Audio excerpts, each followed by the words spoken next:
strokes someday. I'm already annoyed. I've been here 3 minutes and I'm already annoyed.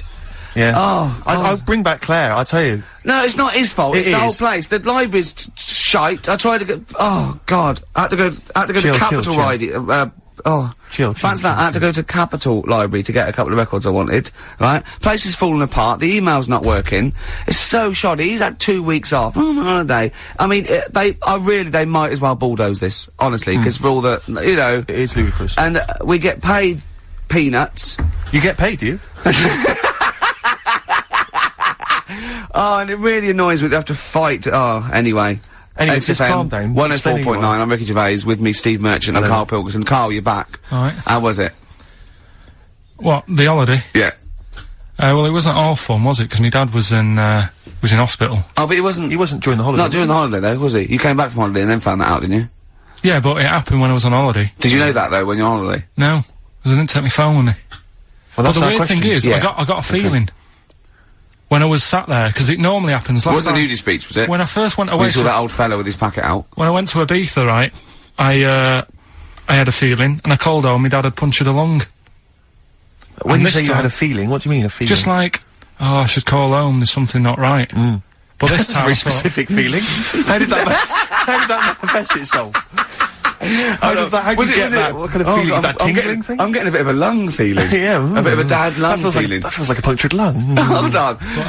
But anyway, the holiday was good. We talked about it last week. Well, let's probe Karl about his holiday later, because, you know, that's the sort of thing that audiences will stay tuned for, Rick, I'm pretty certain. Yeah, sure. Find out about you know more about this radio business than me. You know, you've hooked them already. Indeed, yeah. Well, also, I'm thinking we've got nothing. So now we may as well save that. No, I resent it. I used to put a lot of work in, but then I think of the money, which is, you know, for me, pretty shoddy. Well, you know what I mean? I don't usually get out of bed an awful lot of cash. Well, exactly, yeah. And, you know, the whole thing is the whole setup. It was raining today. I thought I should have a cabin. You know, then the sun came out, so I walked in again. Ah, dear. How are you? But, I'll tell you what, I got a bit criticised last week as well, that I only played ballads and same songs, so I'm gonna rock out this week. Oh, I've been down to the Capital Library to get some good tunes, and, what about a little bit of AC/DC? Oh. Took me all night long. Let's hear it. Well, that's cheered me up. In a better mood now? Yeah. Good. That's great. Should we rock out today? Yeah, well, yeah. Bit of Led Zeppelin, maybe, Stones. Brilliant, yeah, some of the classics and everything. Yeah. When are we gonna talk about Karl? Have we run out of stuff already? Okay, let's go. Okay, now, yeah. So where did you go, Karl? What was the story? It was my birthday, right? Went home after working with you a couple of Saturdays ago, right? Girlfriend was like, open your card, and I said, no, it's my birthday on Monday, I'll open it then. You obey by the rules, don't you, of birthdays? The birthday rules. Well, there's no point. Well, exactly, chaos leads that way. Yeah, right, so, not an anarchist, never has been. So anyway, she was kept going on, and it was doing me head in, so I said, alright, I'll open it. Yeah. So I opened it, ticket fell out, surprise holiday to one of the Canary Islands. So... And what was your reaction? I mean... First one was, we haven't got enough money.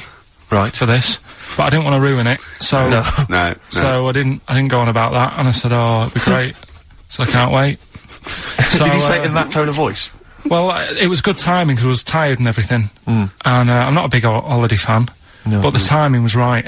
Yeah. Do you know what I mean? It's the same as last night. I don't always like a curry, but last night... You're in the mood. You get that sort of, oh, yeah. Curry, you had a feeling. Yeah, you had a feeling. You thought, and then, lo and behold, later you were eating the curry. Right. It's weird, isn't it? Isn't it weird, the paranormal? Isn't it weird? They work in mysterious ways, ghosts. Yeah. So anyway, right, the island, if I was on with you here, I'd probably say it's a bit barren.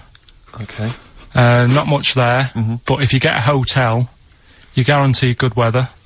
Right. Are you? No, what I mean is, it'll be a good holiday. If you get a hotel, right, the weather's always good, so you'll have a nice time. Yeah, it was a comma, go on. And all that, and the food was alright, and everything was going alright. I was just having a nice, relaxing time. And how do you sort of spend your time on a holiday? You just lie around? Is that sort of holiday, just lying around. Yeah. I bought a book. You bought a book? Yeah. Okay, ghosts? No, it was short stories, right? About ghosts? No, it was about, like special days in our time and time before me and stuff. Oh, yeah. And it was like, it was telling you about how in, I think it was 1814, the Thames frozen up. Yeah. And all these stories are told by eyewitnesses. Yeah. Right? So there's some fella who was around in 1814, and the Thames was frozen, and people used to put market stalls on there, and they'd do the shopping. It was like like an Oxford Street. Was that Mad Liar Charlie? No, because he's famous for that. Well, I'm sure, you know. No, I think that was Mad Liar Charlie. Right. Yeah. So I was reading that, and then after a couple of days was a bit like, boring. Yeah, you can only do sort of so much lying around. And so much reading. So, Suzanne said, well, let's go on the beach, have a walk. You ain't gone on the beach? Where had you been up to this point then? In your room? No, just like round the pool, just relaxing and having a swim and that. Yeah. So she said, let's go on the beach. I said, alright then, yeah. So, wandered down to the beach, and, first impressions are, yeah, it's alright, it's clean.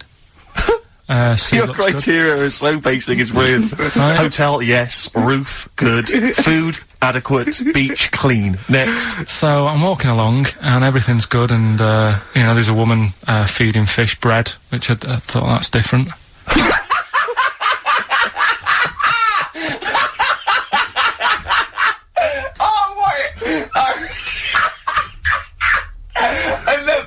He likes originality. He loves a bit of originality. He was feeding fish bread? This woman was there, like, up to her knees in water. Yeah. And she was stood there. Was that a sea? Chucking, yeah. Oh, right, good. Chucking this bread, and I thought, what's she doing? And I stood there and watched for a minute, and there was little fish coming up, having the bread. I thought, So we carried on walking, and, everything's going well, and then this fella comes towards me. Everything's going well.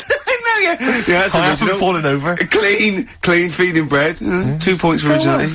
Yeah. Fella comes walking towards me. Oi, oi. He's only got no pants on. Oh. So I said, Suzanne, what's going on? Why did he turn to her? Like she knows more than him. So she said, oh, yeah, it's, she said, yeah, it's a nudity. Is this gonna be a long story? Can you pour that coffee? Can you give me that coffee over? Sorry, this is really bad. Yeah, because he's pouring... Thank you. Just amuse yourselves while we talk the coffee. Thank you very much. Do you want I'll have a cup of coffee, Carl. Right. Thanks, yeah, cheers. Cold. Right, good. Yeah. Okay. So... Great. Thank you. So, she said, yeah, it's a nudist beach. So I said, well, why, what? I said, we're all it's all mixed up. Normally on a nudist beach, it's a nudist beach, and you don't go wandering on there when you get your clothes on and that. So, it annoyed me a bit, because there wasn't any signs. So this fella's getting closer. Well, the knob out was a sign. Yeah. Right, so he's getting closer. And he walked past me, it was an old fella. And he walked past and he had a hat on and a little pipe. And a big rucksack on his back. Right, so he got me thinking... Not strictly naked. I'm walking along and I'm thinking... Right, why do people want to do this?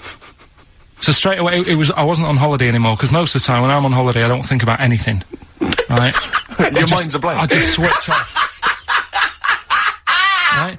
But all of a sudden, this has got in my head now, and I turn around to look at him, and... Check out his arse. And this bag, right, I swear, it was massive, right? What? You had a massive bag? The bag. His rucksack? His rucksack. Oh, right, okay. Because when he said there was an old couple coming towards me, I said, what was lower, the bloke's bollocks or the woman's tits? And he said, well, that was another point, she might as well have worn knickers. Because he said, so now you can see it, that's what he said to me. So you saw the bag? So it annoyed me, yeah, because the whole idea, innit, this is what I think, I mean, I might be wrong, right? Might be wrong. Chances are you never have been, you never have been before. Being nudist, right? What's it all about? I'd say on that point, Carl, let's play a tune, let's come back and we'll discuss... What are we gonna play? We'll discuss that very issue. We've got some ideas, we did chat about this last week, Carl, in your absence. Alright, well, we'll play the Coral. Okay. It's a good one, this. Yeah. Coral, Dreaming of You, on XFM 104.9, I'm Ricky Gervais, with me Steve Merchant and Karl Pilkington. If you just joined us, Carl is walking down the beach, and a man has just passed him with his knob out. Yeah, his testicles out and his huge bag, apparently. Right. Now, we'll sum this up, you know, quick, because we did talk about it last week, you know, you did call me and tell me some of these things, and we sort of, mentioned it last week, but, you just want to say just give us your thoughts on nudity. Well, what I don't understand is, right, nudity, I thought it was all about, you know, sort of being free. Yeah. Natural, letting the breeze, you know, blow around you and that. That's all I can think is of like the bonus of doing it. But you can get that by just having a pair of shorts on, right? Because I'm not one for getting my kit off. It's just something a bit weird about it, isn't it? Normally, if I go for a walk on the beach, I'll put a shirt on. Sure. But leave it unbuttoned. Yeah. Oh, right, yeah, tease the ladies, sure. Do you know what I mean? Yeah. But it just feels a bit weird. So it's best to cover your back anyway, because the sun. Yeah. And all that. Advice, yeah. But when I saw him, and I thought, well, right, is he doing it to sort of be free and be comfy and all that? And then I thought, but he's carrying a big bag, right? I've got a pair of shorts on, and I'm not looking at him thinking, I bet he's really comfy. Do you know what I mean? I wasn't going, I can't wait to get home and get my shorts off. They're really annoying me, these. So, and that's just it. I don't get what it's all about. Yeah. Sure. Well, okay. Well, my advice to you is don't go to nudist beaches again. Well, I didn't go again. Do you play volleyball? Nope. Well, there's nothing in it for you, to be honest, Carl. Do you ever walk around the house nude? Not really. Only if, like, it's quickly to sort of jump out of bed and go and get a glass of orange. But I've got to be careful, because living on a high street, there's flats right across the way looking in. Yeah. And the thing is, it's Chinese fella. There's a little exactly. And that was the other one. Is he the one? There's the old woman reading a book. Yeah, it could be dead for all we know. It hasn't moved. There's some bouncers, and some bouncers? I think so, yeah. Is that a euphemism? They're always... There's always... Her name's Carol. But, yeah, the only time, if I nip out, sort of get out of bed at night, go and get an orange, I've still got to be careful, because if they're awake and I open the fridge door... and the light comes up, they'll sort of see the light. And the shadow. Turn round. And the weird, long, stretchy shadow. What did you get up and got orange juice or orange squash? You know, Robinson's. You can't advertise on... Why don't you take a glass of that to bed with? Why are you getting up? Yeah. Because whenever I do that, I normally don't wake up, and it's a waste, isn't it?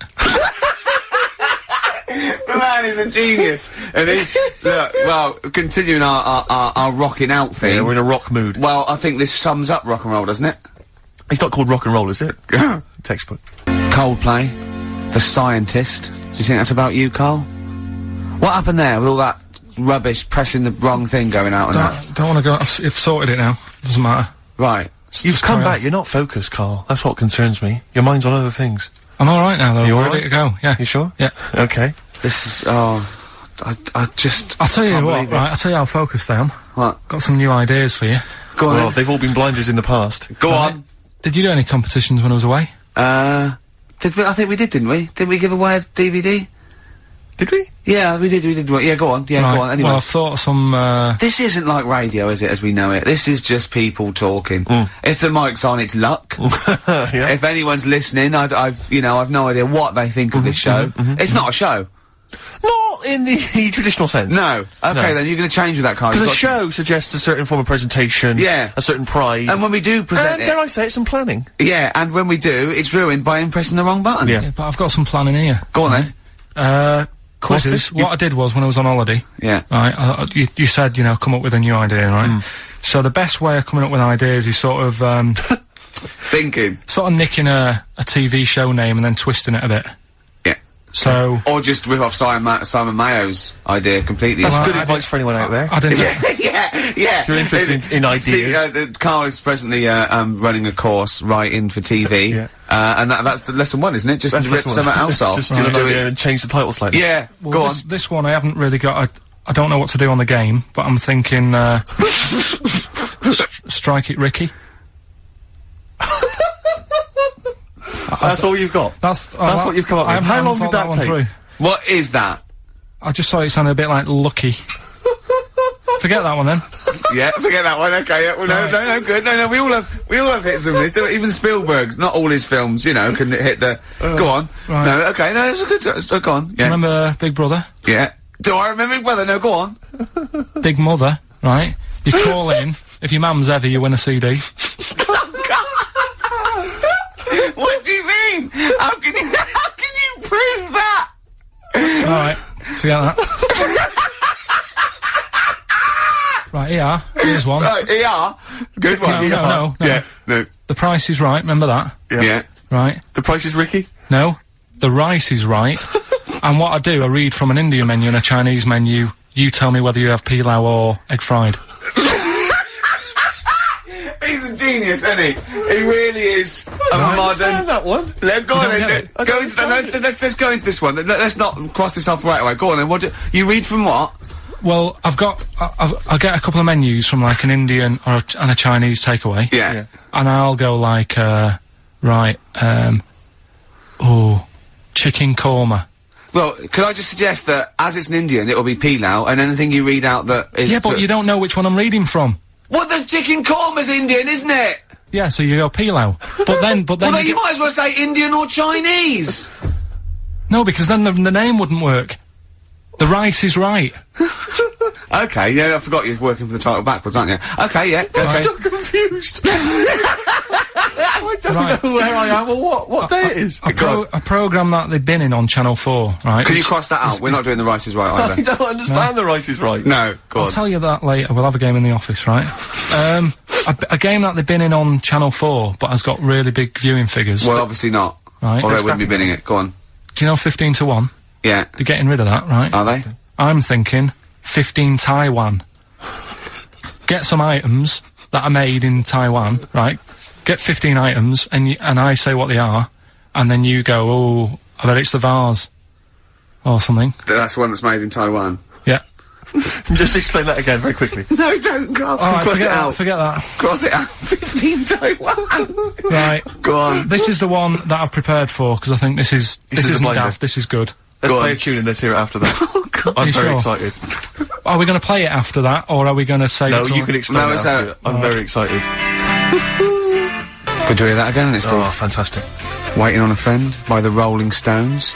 Yeah? Go on then, Carl. On XFM 104.9, Ricky Gervais, Steve Merchant, Karl Pilkington. Go on. Right, this one. Remember Blockbusters? Uh-huh. Right, this one is good, and we'll do this one. Rockbusters. And remember how Bob Olmus used to give you a letter? Yeah. And, it'd give you a question, and the answer to that question is that letter. Yes. Right, well, it works like that. So if I said to you, we'll test it out on you, Steve, right? Right, welcome to the show and that. Hello. Let's play, right? And I say, right, your first one is W. Mm-hmm. And the cryptic clue, because it's done like crosswords. Okay. So not quite like Blockbusters. Well, this young man prepared for his death. Right. And it's a W, so the answer... And it's not always going to be like our sort of music, it can be any sort of music that's out there. So the W is the name of... Of the answer. I understand that, but is the answer always the band name, or is it... It's always the band name, is it, or the artist? Yeah. And so would the W be the surname, or would you have both the initials if it was someone's name? Would Elvis Presley be EP? Don't get annoyed, Carl. These are questions that I knew would be asked. I know this. You tested it on me, so you've got to tell them. We need the to point. know the rules. If it was Elvis, I'd probably do E. No. Give him the answer. Give him the right, answer. Did you hear the clue? No, give me the clue again then. So the letter is It W. is a cryptic clue, and the clue's fine. Listen, and the clue is, this young man prepared for his death. This young man prepared for his death. Yeah.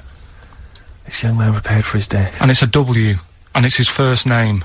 That's what he needs to know. Well, see, that's the, Yeah, but I don't... Well, shouldn't we have the initials? Wouldn't that make it easier? I mean, yeah, but they didn't do that on Blockbusters, it just had one letter. Yeah, they did if it was, if... The gold one they often had 3 or 4. Did they? Letters, yeah. Well, it was normally just one word. It wouldn't have been a name or something. Alright, then. Y. Will Young. Excellent. Right, I didn't understand it. What was the young Will man, prepared for this young man? So he's sort of mixed sort of cryptic. Yeah. But I mean, you know, that's a good effort. That's better than usual. No, it's that is better than usual. It's not bad, is it? So do you want to play, let's play Rockbusters. Yeah, Rockbusters. How many of these have you got? No, because let's just clarify a couple of rules here, Carl. Let's just make sure we thought everything through, because I'm pretty certain when they get these things on TV, they at least have a go at them in the office first, before they put them straight on there. I'm sure that's how it works. I'm sure Bob Ollis just didn't turn up the first day, and he goes, we'll wing it, it'll be fine. Bring the students in, let's have a go. I'm sure they did a bit of preparation, so let's just check we've got every base covered. Yeah, firstly, how many questions have they got to get right? I'll tell you what, let's do this off air then. Should we play a great tune? Well, yeah. Well, people need to call in, don't they? Because we're doing it, aren't we? Yeah. It'll be alright. And there's good stuff. I've got CDs, right? I've got, some compilation stuff and a couple of videos and that, so that's what they're playing for. Call up now, 08700 800 1234. Get them on the air, play the game. Brilliant. Yeah? Yeah. Is that what we're doing? Bit of The Cure. Right. Oh. That's from that Cure Greatest Hits I'm gonna compilation. have a heart attack. You get an extra bonus CD on certain copies, and that's an acoustic version of Just Like Heaven. Fantastic. He hasn't thought it through. I know. We've just spent 3.5 minutes trying to figure out the rules. Yeah, of this game. right. We've got it now. I'm sorry for people who are calling. The lines are going mental. Right. So hold on, everybody. What we're gonna do is we're gonna do an ad break. We're just gonna figure out how to play the game. No, we're gonna get two people on there and we're gonna play it. So XFM and that. What's going on? I don't know. The adverts aren't working today, and I'll have to get an engineer in as well. Right, so don't play the adverts. I don't want to play them anyway. Don't play them. It's not our fault if it doesn't work. It's... Why? Do you realise if we were, like, live, we'd be heckled off the stage? Right, don't play the adverts. We wouldn't survive in the real world. I'll sort that out. Right, get the people on the air now. Just Rick, calm down. Play a record then! Do something, for Christ's sake! Brilliant, Pulp. Good news and bad news. Bad news is we have got enough callers to play Carl's game. The good news is we don't have to play any more adverts in this show. So, if it doesn't work, sod it. Right, who have you got on the line, Carl? Sam. Now, let's just remind ourselves, what's the game? It's Rockbusters. Okay, now calm down, Carl. I know you're a bit stressed, you've got a lot to do, but don't worry, you've just had a holiday. Throw this desk out. Let's throw it out and start again. Rick, don't get stressed. Go on then. People wouldn't think it was us if this show wasn't, you know, half-baked and ill-formed and generally shoddy. That's what they've grown to love. Okay, alright. Sam? Hello? Is it sounding alright today? It is, just about. Right, cheers. Sounded worse. Right then. Yeah. Well, and, so we've got Sam on the line. Who else have we got there? So we've got Tim as well, haven't we? Hi there. Alright, Tim. Tim and Sam. Nice. You sound quite similar, lads. Could one of you affect an accent or something? Which one's Tim? Yeah, it's me. Okay, which one's Sam? This is Sam. That's slightly deeper, Sam. And they're not against the clock anyway, are they? So it doesn't really matter. I suppose not. So... I think Steve just wanted a bit of variety. You, okay. You understand the rule, lads? Could you explain them to us? Right, play it. Okay. Right, hang on, wait. Well, let me explain, because, I mean, life is too short. Now, Carl's gonna read out, say 3 clues, yeah? And, just shout your own name and answer it, or shout the answer. Shout your own name, then the answer if you know it, and it's the person who gets the most right. Okay. Is that alright? Yeah. So, here we go then. Okay then. So shouldn't it be the first to 3? Well, yeah, but then he hasn't got... I've got enough, it's fine. He's got enough clues for that. Right then, here we go. Welcome to the show. Oh, God. Right, first initials, S-T, right? Is that right? Well, I don't know. Oh, we don't know, do we? How do we know? Here we go, S-T, and the cryptic clue is better than the average homeless person. Okay? Sorry, I think... Is that a band? Yeah. Is it an old band? Yeah. I think that's one word. Alright then, S. S, it's an old 70s band. Better than the average homeless person. Tim? Go on. Supertramp. Supertramp it is. Yeah. Well done, 1 point to I have you, no idea Tim. why that's right, by the way. You don't understand why it's right? He's a super tramp. Oh, right. Better than the average homeless person. Yeah. Yeah, cryptic. Yeah. Okay, second one. Come on, Sam, you got That's actually quite good for Carl. Trust me, Tim. I mean, take that as a good clue. Because, yeah, okay. We won't do this again. Right, 1-0 to Right, Tim. here we go. Right. F. The letter is F. That's the next one we're moving on to. And the cryptic clue is, the little girl is hungry. What shall we do? The S or F? I've got it. F. Ready? Sam. Peter. Yes, 1-1. Feed her. He's pulled out of Feed her. Yeah. Feed her. Okay. Yeah. So that's 1 each. So this is the decider, isn't it? Wait a minute, ITV are on the phone.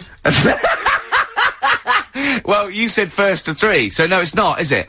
That's what I said. Just do the 3 clues, and who gets the most. Okay, well, we can do that now.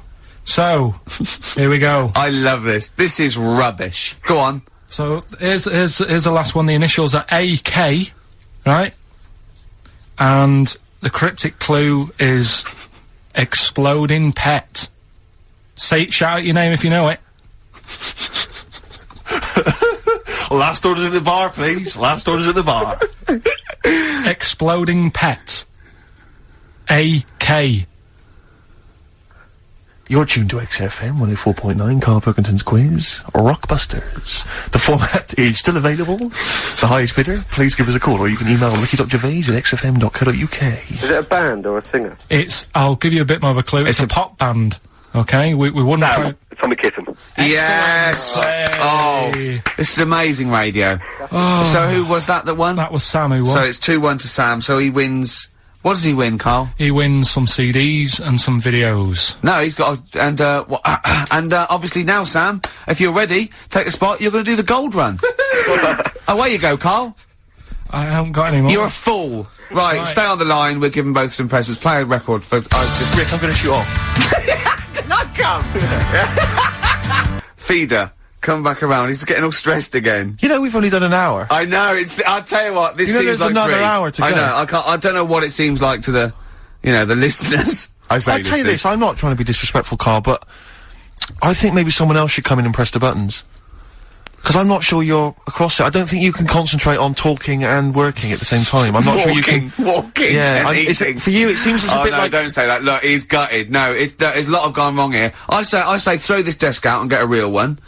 Seriously. Well, I think there's a Fisher Price when you can buy in Argos that might be worth getting. We got there, but we were stunned because it was second-hand, this one. But, this is like the Mir space station. I mean, it really is falling apart. Get a new one in. Let's not, I can't believe it. Look at that. Look at the library. Look at the gaps in the library. Let's not go on about this, because this isn't good. What? Whereas that quiz was. Whereas that was good radio. You can join in and stuff. But the problem is, Carl, why do you rush to do it? I told you before we should practice these things. Although, to be fair, Steve, I haven't got time to do anything, so at least Carl's coming up with stuff. But I don't mind, running through with it while you're having a kip outside. Really? What other ideas have you got? Have you got any other ideas, Carl? Because you've got another hour of it. Have you got anything at all? I've got that feature Educating Ricky, which is a bit of a play on words as well. Right? Do you know the film, Steve? Educating Rita? Yeah. I'll see what you've done. Go on. I'm doing that, and I teach Ricky stuff. What do you teach me, Carl? Well, I've got a few different topics. Go on. Do you know, like how you taught me about Hitler and Che Guevara and Winston Churchill? Mm-hmm. I'm going to come in with topics every week, and this week I've got, ghosts? No, hanging bacon is one of the topics. Say that again? Hanging bacon. Hanging bacon? All the titles... Francis Bacon? No, all the titles are sort of named to sort of tease you and get you more interested in it. Hanging bacon? Well, you've certainly intrigued Go me. on, what's another title one? Hairy Chinese Kid. I'm gonna go for that one. If there was a university degree with that title... Yeah, no, I'm gonna go for Hairy Chinese Kid, and I think. the final one, Alien Gives Man a Beard. Right, Alien gives man a beard. I am gonna burst. Right, listen, Carl, you've got to tell me. Right, let's do it in reverse. No, we're not gonna do it now anyway. What do you mean? We've got to do it now. I mean, this is the first interesting thing you've said in an hour. Okay, the listeners have just been subjected to rubbish and mistakes and everything for the last 6 months. Please, we've got to do Alien Gives Man a Beard. What is that? Tell us that. Right. Sorry, this is just you telling me something, is it? This feature is you telling me something. Well, teaching you something. Educating Ricky. Huh? So, are we playing it now? We're already into this feature. Well into this feature, are we? Yeah, I suppose we are, yeah. Should there not be a jingle or something? Yeah, can we have a jingle? There's no point, because look, I come up with ideas and you dismiss them straight away, so I'm not wasting my time making stuff. Right. If you don't like okay, let's play Educating Ricky. Right. Brilliant. Go. Right. Ding-a-ling-a-ling-a-ling-a-ling. Educating Ricky. Right, what we going for then? Hanging the Bacon, Hairy Chinese Kid, Alien Gives Man a Beard. I think Alien Gives Man a Beard. I'd like to do that. Right, there's this fella, I think it happened in America, and he saw a bright light in the sky. And, God, if you're bored. And he stood there. This is a true story, is it? Yeah. He stood there. Yes, of course it isn't, Steve. And he saw this bright light, and it came closer and closer, and it was a UFO, right? Yep. And he looked at it, and it disappeared, right?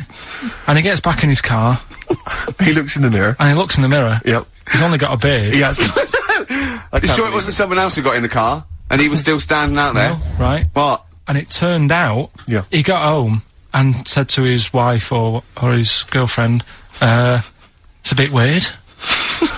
So I just got out of the car to look at a bright light, and I got back in the car and grew a beard, and she said, never mind your beard, where have you been for 3 days? And what had happened is... He passed out because he was pissed. No. the UFO had taken him for 3 days. Yeah. But he'd only thought that he'd only looked at it and it went away. Yeah. But what had happened is, he took him, and he grew a beard because he hasn't had a shave. Right, okay. I mean, was Will Smith or Tommy Lee Jones anything to do with this at all? Did you see this on a video, maybe, and thought it was an educational film? No, it's from a book that some kind person sent in to me. Here. Can I just ask again, just again, I'm just throwing this right back at you. Do you think there's any other possible answer here? Right? A man is absent for 3 days from home. He's grown a beard. The length of time that it could take to grow a beard, lest we forget. What if he hadn't actually seen a bright light in the sky? What if he was lying? What if he was lying? He'd got knocked unconscious, he'd had a car crash. Just lying. No, just lying. Or he was just lying. Yeah, he'd been on a bender, getting pissed for 3 days and that with was his excuse to his wife. And they went, Dennis, what are you gonna tell your wife? Well, wait a minute. Wait a minute. She's not gonna believe I was out with you, lads. Just say you're only away for a minute. No, I wasn't away from it because of the beard. Oh yeah, look, it looks like you've been out for 3 days. Well, we have, that's exactly. Right, okay, we've got to cover that then. Alien abduction. Great one. Okay, let's try that. Do you see? That's a little scenario there that could have been played out. So, when you say educating Ricky, what have I learnt from this? Never listen to you again. That's all I've learnt so far. Never listen to you. Yeah, we'll add a little bit more in here, right? Well, no, what do you mean add a little bit more? We'll add a bit more to this, what I'm educating you about. Go on. Right? There's only a law in America that says, if you touch a UFO, you're gonna get done. Now, why would they make a rule? I don't know that, do you know, like, all their rules have a code? Carl, I genuinely do not know what you're talking about. Right, do you know, like, how here they might have... Do you know what... I have no idea. Right. Okay. Do you know, like, over here... I'm listening to Capital on these headphones. I got Foxy on from yesterday. Right, let's bin that.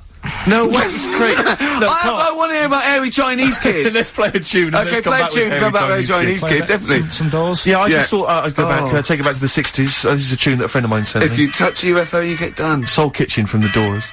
Shambles today, this. David Bowie, Slow Burn, yeah.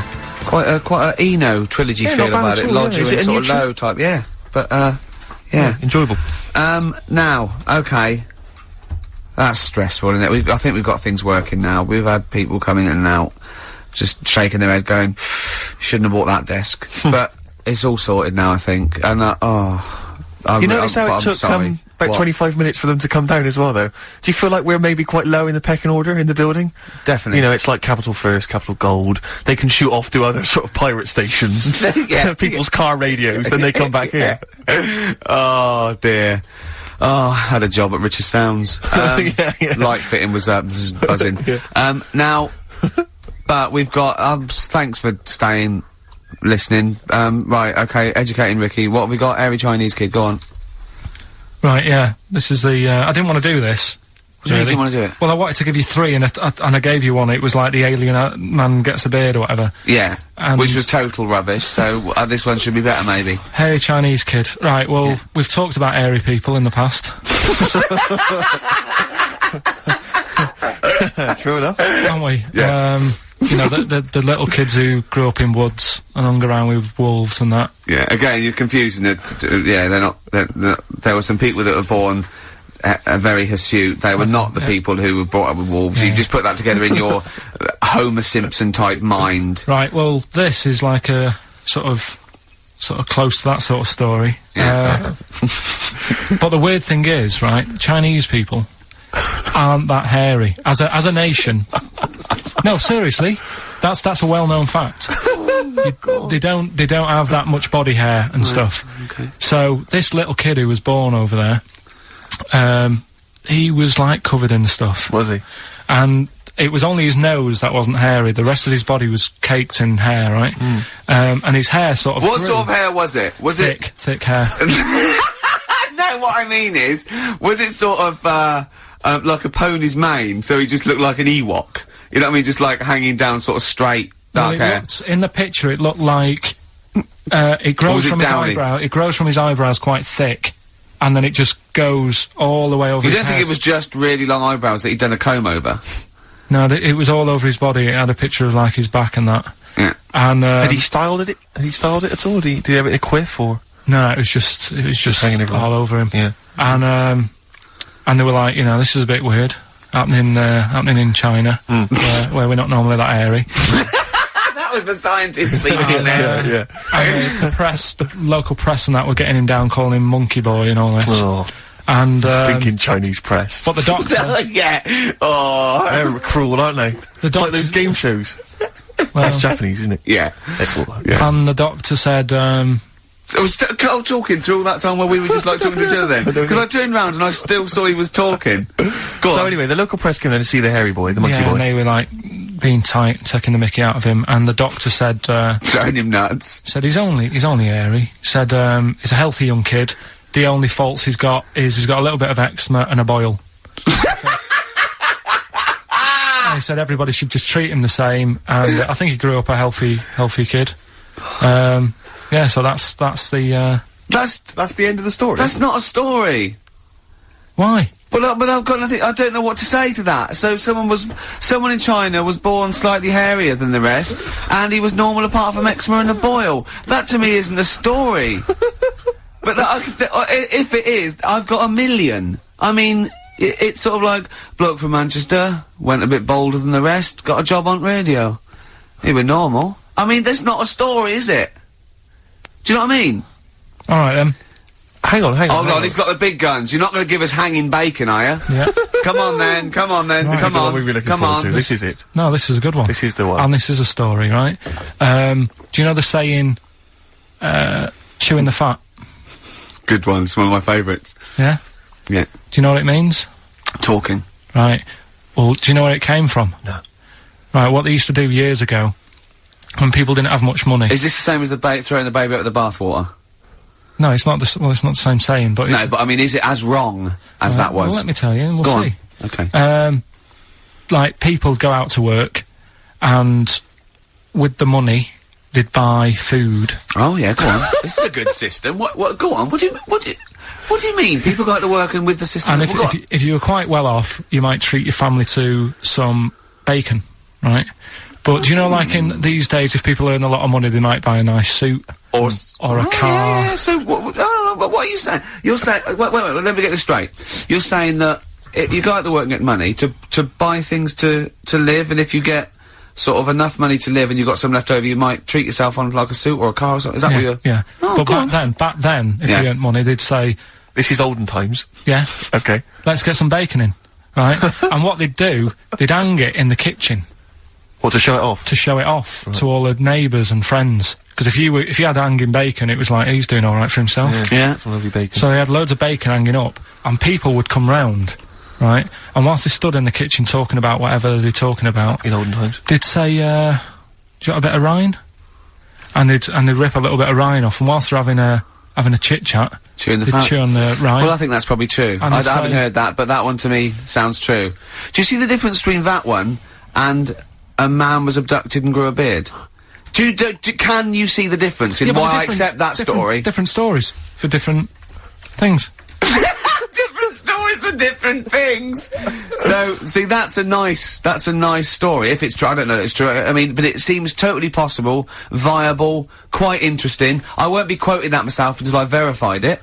But that's, you know, I won't be telling anyone the bloke got in the car and he had a full-faced beard. Why has his car been towed away? Because it was a quiet road. It wasn't in the way. So. Are you filling in the blanks again? That wasn't in the book, was it, that you read? See, that's the thing. Sometimes I think you make up bits of the story as though they were fact. That doesn't seem right. Well, that's all you can do, innit? So that's educating Ricky, will we? Brilliant. Do that next week. That is brilliant. No, I think that was good. I did. I mean, I enjoyed that. I learned something from that. I mean, well, I want to get. I mean, this is all from one book, is it? Yeah. That's an interesting book. With the, I don't want to dwell on it, but with the hairy Chinese kid, what did they say about that? What was the, I mean, was it once there was born a kid who was slightly more hairy than everyone else? But yeah, it's all right. He only had a boil. Oh, how did they word it? How did this capture your imagination? There was it was a picture that grabbed me first of all. Yeah. Sure. And it was like, God, what's up with him? And that's when I read it. Did you see the boil and the eczema or just the hair? No, you see, because his face is like, just under his eyes is sort of nice and smooth, and his nose is sticking out, and that's not hairy. But the rest of him, it looked like he had the sort of a balaclava on or something. And then I read on, and it's like, this was a hairy kid in China. Yeah. Yeah. So. Yeah. Okay, good. Anything else in there? Because, I mean, I like that. We'll do more of that next week. How is that alongside, hanging bacon, alien abduction, a hairy Chinese kid, and a little interesting fact about the derivation of a phrase? What do you mean? He didn't understand a word of that. I knew the word derivation was going to cause problems. I thought derivation shouldn't have come out. No, I wasn't disputing. He's all smug because he just had a phone call. That was, Beck, lost cause. Go on, tell him why you're all smug. Because Adrian just called up. Yeah. After hearing the story about the Chinese kid. Yeah. And he said, yeah, that's true. He said that there was a TV programme on it. Yeah. He had a chromosome defect. Yeah. And it made him hairy. And his mum and dad used to have to shave him. That wasn't in the book. But, thinking about it, that's not a good move anyway, is it? Because they say that for women, if you get a few hairs on your top lip, don't shave it because it'll grow back thicker and faster. So... Right. They should just, let him be They should have just said, well, let's see how bad it gets. But if they went in there straight away if he came out as a baby and a little bit hairy, they should have left it maybe, for a little bit. But Adrian called up and said, yeah, he was hairy, he was all right. But we weren't disputing there was a Chinese kid born slightly hairier than the rest. We were disputing the fact that you didn't actually tell us a story. You just told us a And what we are disputing is that man was abducted by aliens for 3 days and grew a beard. Yeah. That's definitely not true. No. We don't know about chewing the fat, but it sounds quite viable. Yeah. You see, the difference is between me and Steve and you is that what we believe isn't random. Do you know what I mean? It's not random. The things that... We don't believe stuff just because it's interesting. It's not every other thing we believe and every other thing we don't. I think Karl believes stuff if it's interesting. Yeah, I know. Yeah. If he thinks, intriguing. Fact. He said to me on the, before you got a minute, he said, that Ollie's record, Ian Evie's my brother, what's that about then? And I went, I don't know, I heard, it was about someone who had a disabled brother, and, it was lifting him in and out of a car or something, and someone said, oh, do you want a hand? And he went, no, he's not heavy, he's my brother. I.e., this isn't a burden for me. Yes, yeah. Right? Yes. Karl, what did you say? I'd say... No, I'll tell you what he said. He went, well, that's ridiculous, he was still heavy. And he said, don't turn down help. Which, we were talking about that, because a new feature we're starting about this time every week. Oh, yeah. We start about this time every week? Yeah. Yeah. We'll do, that song's got a good story. Okay. Yeah, love it, snappy. Go on. There's loads of songs out there, isn't there, with songs that you couldn't fade out. When you hear them on the radio and that, you don't want anyone to talk over the start or the end. Yeah. Because but remember we did this one before with, Killing a Georgie by, Rod Stewart. Yeah. And I was a bit worried that it might have been a true story, because we were, joking about it. And, he went, oh, you know that Killing a Georgie? He went, I think it is a true story. I went, why? He went, I listened to it again, and Rod Stewart at the beginning says, this is one of my best friends.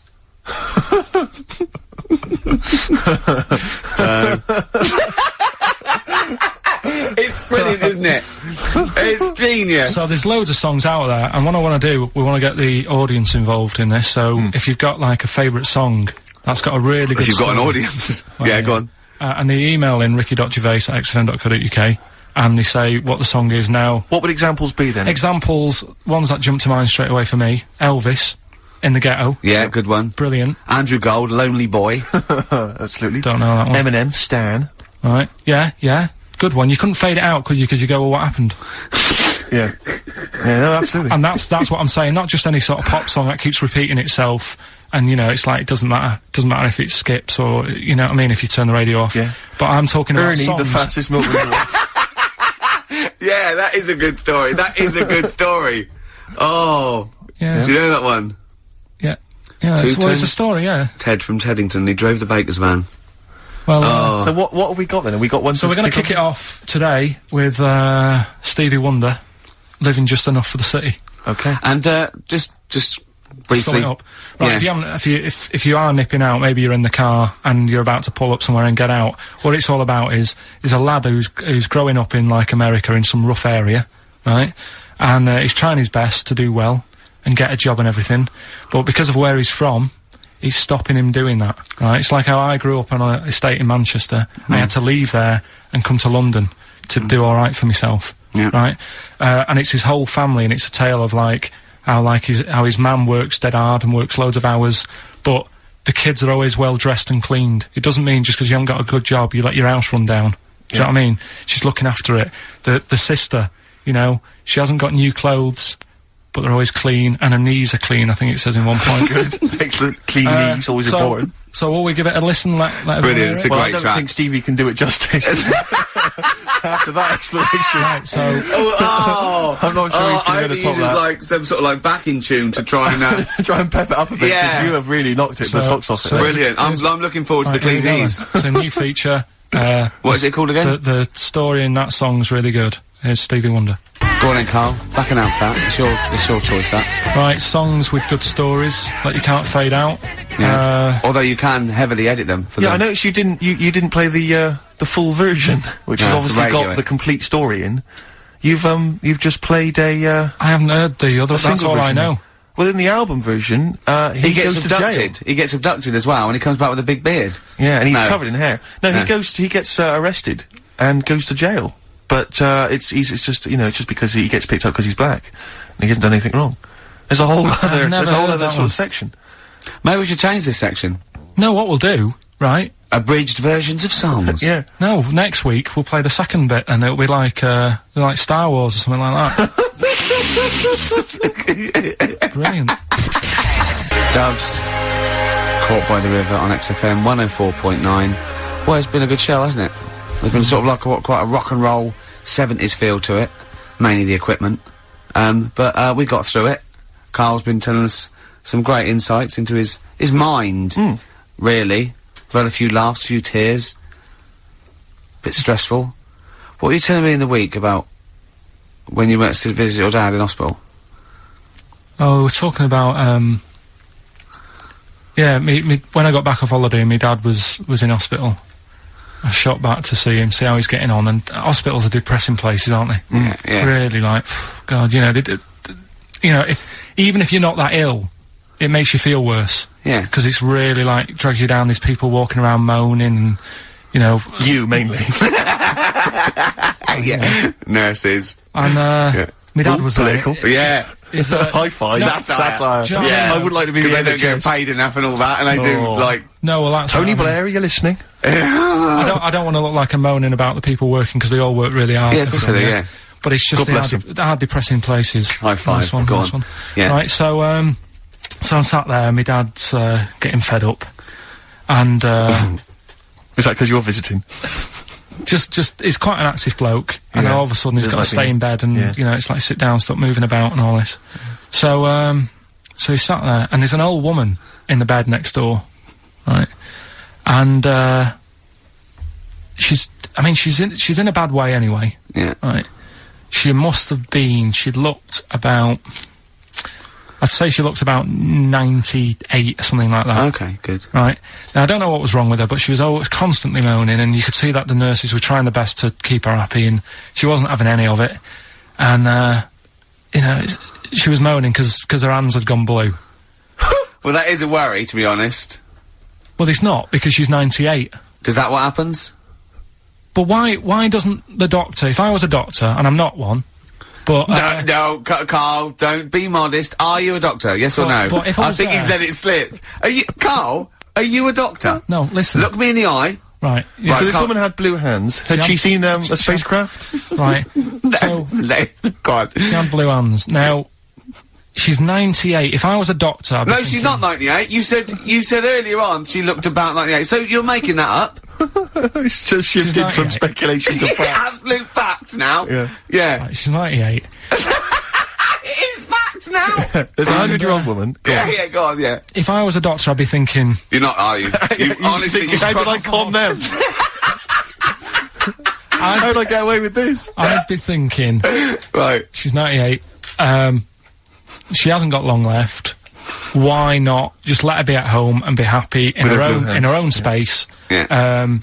you know, and let her have a nice life, whatever's left. Because she may hurt herself, so you may have falls. Some people have to go in there for their own protection. She might not have immediate more family. Than that, she may not have been dragged in against her will. No, she may have come to hospital because she was worried about her blue hands. Yeah. Yeah, but when I was talking to Ricky, he said, "Oh, what it would have been is probably a bit of." Did you say it's rheumatism or something? No, I said I mean, a blueness can be through lack of circulation. Right. So just. And so, I'm definitely not a doctor. You've got blue hands, bad circulation. We're going to send you home. We'll give you a Rubik's cube.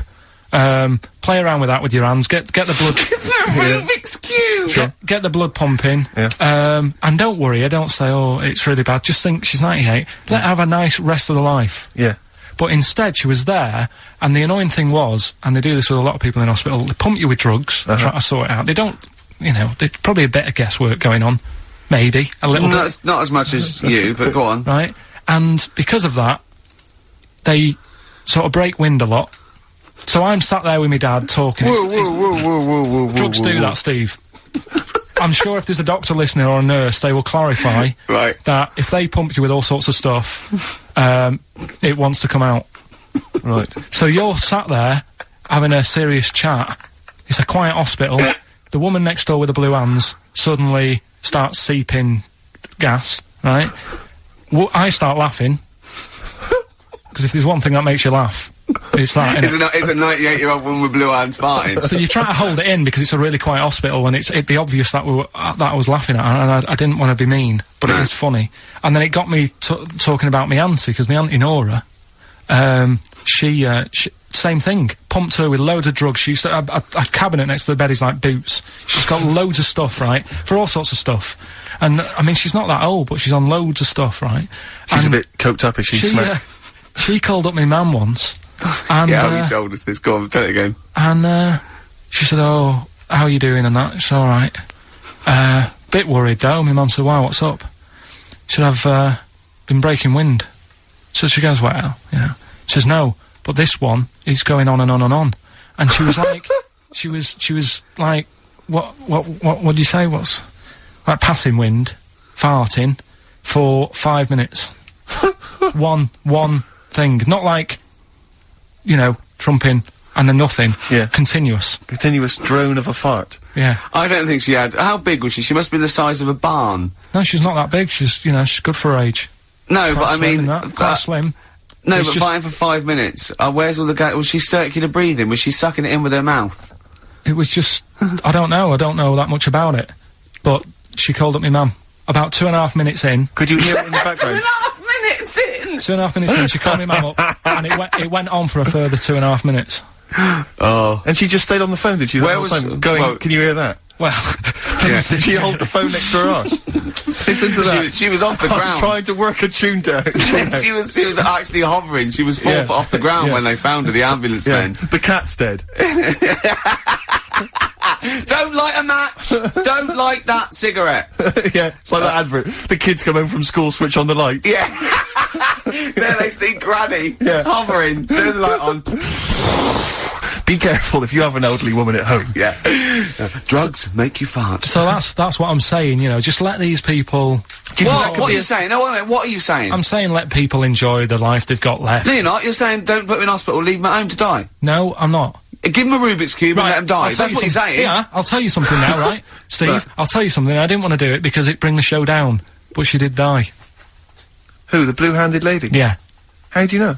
Because I said to my dad, how's the, woman next door? She said, oh, she went last night. They've got an old fella in there now. God. So, there you go. So, wouldn't it have been better to leave her at home, where her friends and family can call her and speak to her, even nip that round if they want, you know, with a cat, I imagine. No, it's definitely a cat now. What was that cat's called, that you imagine? Probably, I'm seeing like a big ginger one, so I don't know, something like, I don't know, maybe ginger, or whatever. Maybe I had a budgie. But that's what I'm saying, just let them enjoy this life, because dying in hospital, I wouldn't like to do it. If I went to the doctors and they said, you haven't got long life left, I'd say, well, I'll stay at home. Yeah. And that's the point I'm getting at. Yeah. Right? If you can't do anything for them, let them enjoy the life. Yeah, a Rubik's Cube. Right, well, good. Backfired. Now, let's play the the second of the Rolling Stones track. I'll try and do this every week. It's a feature called Too Lazy to Go and Get Another Album.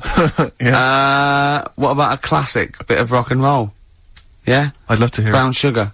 Do you know what this is about, Carl? Drugs. Maybe, I'll tell you later. Well, Stones, Brown Sugar. Steve thinks I can't tell you what this is about, because it's too rude for radio. But you've done it again, haven't you? You've said another call, haven't you? Yeah, just that, drugs do make you have wind, morphine especially. That's the bad one to have. And that was from a medical student, wasn't it? Yeah. Up in Leeds, so cheers for that. Haven't had any calls about the alien abduction, funnily enough. No clarification on that so far. No. Keep you posted, though. Yeah. If anything happens, we will let you know. Yeah. Yeah. Well, that's it. We got through it with all these mistakes. They've got to get this equipment fixed and they've got to go to HMV Monday and buy about, I'd say £5,000 to £10,000 worth of new albums. Definitely. It's gonna be good Get this fixed. No, get this fixed. Definitely. Yeah. Don't go on about that. Next week, though, we'll have more educating That's Ricky. the phone. Look, that's the phone. Yeah, don't do that. What? Educating Ricky. We'll do the quiz. Rockbusters. Do that again. Right, Yeah. I might not be Songs. here. If that's the case. And Steve, What? what have you got? What, next week? No. I'm just gonna bring some sandwiches. Do you notice I was quite quiet for the last 20 minutes? Yeah. Just dozed off. Yeah, well, the air conditioning's, I'm feeling quite muggy. It's too, but that doesn't work either. And this is, totally serious, I'm not joking for the, it's ridiculous. So. Right, a song for the ladies to end with as ever. Sly and the Family Stone, it's always a favourite. If you want me to stay. Yeah. See you next time. Cheers. Sweet. Doves. Caught by the River on XFM 104.9. I'm Ricky Gervais, Steve Merchant, Hello there. Karl Pilkington and everything. No, I'm gonna be honest with you. Go on. A little bit hungover, Yeah. don't feel very well. Yeah. I don't know if I'm hungover or still a bit drunk, but I don't feel... You sound like you're still a bit drunk. Yeah, so what I'm worried you do about... every week, so... But what I'm worried about is that the standard will slip. Yeah. Sure. If I'm not right on the ball. And the other thing is, I haven't had a lot of time to prepare the show today. Okay. So, I don't really, I don't feel, 100%. yeah, I haven't done the, Carl. Right. Look. Have you finished that sentence? I don't make me laugh because it hurts as well. And there's the other side effect to me being a little bit hungover and or drunk or whatever, right, is that I can be annoying. Right, yes. Because just to amuse myself, I sort of like turn my body off a little bit and just poke and like that and annoy people and that. I want to sort of like. Well, you do the physical equivalent of freewheeling. Yeah, don't yeah. you? You just I sort of want to climb on Carl and go to sleep on him. Yes. Do you know what I mean? Yes. They both annoy him and it'd be comfortable. Yes. Which is, can be annoying. Just a little thing just to make this show a bit easier. If you'd put your hand up when you want one of us to speak, because I'm not quite sure when the sentences are finished. The hands are up. Okay, good. So, the hands are up. Okay. Okay. Good, alright. Okay. Are you gonna just keep them up for the rest of the show, or? No, Carl, do what you, huh? Good, alright. Do you want to, is there an excuse as to why you're a bit hungover? Too much wine. Okay. Last night, yeah. Yeah. Good. Thanks for that. Because this is the only work you've got to do all week, isn't it? It's like, unless I'm very much mistaken, you don't have to do anything. You just sit at home eating cheese. Yeah. Then occasionally you do a bit of sort of shadow boxing. And that's exercise. And then you sit and watch TV. Yeah. Is that roughly what you did this week? Yeah. So this is the only 2 hours you had to do anything for all week. This is, you had to prepare for this. Yeah, but who can plan a hangover? Right. You'd think that. Carl, you said you had some stuff. Yeah. What have you got? Yeah, I love the fact that, whereas I was a little bit slow, Carl there leapt into action to keep this show afloat, keep the pace up. Go on. Right, well, Carl, are you hungover as well, or? I'm just a bit annoyed because I'm with you. Do you know what I mean? He hasn't got much to do all week. You're having a laugh. What? What angers me is I kind of hope that maybe I could have quite a long career in radio, and I sort of feel like I don't know, the word sinking ship. Yeah. Those words spring to mind. But. Because it feels like, Carl, you're just a chancer anyway. You weren't even supposed to be on air, and we've made you into something of a household name, and that's cool. Household name. And Ricky's already a celebrity. He's got it stitched up. He's got corporates. He's got, voiceover work. But I've got nothing. I'm running on empty. I'm not, nothing. I've got nothing. I'm sort of dependent a bit on this. Yeah. Financially. and go on then. What? And you two are sort of bringing it down, really. Right. Do you reckon I can get my own show, Carl? Carl. Tell them what I did out there with a bit. No, Carl, tell them how funny I was out there with a bit in that a minute ago. So anyway, come on, I'm bored of this. I'll tell you what. will we tease them with what we've got coming up next? Yeah, Carl, tease us after the next record. I think we've already got them for 2 hours. Yeah, we've hooked them, Carl. Don't worry, this is textbook radio. What's this? Badly Drawn Boy. Yeah. Badly Drawn Boy. You were right. XFM 104.9, Ricky Gervais, Steve Merchant, Karl Pilkington. Carl, you were saying what's coming up? Right, over the next 2 hours then, last week, was a bit of a mess. Don't be silly. So I've sorted it out. We'll be doing the same features. Right. We've got, I think that was the reason it was a mess, if I'm honest. Well, you've tightened the ship. Tightened it up, and also keeping people for longer. Okay. Right, so tell me your plans. What have you come up with? Tell me your ethos behind this then. Right. Always show your workings, Carl. Always show your workings, Carl. Alright then, so, last week we started good sort of play on words that we had going. Go on. The well-known film Educating Rita. Yeah. That's become, thanks to Karl Pilkington's brain, it's become... I've tweaked it a bit, and now it's Educating Ricky. Brilliant. Right? And that was a new feature we started last week, if you weren't listening, where I teach Ricky stuff. What did you teach me? Taught you about that little Chinese hairy kid. Yeah, you didn't teach me anything. You said there was a kid that was born that was slightly hairy than other Chinese people. Where the saying, chewing the fat came from. I enjoyed that. That was good. That was interesting. Good. And a man who had a beard, because he was being abducted for 3 days. Again, that was rubbish. Lest we forget. That taught me more about you than about alien abduction. But what happened last week is... Go on. We sort of talked about it all in one go. And you can't... Whereas this week you've done what? You've spread it out over the show. Well, I've spread it across the 2 hours, because I always found that if you try to be taught too much in one go, you just can't take it in and it'll be wasted. Is that your experience of school? Yeah. They taught you in 3-minute bursts. Yeah, and not every day. Yeah. Every other When month. you felt like it. Yeah. Right. So that's what we're going to do. Right. So we've got Educating Ricky coming up. That's Educating Ricky across the 2 hours. Okay, look forward to and what I do is, I've made little headlines again, and you decide which story you want to go for first. Well, give me the first headline. No, not yet. We'll do that in a bit. Give me a teaser. Hang on a minute, I'm telling you what else. Oh, yeah. We've also got, we started it last week, Rockbusters. Yeah. Oh, yeah, that was a triumph. Yeah. I think we went wrong there. Why? By letting you do it? Doing it on air? Not thinking it through. Yeah. Bit of that. Okay, so what's the rules on Rockbusters? We're gonna do Rockbusters, but you email in ricky.gervais@xfm.co.uk when you know the answers. Okay. Right? And sort of round near the end of the show, right? Yeah. We'll give out the answers then. So if they think they know the answers, they've got to hang about. Rick, I should tell you now, I'm not hanging about. don't think that the listeners are going to go away empty-handed, because there's some cracking prizes. I was worried about that. I can tell you where, and don't worry, because Karl has sorted out some top quality prizes. Good. First up, this is stuff that people can win, and be excited about this. First up, it's a DVD of The Office. I don't know how he got hold of it. I don't know how he got hold of it. Because they are like gold dust. Yeah. There's, this is the second gift. Now, bear in mind, I don't know where he's rummaged that from. This is an XFM compilation album. Oh, he's managed to sort that out somehow. Excellent. I don't know how he sorted that out. Yeah. There's another compilation album, which has got, some sort of, indie-type hits of these. But this is possibly... Have you got a film to give away? Well, I'm glad you've asked. What film, though? Because I know you're a big fan of DVDs. It's one of the big hot releases that everyone's keen to get their hands on. Not arbitrary, is it? It's not the only one that...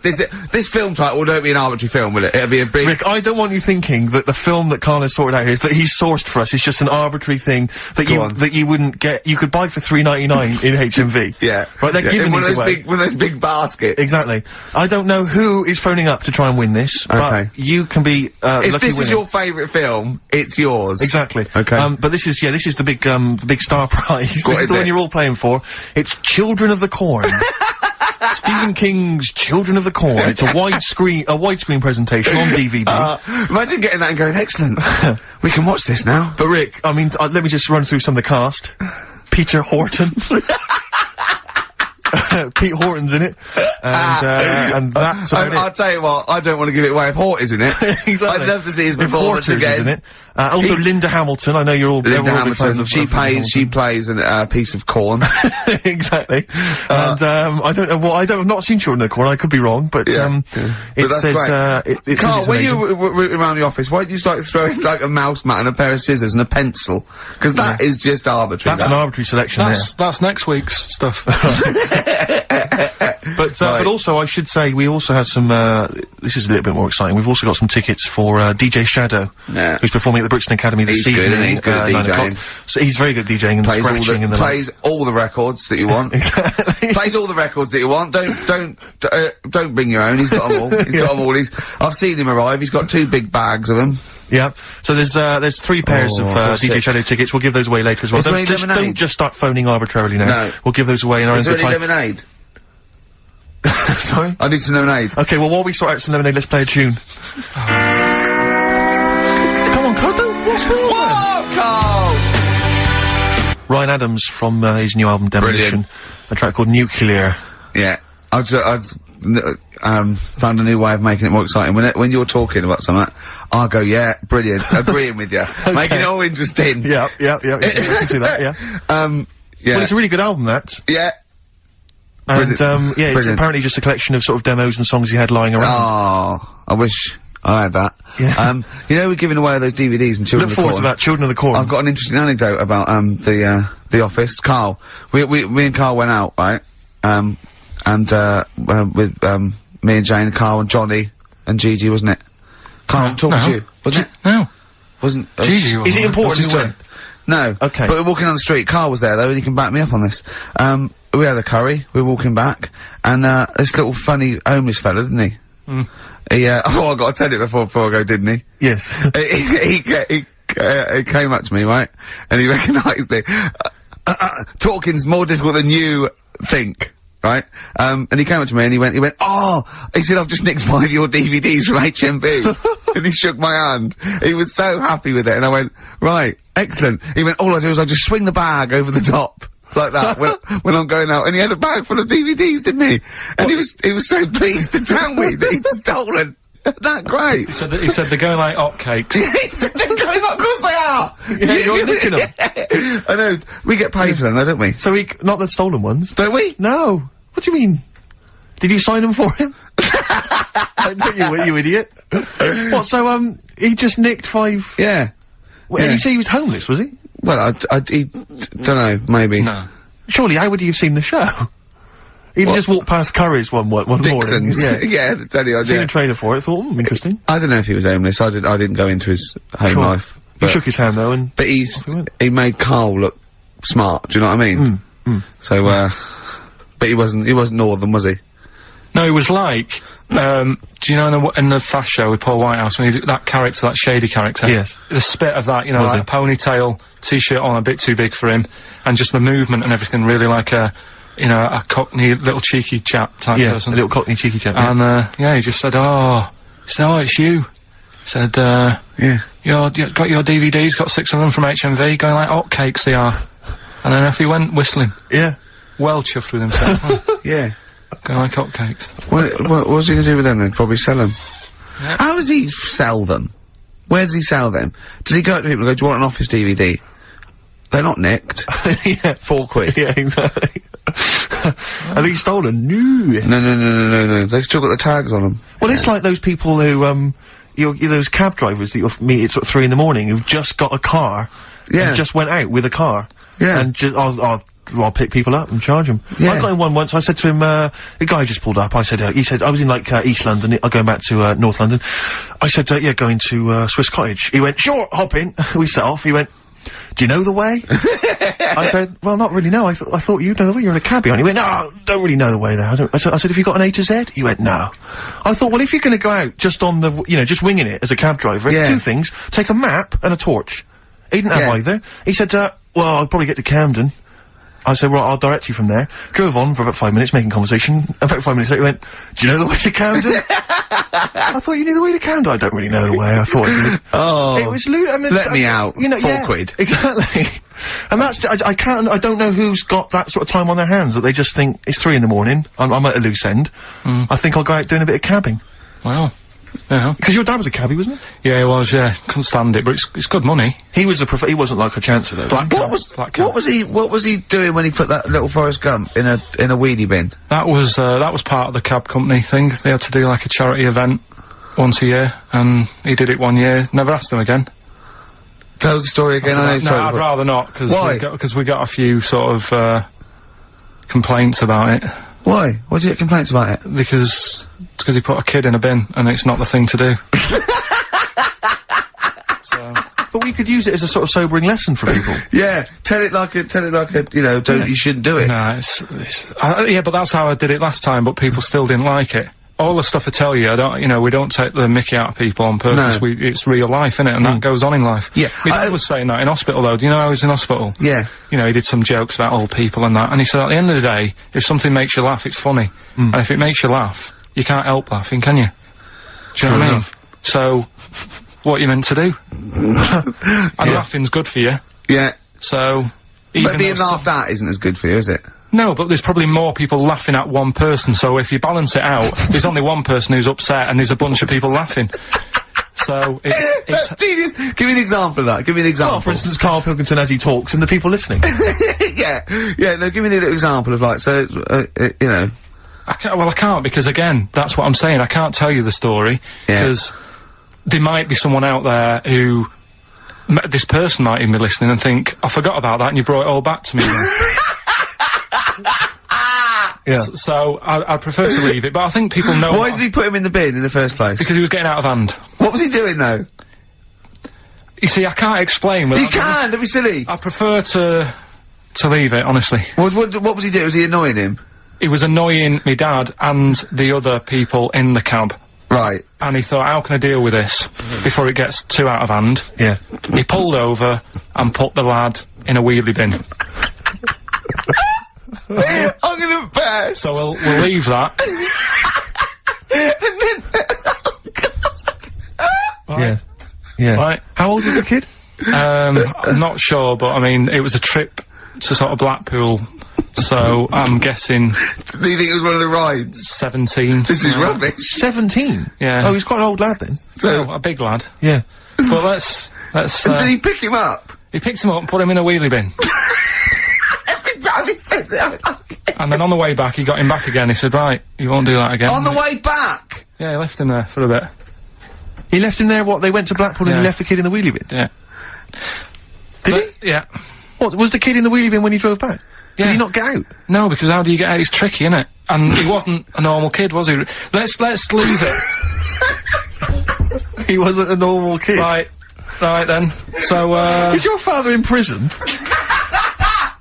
Oh, I think he should be. Can we put a song on? Yeah, go on then. Feeder, come back around. XFM, 104.9. Ricky Gervais, Steve Merchant, Karl Pilkington. I asked Karl in the week, right, what animal would he never trust? Even if he got to know it and it was a pet and everything, what animal would he never trust? What was it? Was this, a wasp? Yeah. Why wouldn't you trust a wasp, Karl? I just think that, they're shifty? All other animals, if you get them at an early age, you can sort of make them like you. You can train them. A wasp. Nothing. Never. Is there anything do you think there's anything you could do that would kind of, win the favour and win the trust of a wasp? What would you have to do you think? What if you had it from a little grub? Yeah. And you fed it, he had its favourite marmalade. It doesn't affect it though, does it? A bee dies, doesn't it, if it does it, so it's not gonna, like, use it willy-nilly.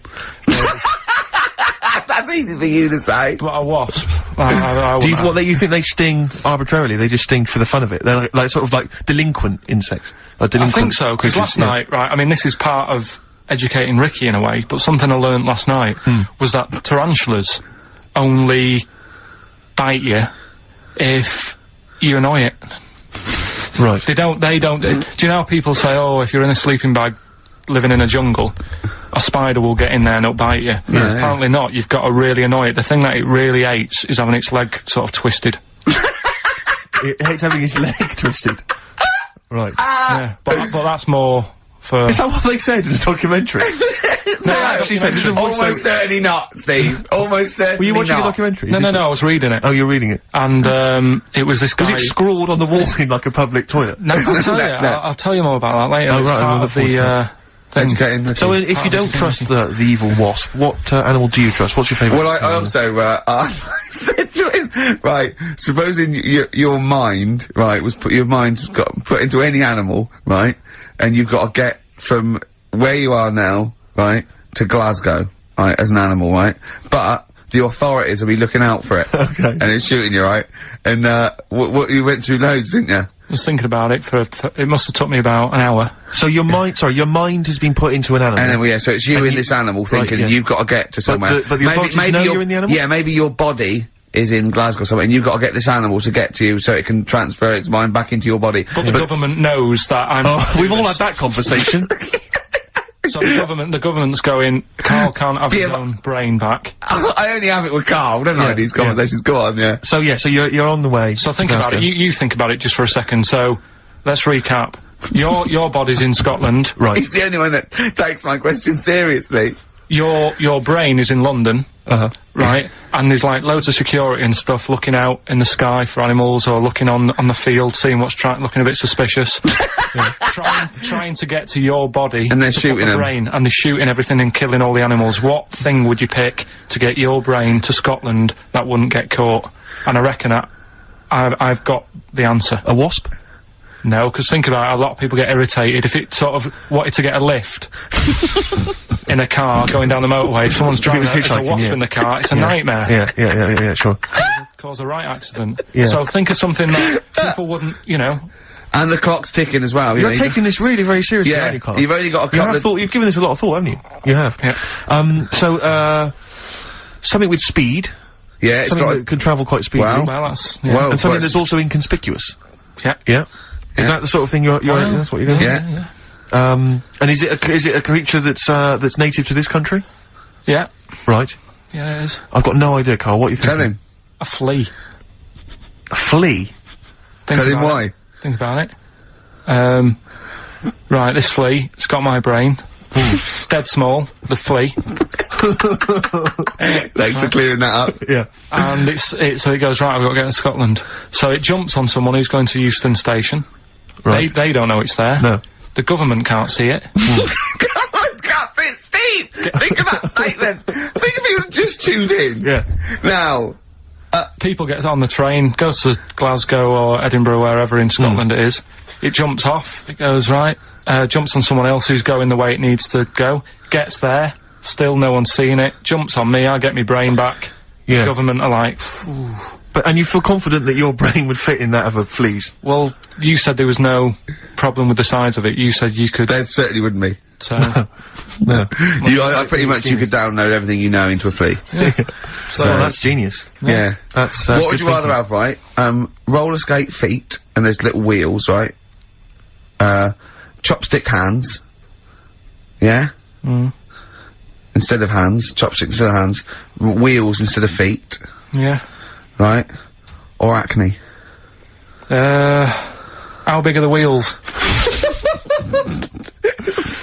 Can I take you guys back to the old school? Do you mind if we take it back to the old school? Well, yeah, what are you gonna do? What are you gonna lay on me? No, I just, maybe a bit of a De La Soul. Yeah. Is that a problem? Is it a problem going back to the old school? No, we don't need to go if you don't want. As long as it's vinyl shit. It is indeed. Slam it on. I never went. There we go. De La Soul. Old school. Brilliant. Jam named Saturday. Brilliant. Yeah. Good stuff. Karl, so, educating Ricky.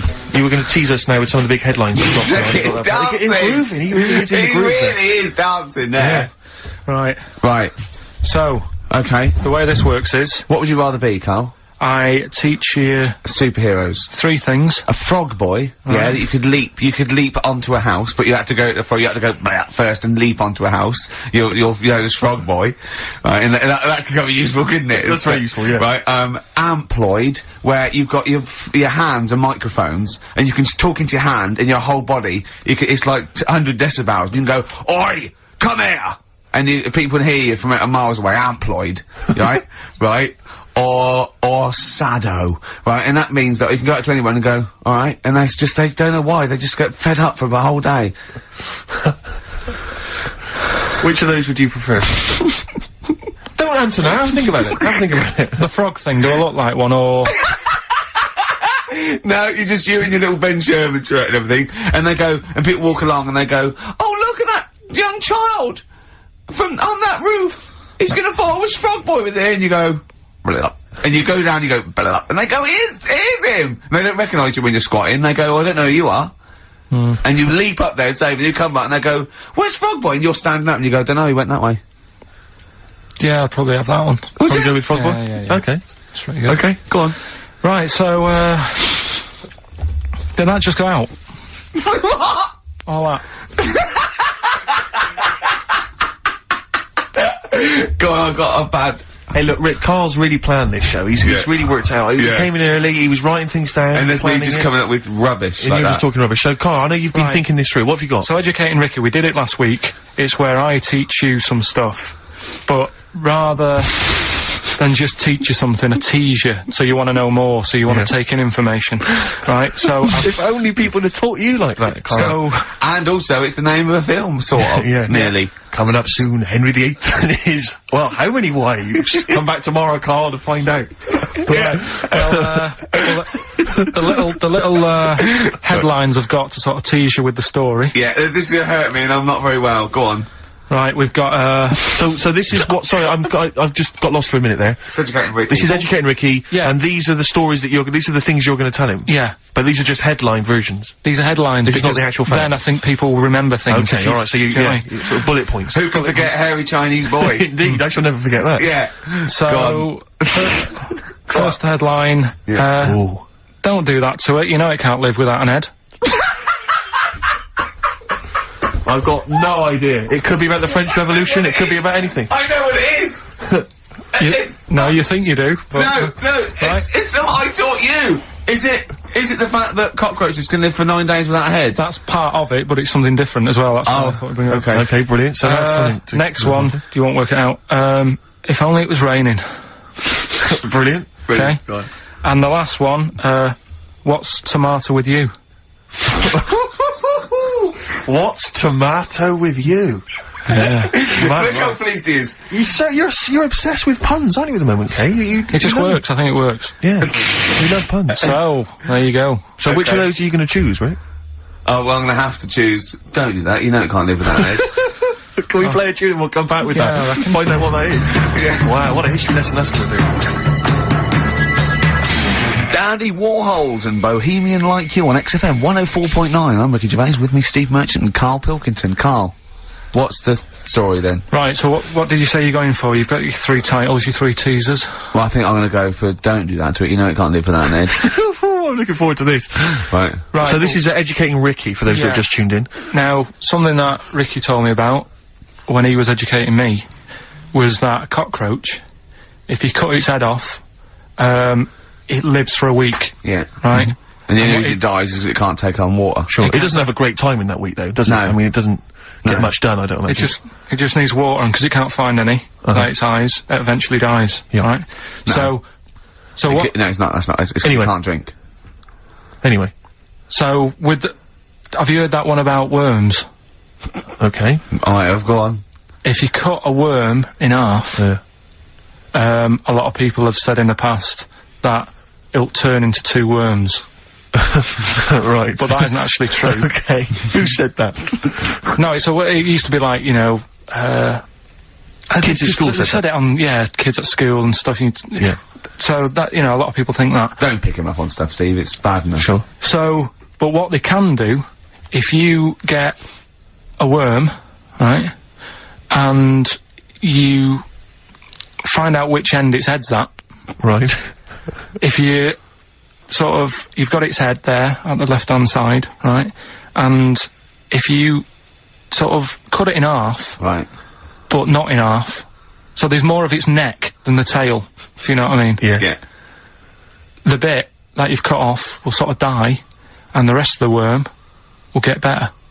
So in a way, you can cut it in half, and it'll survive, but only one half will survive.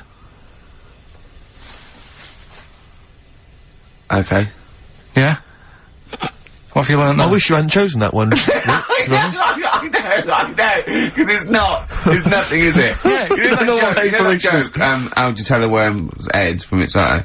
You put it in a bowl of flour and wait till it farts. Yes. Right? I told my mate that, right? And he went, what if it coughs? Yeah? Yeah. So, there is a bit of truth in that myth of cutting one in half. Where did you get this information? I don't understand where you get this information That was from the Fortean Times.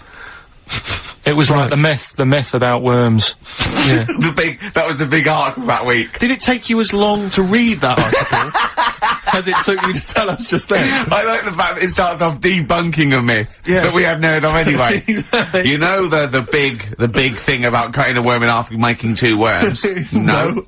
Yeah. What's the other one? What's the other it's not the thing to do either, by the way. Don't go doing it. No. Cool.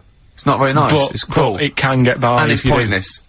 Yeah. There's no scientific worth. Yeah. In that. Well, there you go. Okay then. So the others now, you see what I do. No, I'll tell you the other titles. You're not having them yet. That's the whole idea of this. People will be driving or about to go out doing the shopping. They'll think about that now. What was the other 2? Well, the other 2 They won't think about that. They've forgotten that. No, they will. No, they've forgotten that already. If Only It Was Raining and What's Tomato With You. Right, I'm looking forward to that one. No, you've got to tell me Tomato With You. Look what's happening. You see, you already want more education. And this is what listeners will be doing. I tell you, I wish you were a teacher. I so wish you were a teacher. Do you know what I mean? Kids would be saying, I know it's 3:30, but I don't want to go home, I want more. Yeah. And that's what I'm doing with you.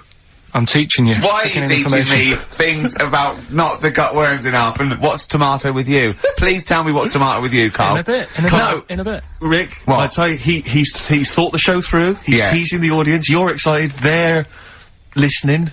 Yeah, maybe. Yeah. So listen, I think we should all, because we got your competition to squeeze in, we got all these great goodies. Let's not forget, hello, Children of the Corn. I do feel slightly guilty that now this is Karl Pilkington's show. I don't think we should have our names involved. No. It's not fair, is it? And I think we should give Karl the money. I don't want my name to this. It's a Ricky Gervais show. Yeah? Right, the quiz. Yeah. Will we get that out of the way, because they've only got an hour to start. Don't you worry about that, Carl. I've already got this one. I'm thinking on your terms now. Let's play a tune. We'll come back with the big competition information.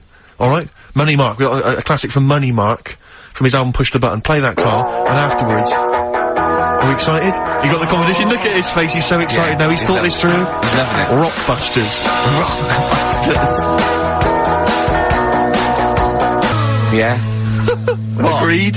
Yeah. Yeah? Yeah. Should we do that? Yeah. Brilliant. Go on. You're rejuvenated, are you? Yeah, let's go for it now. Second hour. Yeah. Yeah. Hangover finished with? Yeah. It's all done? Done. Good. Done. I had some water. Excellent. That'll often sort it out. Yeah. Well done. Flea is the best way. He's just had an argument with a punter. Someone called up and said, I don't think a flea's very good. How would the flea know? Tell him what he said. He said, how would the flea know what train to get on? He went, he gets to Houston and look at the timetable. Yeah. Yeah, and he went, we're not going to agree on this. He got annoyed at him, because the bloke said he'd be better to be a wasp. Yeah. A wasp would not survive, would it, on, you know, a Virgin train or something? So... Why wouldn't it? It just wouldn't, because people really don't like wasps, so somebody would end up clouting it and killing it, and that brain would never get to his body, so... Right, yeah, it is quiz time. Whee! This is the moment we've all been looking forward to. Go on, do you want to tease them with the prizes? No. Not really, because they might not bother phoning in. Or it's not a phone, or is it? It's an email. Alright. Okay, well, a quick reminder then, we've got The Office. I don't want people to think that we'll just keep plugging The Office DVD. We've got nothing else to give away. No one gives anything away. No, that's why. Hanging around in Carl's little room. Did you get a guy from HMV just to did you get a guy just nick these from HMV and carry them back? The beard and the ponytail. Was that the story? So we got the Office DVD, obviously. We got the remix, XFM's remix album, volume 2. That's sort of remixes of various tunes. Quite a good little compilation album here. One of those kind of the best Coldplay, Travis, Oasis, blah blah blah blah blah albums in the world ever. And let's play some of them, because there's nothing in the library. Exactly. Have a look on there. 4 Alanis Morissette, 9 Catatonia. I just counted, didn't that? But the big one, the big star prize that you're all playing for is, of course, the DVD widescreen version of Children of the Corn, Stephen King's horror film. Lest we forget, it's got Peter Horton as the star. so look forward to that. We're going to give Shadow away separately, are we? We're going to do that separately? Yeah. We'll give away the DJ Shadow tickets at a separate... Right, so we're playing for those DVDs and CDs, and what it's an email competition, don't bother phoning in. Yeah, the phone lines are lighting up a bit, so put the phone down, get the computer started up, and it's ricky.gervais@xfm.co.uk, if you know the answers to these, right? And the way it works, we did it last week, but if you didn't hear it, I'll give you some initials, and like a bit of a cryptic clue. So, and you work out who the band is or the artist, right? It's always a band or an artist. It's not any TV programs and that. So, say like last week we had S, didn't we? And it was, Better Than the Average Homeless Person. And that was Supertramp. Right? So it's not always XFM music, it can be anything.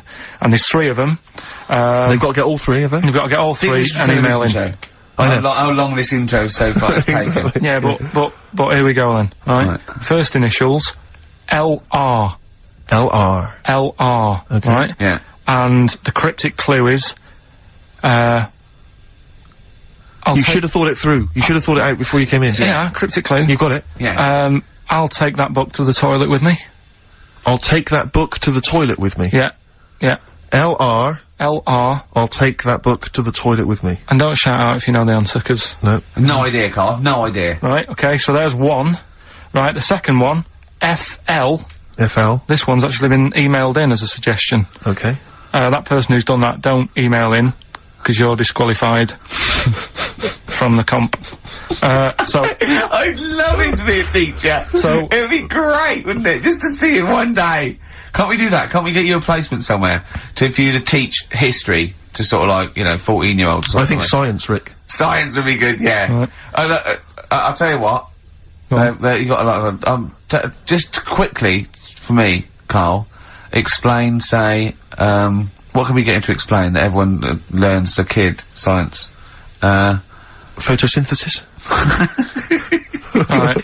So, FL, right? FL are the letters, and the cryptic clue, blow the candles out before you eat the cake. Blow the candles out before you eat the cake. Yeah. Blow the candles out before you eat the cake. The letters there, FL. Alright, we've got LR, we've got FL. Yeah. And finally, the third one, NS. Hold on, how many have they got to get? 3. Don't worry, there's no more after this, Rick. Right? NS. How can I wash up in something shaped like that? Right? That's one of mine. So very quickly recap, just in case we missed any. LR is the first one. LR. I'll take that book to the toilet with me. Cryptic clue. We had FL. Blow the candles out before you eat the cake. And the final one, NS. How can I wash up in something shaped like that? If you think you know the bands, you just email in, ricky.gervais@xfm.co.uk. You win the DVDs, the CDs, and, that's it. He's great, isn't he? I could sit here and watch him all day do this. Wow.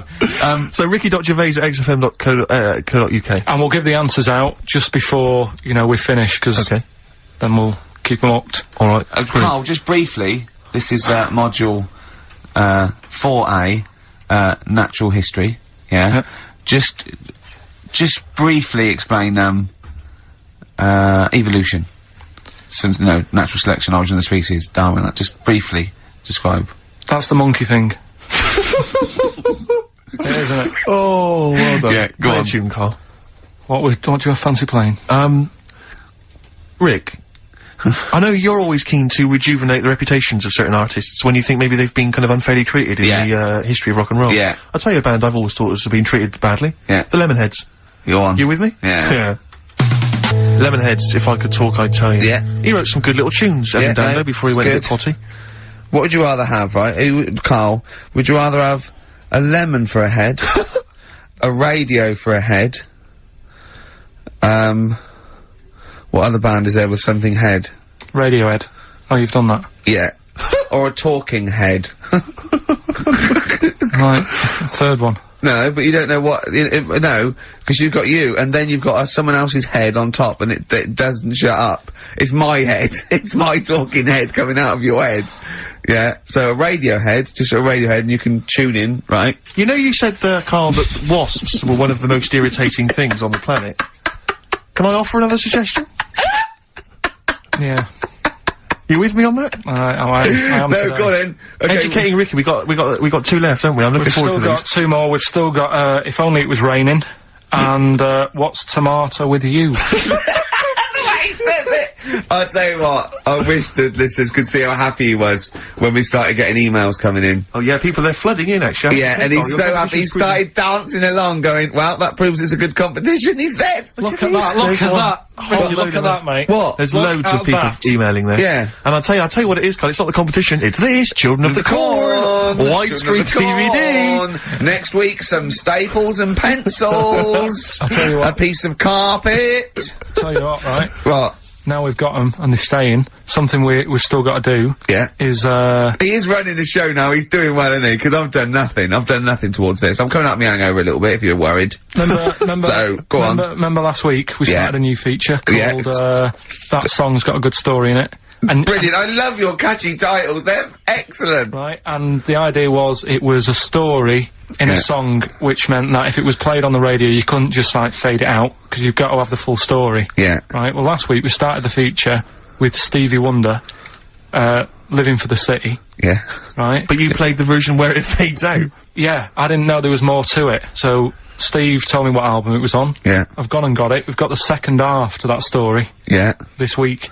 Yeah. So, you've got half the story. What was it? What had happened is, like, the lad's living in Mississippi. There's not much going on there. Mississippi. That's someone off Rainbow's mum. Yeah. Living, Mississippi? Yeah.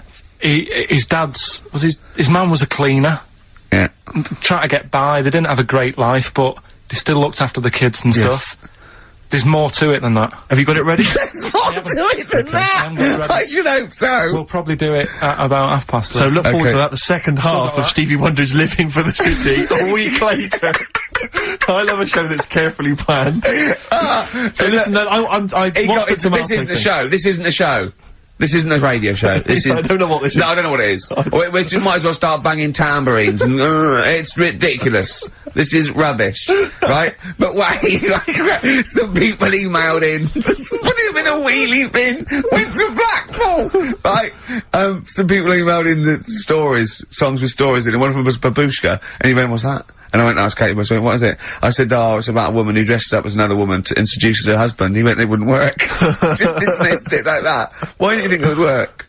Because you'd know. I mean, say like,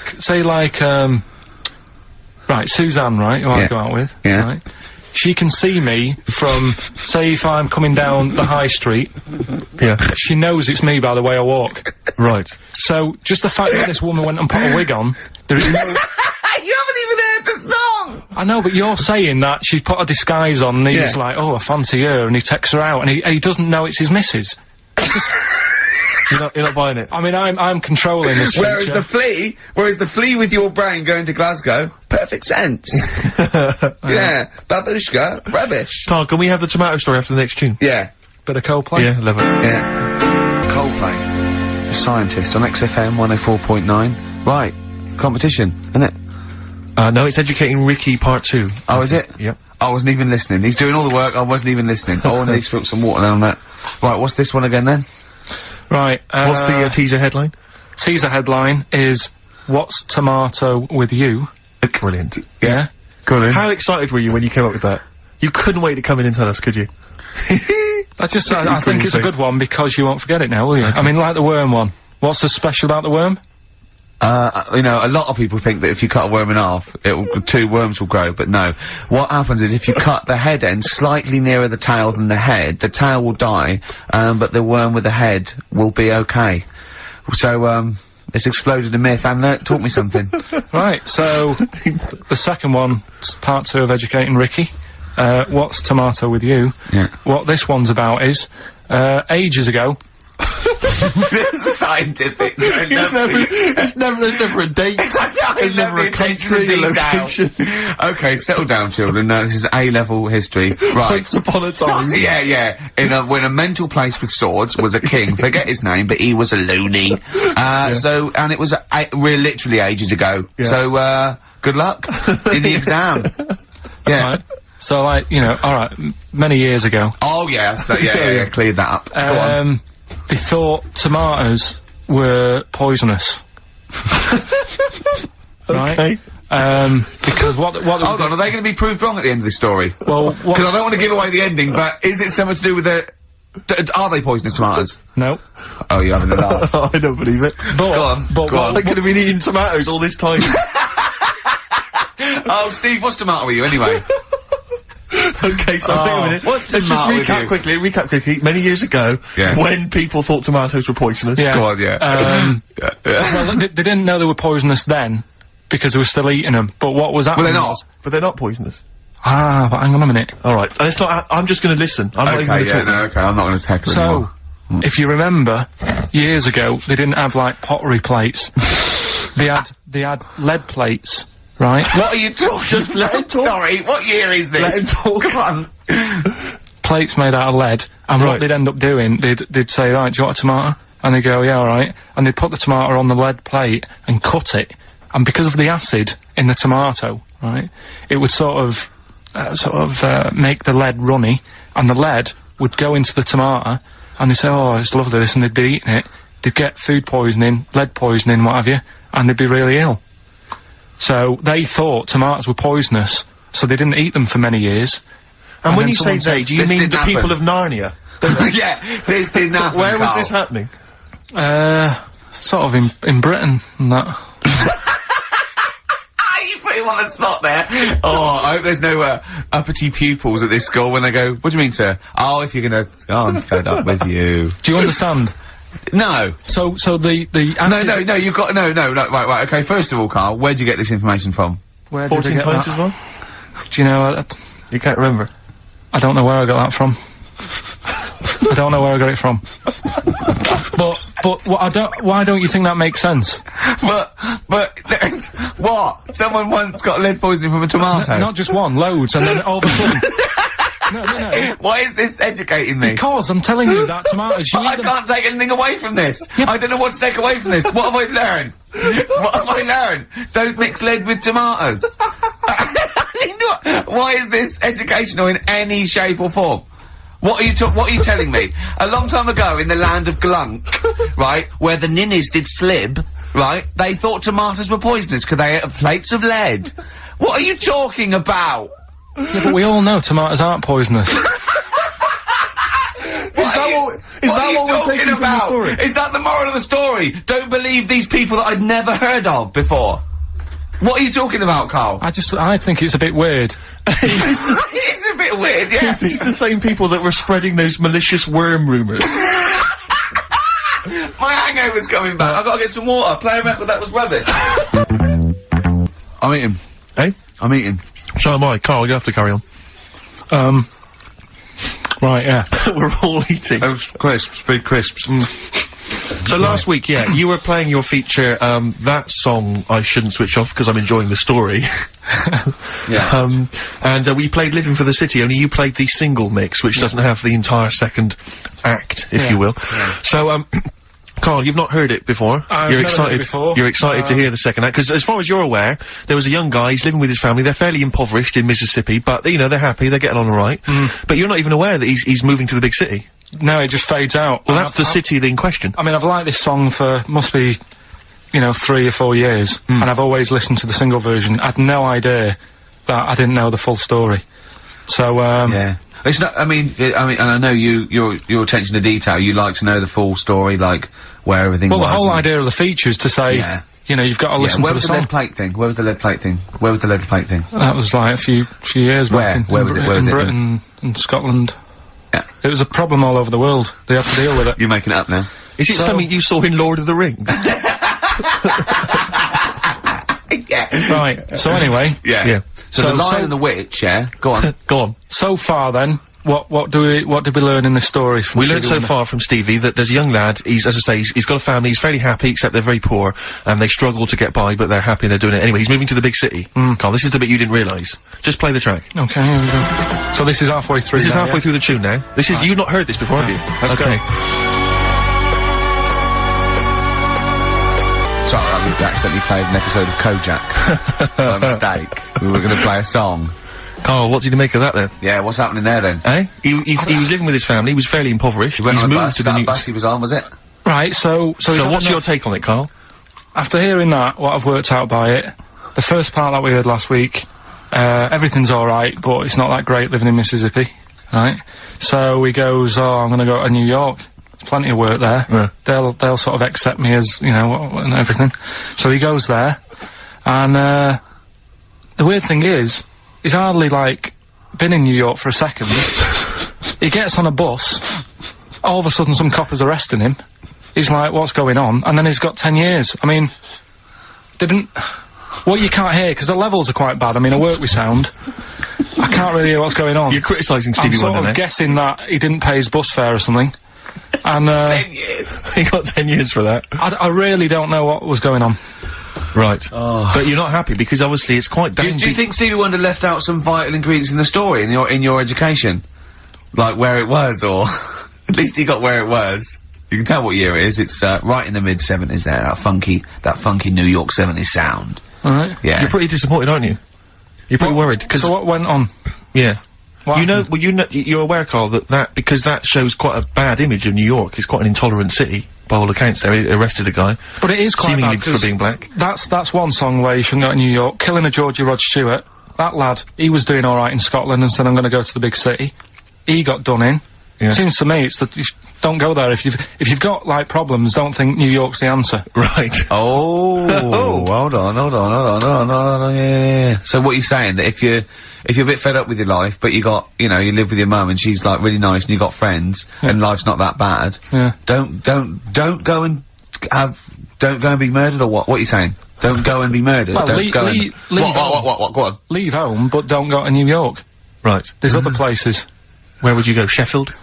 Don't know, but... Yeah. But so you're a little mank lad, weren't you? You're in your garden, we had your train set, your brother blew up, there was a horse next door, and you thought, oh, I want to go to London. So, do you know what I mean? You're like that. Yeah, but... You're in many ways like the fella in that song, and like Georgie. No, because in many ways you are a bit like Georgie, aren't you? I had a car, so... No, are you a little bit like Georgie in many ways? I didn't get on a bus, I had a car. So, I wasn't gonna have the problem he had, for a start. Right. But, I mean, I suppose there's loads of things you can look at that story and take out of it. That's what I like about the feature, right? What? So... That's what you like about the feature? The feature that we're doing. Oh, right. That song's got a good story. If you had a time machine, where would you go? What year would you go? Probably the 60s. Okay, would you go forward at all? What's your favourite year in the future?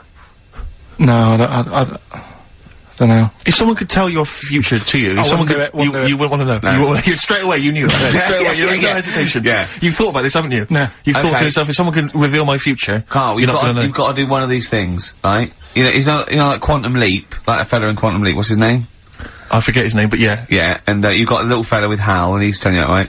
Would you rather go back, and you go in someone's body, would you rather go back, you could go back to be, a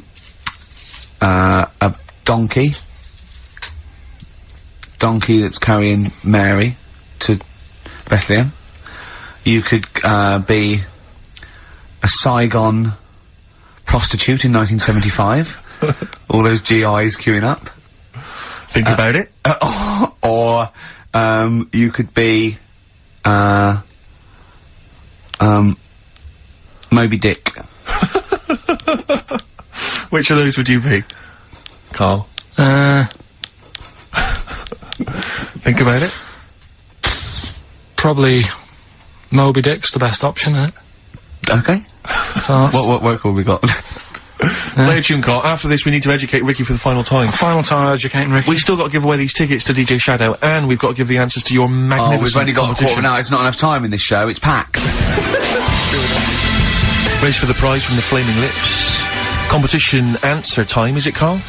Yeah, we did this like about an hour ago. Rockbusters. Yeah. Rockbusters. With Karl Pilkington. Yeah, I gave you some initials. The initials sort of made up a band. We had LR, we had NS, yeah, we had FL. Well, give us the clues. Give us the clues in the answers. What's it, what? Right, so LR, the clue was, I'll take that book to the toilet with me. What's the answer? Lou Reed. Lou Reed. Good. That's very good. That's very good, Carl. Well done. Alright, okay, next one. FL, blow the candles out before you eat the cake. Yeah? We just played them. Flaming Lips. There we are. Very okay, and the final one was NS, how can I wash up in something shaped like this? Yeah. That was NSYNC. Yeah? NSYNC? NSYNC, it'd be a bit... NSYNC. If you had a sink, you wash up in a sink. Yeah. Shaped like an N, you'd be like, oh, have I got everything out? So, has anyone got that? Wow. Right, well, so no, there are right answers, I have to say, Carl. You've done very well. It was an enormous response. I'm just going to click on one of these emails randomly. I'm not even going to look. Who we got here?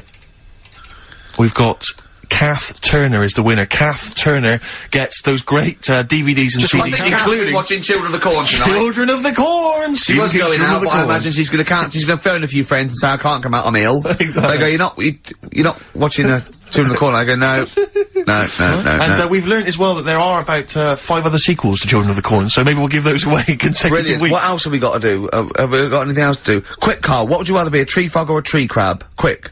What would you rather be? Straight away. Tree frog or a tree crab? Tree frog. Why? Don't know what one is, you just said pick one quick. A tree frog or a tree crab? What would you rather be, a tree frog, yeah? Yeah. Okay, what would you rather be, a tick or a leech? They both suck blood, there's not a lot in it, go on. Why? Because I heard they've got, I was reading about them yesterday, they've got 300 teeth, and what they do is, if they get on you, right, and you didn't get it off with a match or anything, it would stay there, and it eat 5 times the amount of blood to make it 5 times bigger than the size of itself. Oh, you're a scientist! And then it'll just go, oh, I've had enough, and it falls off. Okay. Naturally. What would you rather be, a puppy or a kitten? Kitten. Why? Just look better. Okay. Yeah. Some great adverts there on XFM. I enjoyed it. 4.9. Absolutely. We have to give away these 3 pairs. We have to give these away, Rick. Yeah. We've got 3 pairs of DJ Shadows. This is so jam-packed. I think we've planned too much for this show. We have indeed. Next week, I think we have a little bit flabbier next week. Rick, do less. Rick, can we chill out next week, please? Yeah. Go on then. So yeah, any ideas, guys? Any questions? Sort of DJ Shadow related questions? Any Shadow or DJ questions? Carl, any ideas? What does the word DJ mean? Yeah, it's too easy. I'll tell you something I do know. Go on. Right. But I can't really get a question out of it. Go on, just tell us. There's a shadow somewhere. It's already good, isn't it? I'm loving it already. No, right. There's a shadow, I think it was in America. Yeah. And it's on a quiet road. I'm guessing somewhere like Boston, that's what I imagine. Okay. Right? No. Somewhere like Boston, and people at night used to see this shadow moving about, and they'd go, what's that? Right? And it got known, the town, the little local town got known for this shadow, but it didn't cause any problems. People what are you talking about? Well, it was Just, you've lost me. What are you talking about? No, do you know, like, some places get famous, like, Scotland's got the Loch Ness Monster and that, but it doesn't cause any, but it doesn't cause any problems. It doesn't exist, go on. Right, so there's this shadow walking about on the road.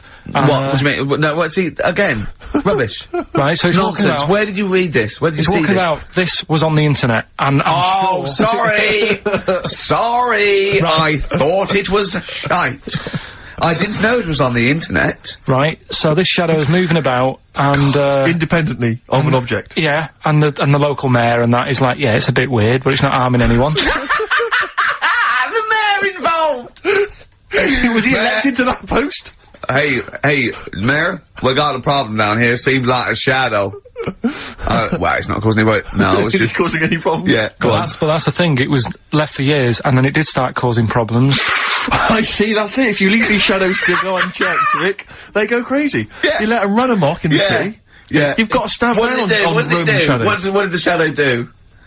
It was pushing people off the bike. It was what?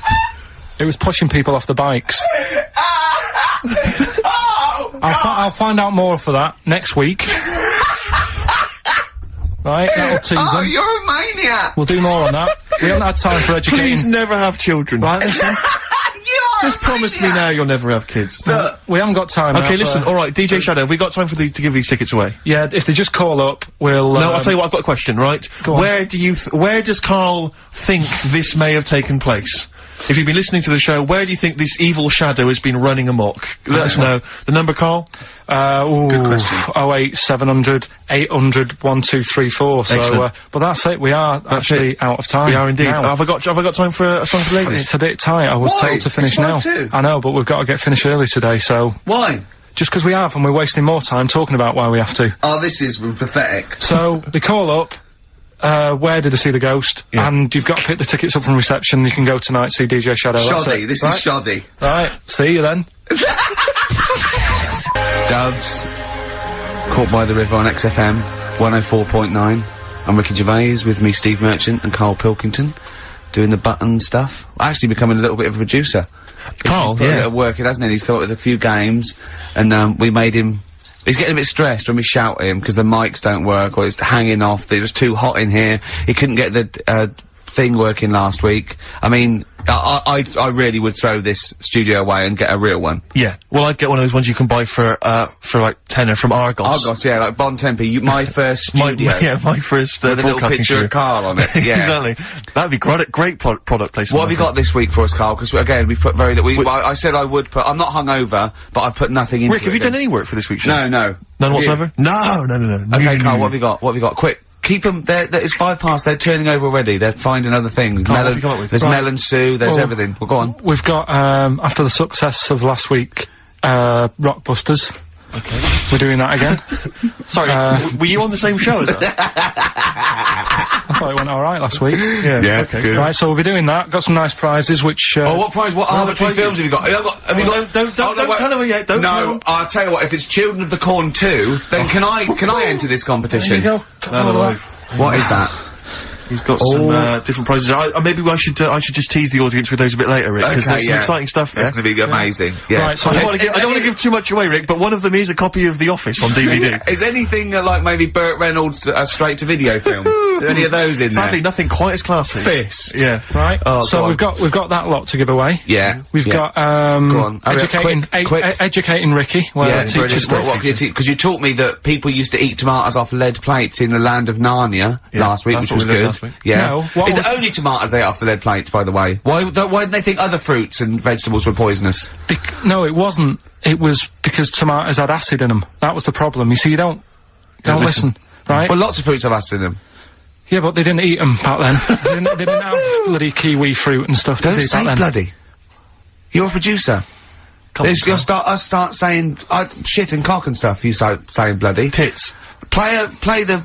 Hang on, right, and go on, keep him hooked, right? Yeah. We've still got a song with a story in it. Yeah. You don't want to play Babushka, do you? He doesn't like the idea of Babushka. I told him that was a story. Yeah. And he doesn't like it. A devil went down to Georgia. Someone sent in.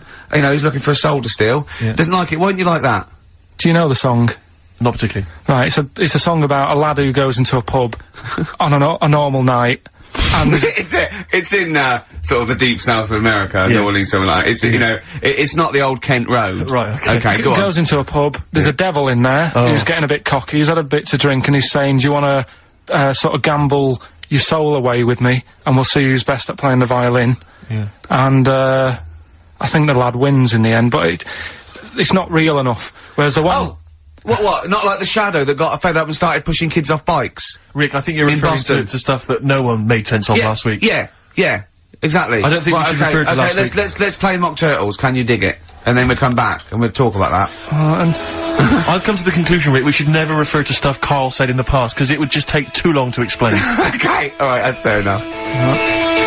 Mock Turtles. Can you dig it? Indeed. What I've done there is I've taken the title and I've done it like I'm talking to someone. Sure.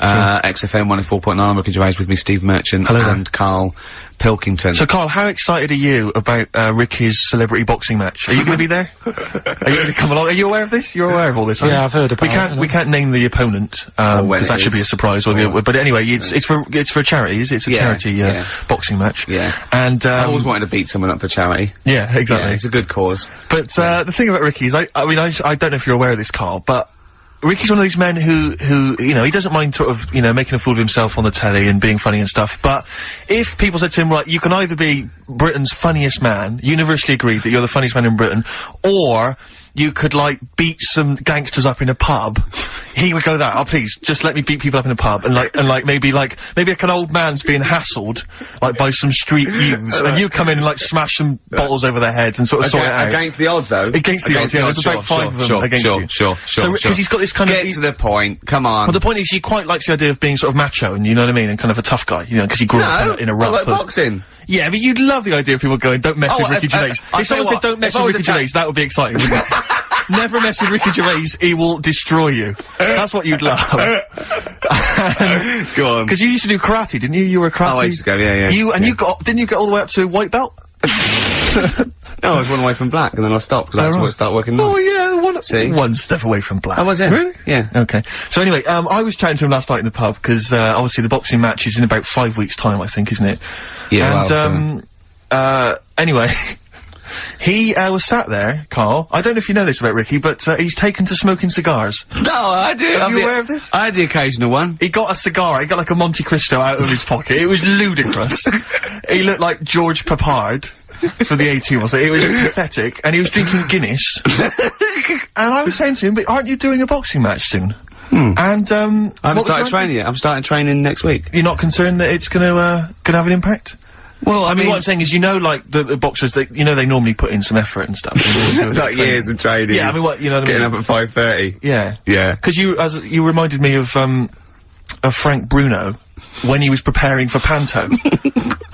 Not when he was... I don't think he even smoked then, did he, and drank? No. So I don't, what's your thinking, Rick? Because you know you're gonna get your face pummeled. You know that, I mean, they're gonna destroy you. You haven't got a chance. That's why I left it this long, so I definitely lost my looks. But you haven't got a chance. You're having a laugh. Have you ever taken a punch to the face? Sorry, listen, sorry. But I'm genuinely concerned. Is this sort of psychological training? Because... No, it's not psychological training, it's a warning. I've spoken to your friends and your loved ones, and they all agree. We've got a petition going. We're sending it to the BBC. Please do not let this man box. Anyone else, please. But they're gonna beat you. Seriously, I mean, have you ever had a punch, like a boxing glove, in the face? No. I think you should let us punch you next week live on the show. You'd like that, wouldn't you? No, because because you've got to get used to it. Because I think you're gonna either, cry, just start crying uncontrollably, or just run away. You'll just run away. You'll just climb out the ring and run off. Yeah, this is the same tactic that Ali used against Foreman in Rumble in the Jungle. But I just... Oh, dear. Because I think a boxing glove... Because I know you're wearing, like, huge... Aren't you wearing, like, huge kind of foam boxing gloves? No, we're not, no, we're not. We're using, not normal, amateur ones. Are you wearing boxing gloves like those ones they used to have on Gladiators? When everyone bites the dust? Those big foam gloves. You just slap each other in the braces. Yeah, exactly. Yeah, and a big sumo suit. Exactly. So, I should be okay. Do you get to, you get some kind of head protection, do you? Yeah, it's amateur. It's amateur, so it's amateur, you say? No, I mean... So there's no title? No, I mean, I think the amateur is head guards, vest, and, 16-ounce gloves or something, as opposed to professional, which is no vest, bare-chested. Oh, right. Maybe I could ask to fight bare-chested, because I'd quite like to show off my body. Yeah. If I could. I think wrestling is really good for you, I think. But I don't mean like those kind of like The Rock and people like that. I'm talking about Big Daddy, giant headsets, that kind of... That'd be good. Where you can just throw yourself on someone. Where they can sort of like be nearly dying, but then they can do a stomach butt. Yeah, exactly. Yeah, stomach to stomach. That's a good move, isn't it, in British wrestling? I always like that one. Yeah, and I think wrestling, you would... Like two elephant seals fighting over a female. Is it true that you've spent, knowing you've spent more time deciding what tune you're going to enter the ring to? I want to come out to California by Tupac and Dr. Dre. I think that'd be really good. I think that's embarrassing. And I'm going to come out with loads of little midgets to make me look really big. Sure.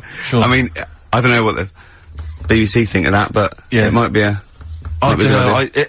Maybe we should take some suggestions as to songs that would be perhaps more appropriate. Okay. I get knocked down, but I get up again.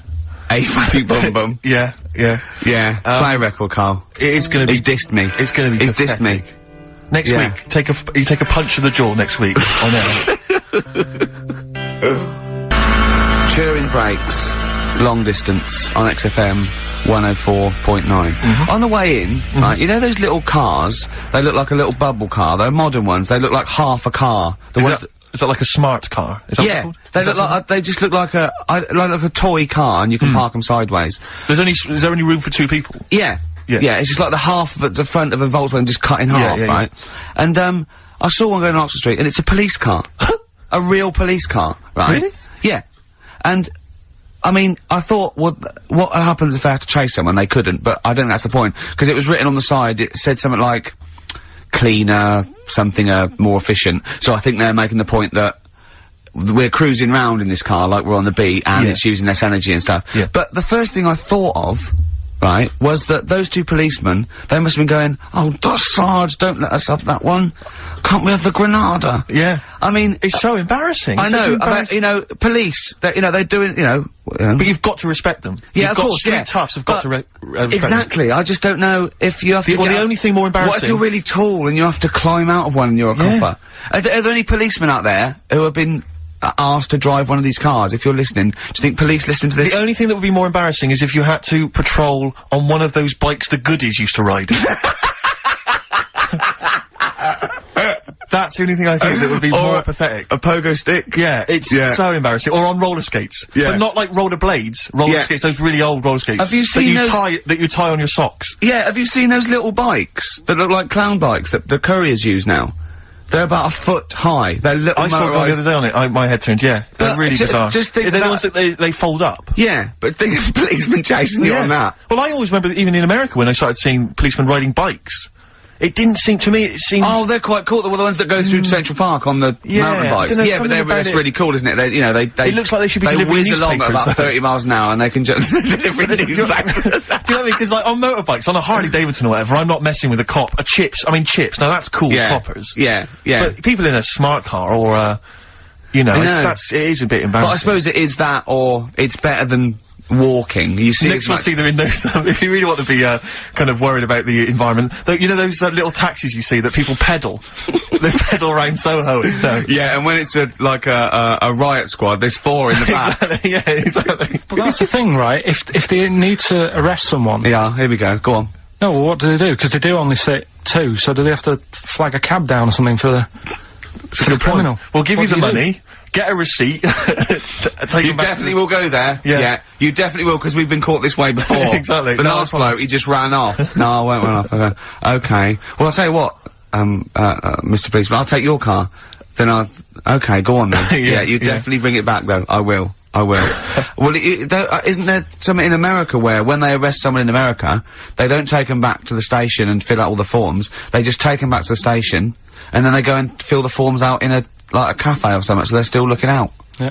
Yeah, Carl told me that. They're what? So they're still on patrol, is it? Yeah, so they said they're doing all their paperwork, but they're in the, a cafe window and they're looking out. Do you know, like how they say in this country so much police time's wasted by having to go back to the office and filling out loads of forms? That sounds like some policeman going, yeah, I could get a lot more work done if I was in a Starbucks. Yeah, no, there's a lot of criminals in the pub, and if I would, you know, and I get to keep the receipts. Yeah, I mean, what's safest is if I didn't wear my uniform and probably got drunk. Yeah.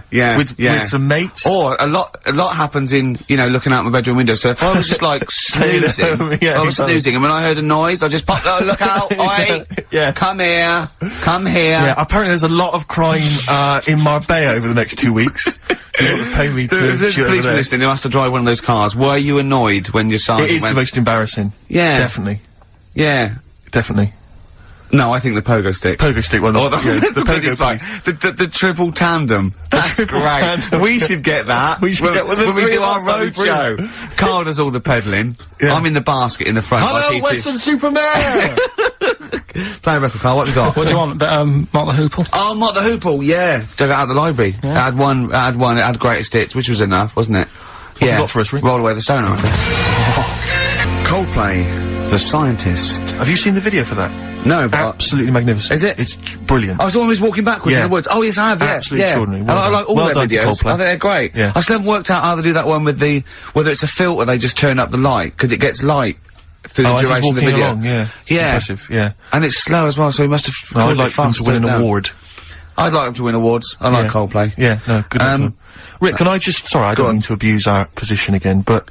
Bruce Springsteen's performing in London tomorrow night, and you remember I made an appeal to try and get a free ticket. Yeah. Well, I don't even mind paying. I tried to pay, but that's good of you. No, I'm a generous kind of guy. And I thought you were me. No, go on. What are you going to say? But you were all I'm saying is, you know, face value. I mean, you don't want to be ripped off, do you? No, don't be crazy. You know, ideally half price. Yeah. And I've been chasing kind of my tail, really. I'm not going at the moment. I'm not going, and I'm desperate to see him, man. I mean, he's going to do a great concert. It's his only one in London. I can't believe that being on the radio, being on XFM, you know, the listenership's going up apparently. I can't believe I can't get a ticket. I've asked Carl. He's done nothing. No, Carl had a very good point. Nothing. Carl, say what you said when he was whinging in the but first of all, whilst you're moaning, you also asked in the week for a Badly Drawn Boy album. Yeah. You got in today. Yeah. There's one there for you. Well, but it's yin and yang. And it's like, but I do, you know. Carl, what's Steve ever done for you? That's what you got to ask yourself. What has Steve ever done for you? Well, he took me to the BAFTAs. Yeah, but only 'cause no one else would probably want to go with you. I can't believe that. What is this? I do not believe that. Oh, Steve, I'm going to stitch you up now, Carl. And it's in a nice way, and don't worry, it won't be too bad. He won't take it too bad. Carl sent me a little text message today. Right. No, Oh, what is this? Right, okay. Okay. You know I'm in a very frail mood at the moment. No, you're like this one. This is funny, because me and him have been, like, sending, trivia back and forth to each other. Which is another point, right? I sent him... Oh, well, I'll get to that in a minute. I thought he'd really be amazed with, Well, while you're fiddling, if you can make my dream come true, to go and see Bruce Springsteen tomorrow, then give us a call on the usual number. But like I said, Steve... What? Right, wouldn't be... Right, you just said when the song was on, can't believe it, right? We work at XFM, and I can't get tickets for Springsteen, right? Yeah. We work in radio, we should get tickets. Right, now think Which of I'm willing to pay for. Yeah, but think of the... Yeah, but if it's sold out, it's sold out. Yeah. Yeah, but that's just something they say. Right, that's just what they say, is it? Right, so everybody on local radio stations say, do you know, I like that Bruce Springsteen, I want a free ticket, right? So another say... I tried to phone, I phoned for an hour and a half, I couldn't get through. Not long enough. I've put the hours in. Not long enough. Not long enough. What are you talking about? I've put the hours in. No. Right, so another 400 people turn up at the gig, they cram them all in, there's people being crushed, you know, they've paid the money early, they were up early that day when the phone lines were open, whilst you were probably sleeping, and that, so they're dedicated, and they're the ones at the front getting crushed. What? Would your Why mum and are they dad getting be crushed? happy if you were there getting crushed? I don't mind, I'll sit at the side of the stage and watch him. Yeah, but I don't mind. But everyone will say that then. And then before you know it, no one can see anything because you're all on Carl's the right stage. on this one.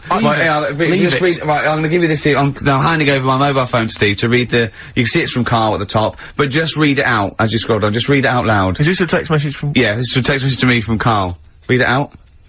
To see at night as well as an owl, you would need eyes the size of grapefruits. If only Stephen could turn his head right round as well. Carl, I can't believe it.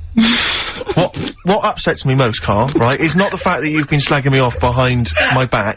It's the fact that you've got the cheek to come on here and moralise because you failed to get me tickets and make a dream come true. You've come on here trying to pass the buck and say that it's a health and safety problem, when in actual fact it's a Karl Pilkington problem. Do that, I've got it in a bin. I'm devastated, you know. I didn't thought, let's play a record. I'm upset. I should have eaten this banana off air. What's the number? It's 08700 800 1234, but if it's sold out, Steve, it's sold out. A bit of a classic here. R.E.M. I bet if Ricky wanted to go, it'd be fine. I'm sure someone could sort it out then. Who? Oh, if Ricky Gervais wants to go, then I'm going. Are you? No. You want some tickets, so. U2,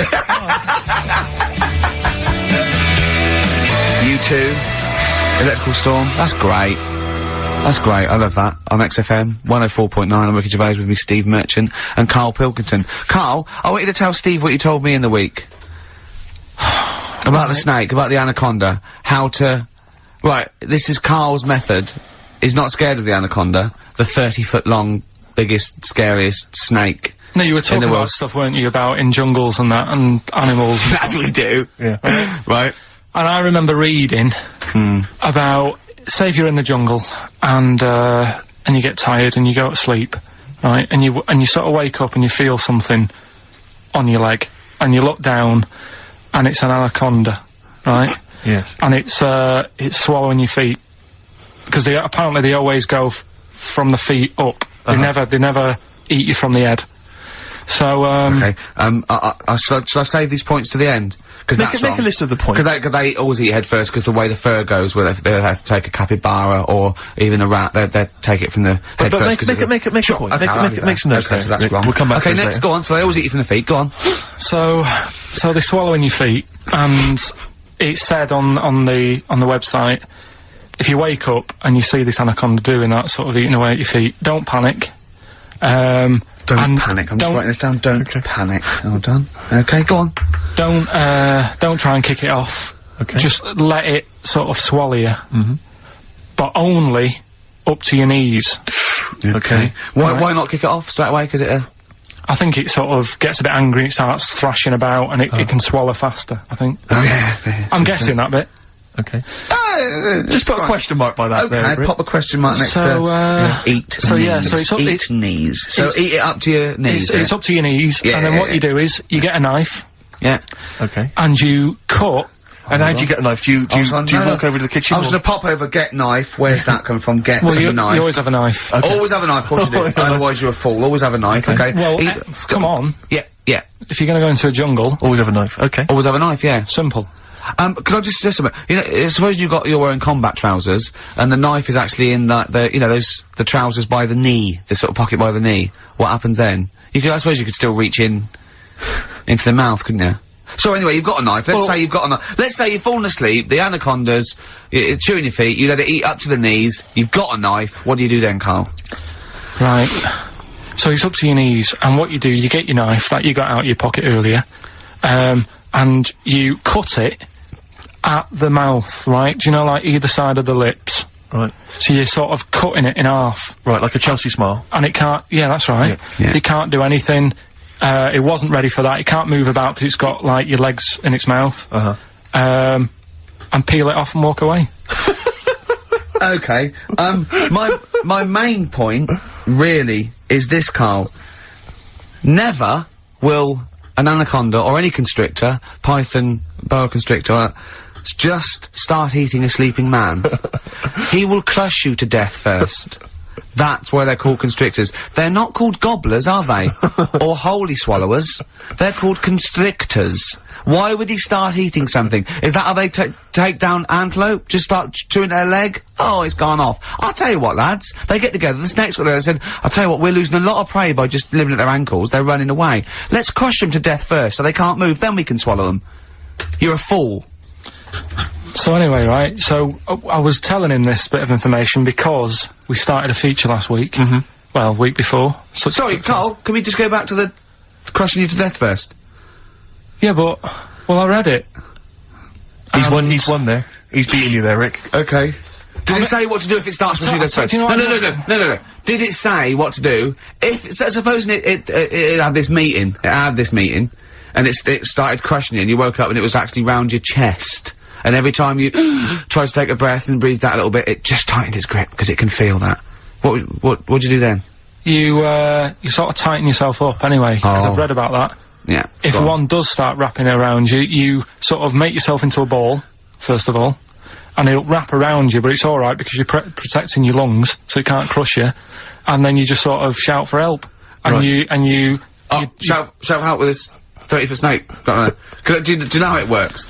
It gets as tight as it can. It can feel as tight as it can, right? With these huge muscles, right? Yep. Right? When you leave a bit of breath out, it tightens again. You won't be that out of breath. You haven't been running anywhere, so you can just go. What? And when do you get the new mouthful of oxygen? Just breathe very slowly, like you do. How? Do you know what breathing is? Do you know what breathing is? It's extending your rib cage, right? Intercostal muscles between the ribs. Contract like that. Okay, making the rib cage expand, which pulls air in through. It's like a bellow. That you can't just breathe via the mind. It's a physical process. It's your rib cage pulling over. Maybe I'm special, but I can do little breaths without my rib cage. Play a record, Steve. You're special. Play a record. No. You can't take little breaths without moving your rib cage. Can I just give you the titles, because we're running out of time, we've got a competition to do. Okay, alright, let's just leave the anaconda discussion. Why don't you agree to disagree, and we'll see who survives if you crash land in the jungle. Right, so, what is this? What are you doing now? This is educating Ricky, right? Oh, good, I'm gonna look forward to this. Yeah. 3 topics that I teach you every week. Yeah. Now, obviously, I should just remind people, you normally summarise each of these in a kind of bullet point heading, which you tease us with, so what have you, reduced them to this week? Right, we've got, Stocking, Aitken and Waterman. Stocking, Aitken and Waterman. Good. Yeah. What else have we got? We've also got, what else is it? It's not his vault.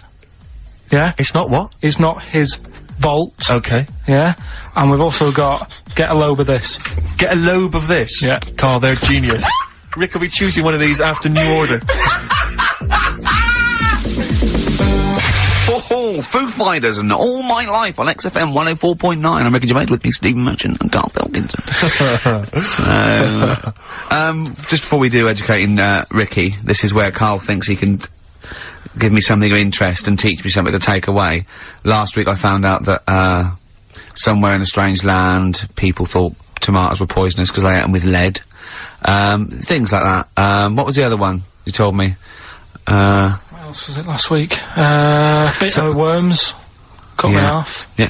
Oh, I sent him a text message. I was on the train, a bit bored, and I read in, I think it was Metro, scientists have found out that worms get stressed, and they found out that the fat ones didn't live as long, and when they checked the thin ones that lived longer, they found out they had a gene for de-stressing them. Right? Carl, do you remember what you said? No. He went, well, that's stupid, isn't it? He said, did these other ones die of natural causes? I went, yeah. He went, alright. Because it could be that the fat ones couldn't get off the pavement quick enough and got squashed. So maybe the scientists go, yeah, we didn't... yeah, they come to think of it, they were flat as well as fat. I think the reason that the worms are getting stressed is because people like Karl are cutting them in half to try and make 2 snakes. Yeah. Yeah. Two worms. Well, yeah. well. That's the concern. he said they can't even commit suicide if they're stressed by cutting their throat. I also sent what I thought was quite interesting, that the scientists have found that the elephant hasn't got the best memory. The sea lion has, right. based on they've got a sea lion and they got it back into the old laboratory 10 years after it taught it a simple trick, and it could still do the trick. What did you say to that, Karl? I'd say they don't go up to much anyway, so if you do teach it something, it is going to remember it. Sure. Because it's got nothing else to do. Yeah. And then it also, I mean, I like sea lions, they look nice and everything, but what do they do? What was that? Sea lions? Yeah, what are they here for? It's another jellyfish, as far as I'm concerned. It's like, it's there and people know about them, but what do they do? Yeah. What do we do? What do we do, Karl? Well, what do we do? A cat, first, Steve said, is good for your heart. So why is it all geared to what's good for us? Well. Anyway. Educating Ricky. Good, we settled that then, go on. The titles that are, meant to sort of pull you in. Yeah. We've got, what was it? Stocking, Aitken and Waterman. Yeah. You've got, It's Not His Vault. And, Get a Load of This. Get a load of this. So, which pun do I pick first? I think I'll go for, get a load of this. Get a lobe of this. Yeah, get a lobe of this, yeah. Well, that's a story about a girl who, she was deaf, right, for 4 years. And, it happened quite a bit back this. What year? Or was it, I think it was ages ago, was it? Yeah, quite a bit back. She was deaf for about 4 years. Having an argument with her mum, it said, which I didn't quite understand. Because I don't know how they do that. Yeah. But she was having an argument, and a man pushed her against a wall, and she banged her head, and her hearing came back. Okay. Was she wearing a Walkman, and it fell out? And she'd realised, oh, there's no explanation. There's no explanation? Well, why is that teaching me something then? So I knew you'd say this, right? So I thought, right, I'll stick something on it. Do you know that bees are deaf? No! No, you can't just, no! If you ask someone something they don't know the answer to, they don't tell you something else. Just, I'll tell you something else then. I can't answer that, I'll tell you something else. Imagine that. If you asked a teacher. Look, how do birds fly? Wow, if you're gonna do that. Tallest building is, I mean, what? Well, that was the equivalent, Karl, of running away when we asked you a question. Yeah, the intellectual equivalent of going, look over there, there's a monster. Yeah. Listen. What do you mean? What she? Okay, so so her there's hearing no explanation. There's no explanation, or you don't know. Well, there isn't one, is there? Really, it's a bit what? weird. Did the doctors not look into it? No, I think they just said, "Oh, that's good." So again, I don't. Where did this information? Is that if you read this on the net? Is that all they put on the net? There was once a deaf woman who hit her head and she could hear. Hearing came back. It was bizarre things about being deaf. Was there three Was there? I've got that book. Yeah, it's a good book. That was there 3 more pages you just couldn't be bothered to read off? Yeah. No, it was just a little bit. And it was there a little picture, a cartoon picture? No pictures. I just read it. Ow! Look, ow! If you don't want to know, if you don't want to learn, you know. Yeah. Okay, it's not his fault. Let me have It's Not His Fault. You gotta save this. This has gotta teach me something. It'll be an interesting story. Right, It's Not His Vault. This fella. Yeah. What year? Ages ago? Olden times? I'd say in the 70s. Okay. Would you? Any evidence for that? And, does he wear flares in the story? Right. Is that your reason? No, it's a bit like Yuri Geller, this fella, right? Where he's electric. He's electric. And, if he walks past the telly would fizz. If he walked past the radio, it all goes like that. Ooh. His hair stuck up all the time.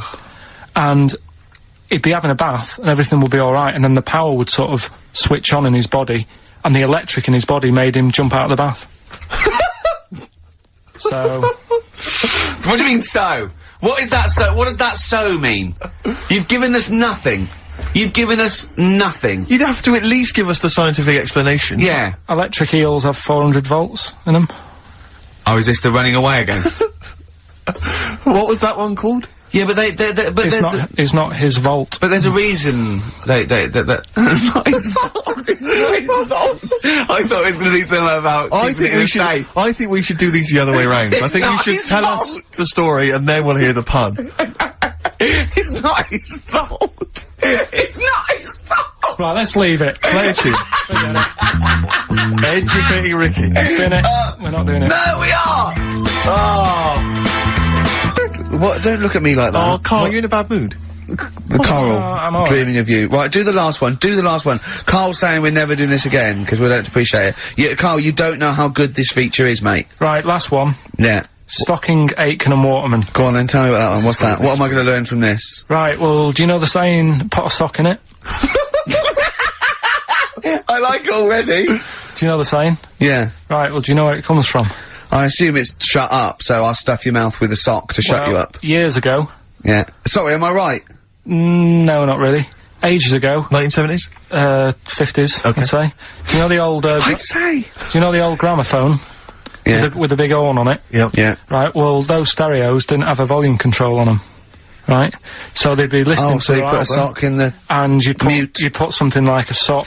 That's a real one, you see. That's taught me something. That's good. That's excellent, Carl. That is the only one that counts, like chewing the fat, if they're true. I'm assuming they are. It works. It's of interest. I haven't got it verified yet, but that is educating Ricky. That's brilliant. I will say, the other two were more entertaining. So, you know, I don't... Do you understand the distinction, though, between that one and Electrical Man? And, or I've hit me head, I can hear you, Mum. Yeah. Can you see the difference, though? Or... not really, because when I read all three, I took something away from all of them. What did you take away from the Electrical Man? I just thought, oh, imagine that. Imagine how annoying that would be. But that's not education, and it's not taking anything away. Think about it, right? We take our lives for granted all the time, don't you? You get up in the morning, it's like, oh, I'll get up and walk for a shower. Some people can't walk, right? Yeah. This guy, he can't even have you know what I mean? It's nice to have a bath, isn't it, when you got time on your hands and you can relax. This guy can't even do that. It might be alright for a bit, but he's not really enjoying it, because at any moment, it could strike. Yeah. So, he can't even do that. He can't comb his hair, because it keeps going a mess. Yeah. He can't watch his Nor can you. No, he can't. Does he fight crime? What does he do with his powers? Yeah. I think he just has to sit around, because he can't work with machinery. Right. Because he'll probably blow a fuse. Yeah, so he just sits around. Think about it, what can he do? What normal things can he do? Skateboarding. Going for long walks. Yeah. Put a wetsuit on. Well, he couldn't do that. Why? Ooh, water and electric. No, wetsuits aren't actually wet. They're dry initially. Just put a whole wetsuit on and walk round with flippers and a wetsuit's not like a dinner jacket that's like really wet. Well, yeah. All I'm saying is think. Do you know what I mean? Oh, okay. And what was the girl's deaf for 4 years hit her head. Yeah. That's just. What have you learned from that? What is that? Well, imagine how happy you'd be. Remember that time when I nearly died when I choked on a Mr. Freeze pop? Right? No, tell us that one again. No, I told you, didn't I? Tell us again. Yeah, but the people will remember it, and then it's... They weren't listening. Go on. What happened? It was ages ago when my mum and dad used to go out shopping on a Friday. 1970s? Get the food in. get a week's load of food in the cupboard and that, and we'd, you know, they'd come in with all the food, and we'd all be like, oh god, you know, there's no food left on a Thursday really, so we'd all be hungry on the Friday by the time the food got in. I love that! That they wouldn't eat it. I imagine him like jackal puppies. Yeah. Just like licking your parents' mouth for food as they come through the door. So they come in from the supermarket, they're emptying the box. Our kid had got some biscuits and what have you. Frenzy, just a feeding frenzy, like pigeons. I grabbed the Mr. Freeze pop and knocked it back really quick, but it wasn't frozen, so I knocked it back so it was like a liquid, and it went down the wrong way, right, and I was choking, right, and I nearly died. It must have been about, how long can you go before you die? A couple of minutes to do it. I reckon about a minute 50. Right, I was really close to dying. How do you know you were close to dying? Did your life flash before you? No, but I just was like... There was loads of instances of him eating pops. Yeah, exactly. I just was dead. 40 of those. Whatever, right? Anyway. What do you think you'd see if your life flashed past you? What do you think, which elements would stand out for you, do you think? Start now, go back. What do you remember? What's the first thing you remember? As a kid? Yeah, just tell it now. Being in the hall and having our dog licking my face. That's your earliest memory? Yeah. Okay, what's the next one? Right, next one's probably being at primary school with Lindsay. Yeah. Was that your girlfriend? Well, a little friend who was a girl. Sure. Yeah. And we used to have like tins with letters in, and you'd have to write stuff. But anyway, what are we doing? I got confused. Right. So anyway, I'm intrigued by the dog that was licking your face. well, bin that. We won't win that. No, it's a great feature. I just think you need to be a little bit more careful about what you consider to be education. Go on, funny. I fell over. All right. Well, we'll work on it next week. Play a tune and. What have we got first? Because we've got a big competition. Come on! Do the competition. We've only got 25 Yeah, well, come on then, Don't worry quick about then. it, Carl. Do Play a something, tune. play We'll a come back with tune. Rockbusters. What are we playing? Let's play a bit of Tupac. Oh, that's what I'm coming out to, isn't it? The fight. Exactly. Yeah. Imagine it. Whack it up, whack it up. Tupac, California Love. Yeah. And that's the big tune that Ricky will be coming out to when he has his celebrity boxing match. We're all looking forward to that, Rick. Yeah. Competition time, Carl? Oh, Carl's looking forward to this. He's just getting all stressed about his half hour. Like Pete. Oh, go on. Go on, it's sorry. just, we should have done this a lot earlier. Why? It keeps him hooked in. Right, if you haven't heard the game before, I'll give you some initials, bit of a cryptic clue, and those initials and the cryptic clue makes up some band. Might not be an XFM band, but it's a band or a pop group or an artist or something. Yeah. It's on What's email. the feature called, though? What's the feature It's called? called Rockbusters. Rockbusters, yeah? Absolutely. Do you want to, will we do this on email? I think we ought to, because you don't like taking calls from the public, do you? Well, he can't work the machine. No, that's absolutely right. It's not that, it's just that, then it's pretty fair for everyone, because Anyone who's got a computer, you mean? So it's open to anyone who's got, you know, a computer or a laptop at their disposal at this precise moment. Anyway, there's some cracking prizes, Rick, you'll be pleased to know that, obviously, once again, Carl has, managed to collect together an arbitrary assortment of, just looking giveaway stuff. looking around the office. I mean, where did you get these from? Did you, I mean, seriously, where did you get them from? Because it's such an arbitrary collection. What have we got there? I don't know what kind of a person would want these items. Right. It's such an arbitrary selection, I don't know what kind of person you'd be. Read them out, what have we got? Well, there's another XFM compilation, which you've obviously nicked from somewhere in the office. Yeah, it's a good compilation, remix to there's album. an album here, which is a promo album with two pigs on the front. I think it's the Smashing Pumpkins Live. I can't be certain. This is the album. Didn't we give this one away last week? This is just an arbitrary compilation album. Again, one of those kind of... Is that the actual one you didn't send, Carl? No. We've got a couple of got a job lot of them. Surprise, surprise, The Office on DVD, which is ludicrous. I've seen it from here. What film? If it, listen, dear XFM listener, it's 2:30. You know, it's a bit windy out. You're probably gonna stay in this evening. Maybe do a bit of shopping you got, and then in a stay this evening. Or what film would you really want? No, I mean seriously. Think if you could see one film, right? What would you want to see? DVD. One of the big releases. Yeah, it's great. Put them out of their misery, Steve. They'll be watching this tonight if they're a lucky winner. It's the movie Stigmata. Stigmata with Patricia Arquette and Gabriel Byrne. So look forward to that. That's great. That's the big one. That is brilliant. You're playing look at Carl's face. He's actually offended because he's the only one that puts any work into this show, and he's got competitions. He's got Educating Ricky, Rockbuster. He's got the song with a story. He's got a song with a story to come that he's like gone through them. It's unbelievable. Yeah. So you're playing for that collection of arbitrary goodies plus the big prize this week, Stigmata, featuring Gabriel Byrne. Oh dear. About a woman who I think starts bleeding from the hands. It's a horror film, I think. You'll have to be 18 or over to take part. It's not terrible. Sure. It's all right. But is it better than Children of the Corn, which was a big giveaway last week? I haven't seen Children of the Corn. Go on then. Right. So next week, Teen Wolf 2. Go on. Here's the and Tony Banks's own solo album, Banks Statement. Tony Banks, remember, is the musician from the much loved Genesis, but we got that album to give away. All right then. So right. To win those exclusive prizes. Go on. Yeah, you've got to email in ricky.gervais@xfm.co.uk. I saw a sellotape dispenser out in the there's a pair of gloves that I don't know who's out, but they're out there and they've been there for a week. So let's send them pair of gloves, a sellotape dispenser, and Tony Banks's solo album, Banks Statement. Yeah. Okay, go on. Right, first one. Initials JT. Initials JT. What's the cryptic clue? Cryptic clue. At the moment, I'm in a river full of logs. Hold on. Yeah? JT, and what's the clue again? At the moment, I'm in a river full of logs. Full of logs? Yeah. Okay. So, who could it be? JT. At the moment, I'm in a river full of logs. Yeah, go on, next one. Second one, there's 3 of them you gotta get. Letter is W. Yeah. The clue, that lad's got bad asthma. That lad has got bad I've got that asthma. one already. I've got that one already. W. Yeah. And finally, the last one is the letter C. Yeah.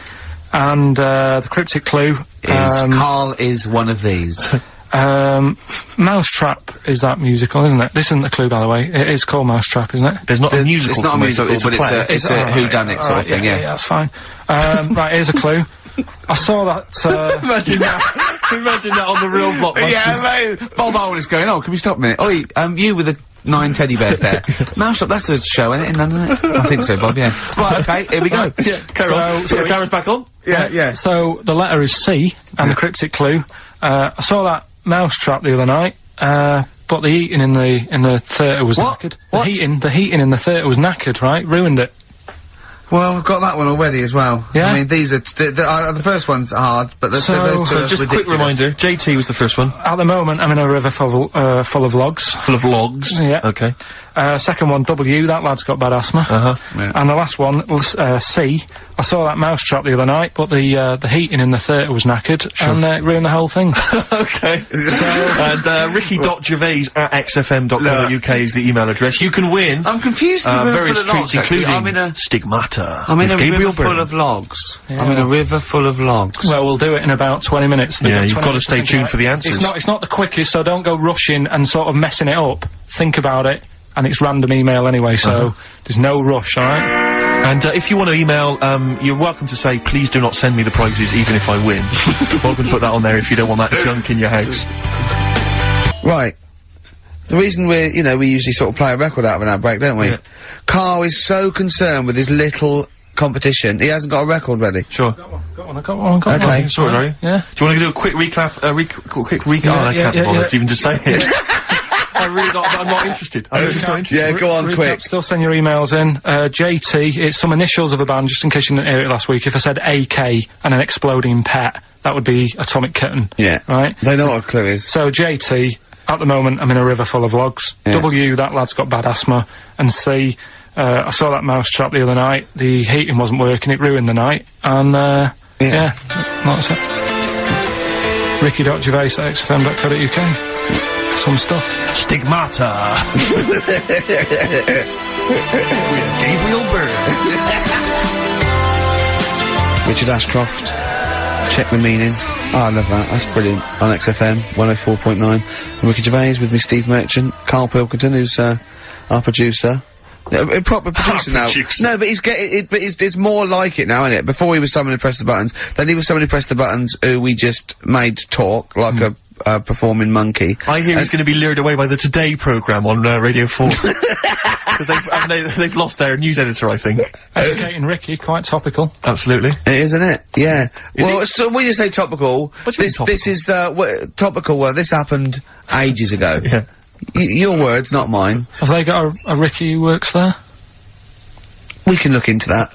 So this is the Carl big set a prizes they've got to be given competition. away, Rick. They've got to be given away. This is Rockbuster. We've got, obviously the big prize Stigmata this week. Yeah. I'm not going to give the prize to Ira, I think it's Ira or Ira, but she or he, emailed in, the right answers and then said if you could enclose the receipt for Stigmata, that would be much appreciated. But I'm amazed by the number of responses we've had. And someone wants a copy of Tony Banks's solo album, which I was mucking around, so we better buy that in the week to give it away, because I think that'd be an amazing prize to give away. If you just give the clues do again. the clues and then just give the answer. Come Come on. what the answers are. Right, well, the one that everyone was struggling with was the first one. Yeah. I'll save that, so we'll go to the second one. W, Yeah, that lad's got bad asthma. yeah, we know that.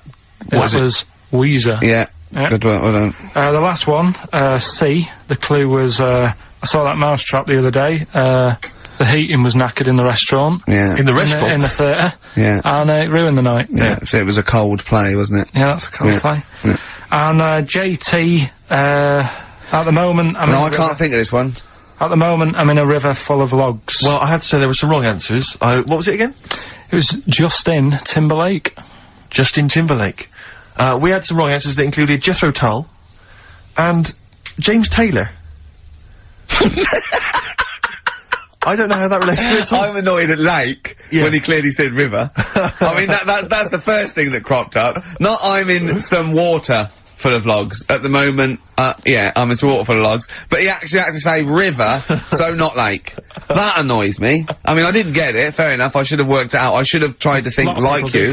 A lot of people obviously think like you, which is which I'm, you know, worried about.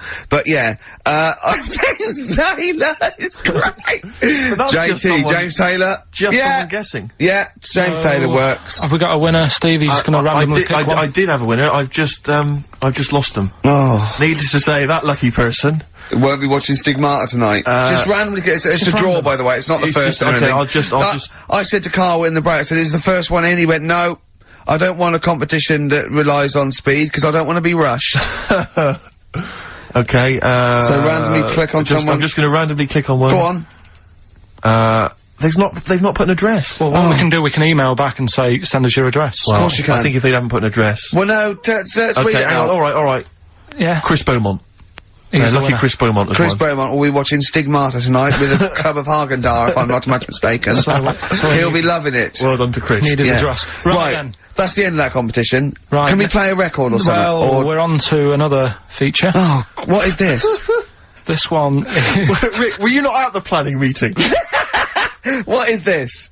Go on. This is, that song's got a good story in it. Oh, is this that? Oh, God. So tell us the rules. Yeah. Right, the rule is that it's songs that we play on the show every week, and there's a lot of music out that they just keep saying the same thing over and over. What is it? What's the song with the story this week? A good story. What's the song with the story this week? Just say it. It's Gene Pitney, 24 Hours from Tulsa. Oh, I'm really sorry about this. If you're an XFM listener, we gotta listen to this. Go on. Well, do you know what it's about? Yeah, isn't he trying to get back to his girlfriend? Yeah, he's been working away. Lives in Tulsa. He works quite far away. Right. And he's Would this save us having to listen to the song? Well, it's always good to sort of... Hear the story before you hear the story. It's like, you know... Sure. I like this before a film. Yeah, no, go on. You might read the book before you see the film, type thing. Yeah, so... Never in my case. He's working miles away. His missus is in Tulsa. He's driving back. Yeah. And he can't wait. He's only about 24 hours away, as I remember. He's about 24 hours away, and he's a little bit tired on the way home. He's thinking, oh, I don't want to look a mess for when me missus sees me. So he says, right, I'll stay at a motel, get some energy and that, you know, for when I see you, have a shave. Bar. So he pulls over at a motel, and he's locking his car up, getting his suitcase out the back. There's a woman in the car park. He's like, oh, she's alright. She looks at him, he thinks... XFM 104.9. I don't think the suitcase in the boot is mentioned in the song. I think that's maybe a 12-inch mix or something. I've not heard that. Well, basically, right... I don't remember... I'll play the record, for Christ's sake! Let them listen to it! I don't remember him saying, cool, she looks alright in the record. Yeah, well done. Yeah. 24 Hours from Tulsa, Gene Pitney, song with a story. You are quite upset by the lyrics of that song, aren't you? I just think it's a bit annoying that, right, he loved this woman. Yeah. Everything's going fine. He's only 24 hours away from home. I don't know what sort of distance he's done. but he can't wait to get home. And all it took was some woman in the car park to sort of... give him the eye. Give her the eye. And all the, like, the good times he's had with his missus go out the window. And, I don't know. That's the dangers of falling in love with a prostitute. What I like about it though is the fact that he's writing this to his ex-girlfriend. It's like talking about rubbing it in. I was kissing her and getting off with her. We were having a wild didn't take as long as Carl did explaining it though. Yeah. But did you hear the very end? Because he's the loser. Because he said, and he can never go home again. Yeah. So even though he's got this new girlfriend and that, he can't see his old mates. He has falling in love with her. Can't see his old mates anymore, he said. He can't see his old mates anymore. Yeah. It's a sobering lesson. I'll tell you a song. Next time you stop at the Granada services on the way back from, you know, Swansea, be careful. There was a song that's a bit like that by Jim Reeves, probably out about the same time, a little bit before, right? It was just called, just 100 miles from Mary Ann, right? And, it was him and his horse going through the snow, and he was just He stopped at a Little Chef. Yeah, he fancied another donkey. No, but, it's really sad. It used to make me cry when I was little, because he got there, right, and he wouldn't leave old Ben, the horse, and he dies in the snow, and then so he dies in the snow. He's gone again. Now, I get the same way, teary-eyed with, two little boys. Yeah. No, I don't like that. Why not? It's just... You think I'd leave you dying when there's room on this horse for two? Climb up here, Jack, we'll soon be flying back to the ranks so blue. It was just like when they were playing with the little horse's head, when they were little, and he was a soldier and he helped him, and he returned the favour in a war, which to me is a bigger favour than just letting him have a go on a hobby horse, but, a lot braver, if you know. Yeah, last number one of the 60s as well. Christmas 1969. And it's of course based on truth, that's a history lesson right there. It is based on fact. It's a famous person. I think it was Winston Churchill and Cromwell. Yeah, it's Winston Churchill and Cromwell. Cromwell and Winston Churchill. Yeah, they were both lived ages ago, so they lived at the same time. Literally ages ago, so they lived at the same time. Yeah. Well, that's it then. Is it? Yeah. Were you listening to anything we were saying then, Carl? Did you understand any of that me and Steve were just chatting about then? that Rolf Harris, did a good song about someone who's got to carry on a horse. Right, and what was about the stuff about Cromwell and Winston? What do you think that was about? I missed that. We're doing humour, we're doing a little bit of humour. It was a satire on you saying age is not being specific. Do you like that stuff we do? Yeah. That's it then. It's like just a cat looking out a window at a dead mouse or something. You can go, come here! And it's just looking at the mouse it could eat. You wanna press the buttons and finish, don't you? Yeah. What are you gonna do? Play a record or? No, that's it, it's ads and that's it. Okay. Great. Goodbye. What a wonderful ending. That was the way we went out with a bang. And Envy on XFM 104.9. I'm Ricky Gervais, with me Steve Merchant. Absolutely, yeah, hello. That clang you heard there isn't Carl. No. Carl's away. It's Sturgis. Claire Sturgis is here. Yeah. You'll know her from the Claire Sturgis show, but we know her from our early days on XFM, and, you know, we're good friends. It's sort of like old times, isn't it? And Carl had a little surprise birthday present. What's the story with this, Claire? Because I don't know about this. Do you know, I came in on Monday expecting to see his little smiley face, as usual, and it's always not here. What do you mean? So, apparently his girlfriend had surprised him and dragged him off to the Caribbean for a week. Wow. No, Canaries, isn't it? Oh, I mean, I don't know. He likes the Caribbean, he likes the crabs. Yes. Yeah. I thought he was bored of the Caribbean. I thought he didn't enjoy it last time. No, he loved it, didn't he? No, I don't think he did enjoy the crabs. Tunisia he didn't like. Right. He's been travelling, hasn't he? I know, yeah. He gets about. He didn't like Tunisia because there's flies the size of matchboxes. Of course. And, and midgets in the kitchen. No, there's nothing wrong with that. Yeah. Midges or midgets? Midgets, he said. Right. It was midgets. He wasn't saying anything bad, he said that there were lots of midgets in there. Lots of midgets in the kitchen. And I thought he'd gone away to some sort of, like, theme holiday. Yeah. But, no, this is, I think, Gran Canaria, or the Canaries, or whatever it's And called. how old is Carl? 30. Is he 30? Is 30 last week, I think, yeah. Oh, so it was actually a birthday present. Oh, yeah, yeah. Okay, I just thought, but that's alright. So have you got a competition that you can, regale us with, Claire? Because, obviously Carl provides a lot on this show. Hold on. We could do White Van Claire. White Van Claire? Yeah. Are you familiar with this? We ask you questions, topical questions, just getting your opinion really on the week's news. Okay, yeah. It's on the spot. If you look forward to that. But you know I'm a little bit, you know. A little bit simple? That's fine. Just a little bit, you know. What?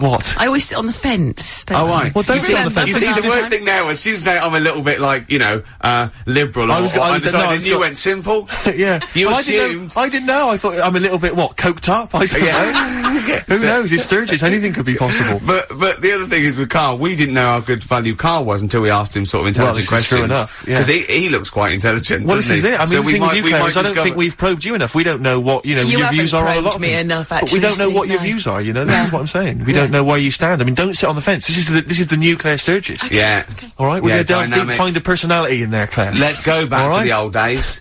How about a bit of the Smiths? That was beautiful, Rick. Go on. Oh, you've been practicing Cemetery Gates. Lovely. Smiths. Cemetery Gates. It's a lovely tune, lovely song. There's one bit that worries me about it. It's sort of like a teacher warning. It goes, if you must contrive prose and poems, and the words you use should be your own. Don't plagiarise or take on loan. It's sort of like, what are you telling us that for? Yeah. Sort of like a lot of people there going, thanks, Morris. Yeah, that's not mine. That's Wordsworth. Right, I'm going to write my own. Yeah. It's weird, isn't it? Queen is Dead, though. One of the great album titles. It's not my favourite album. It was voted best album. But the Smiths, what I love about the Smiths, they just seem to get like the Smiths is just a brilliant name. Yeah. Don't you think it just captures everything about them? You know, we've got a thing about bad. Yeah. Well, I was watching VH1 Classic Smooth last night, and I love it. Absolutely. Sade always on. You can always get a love a bit of Sade. But Foreigner were on. Oh yeah. I've been waiting. Yeah. And well, I don't know I can't remember which tune it was, but the album I noticed it came from, classy album title, Agent Provocateur. Oh.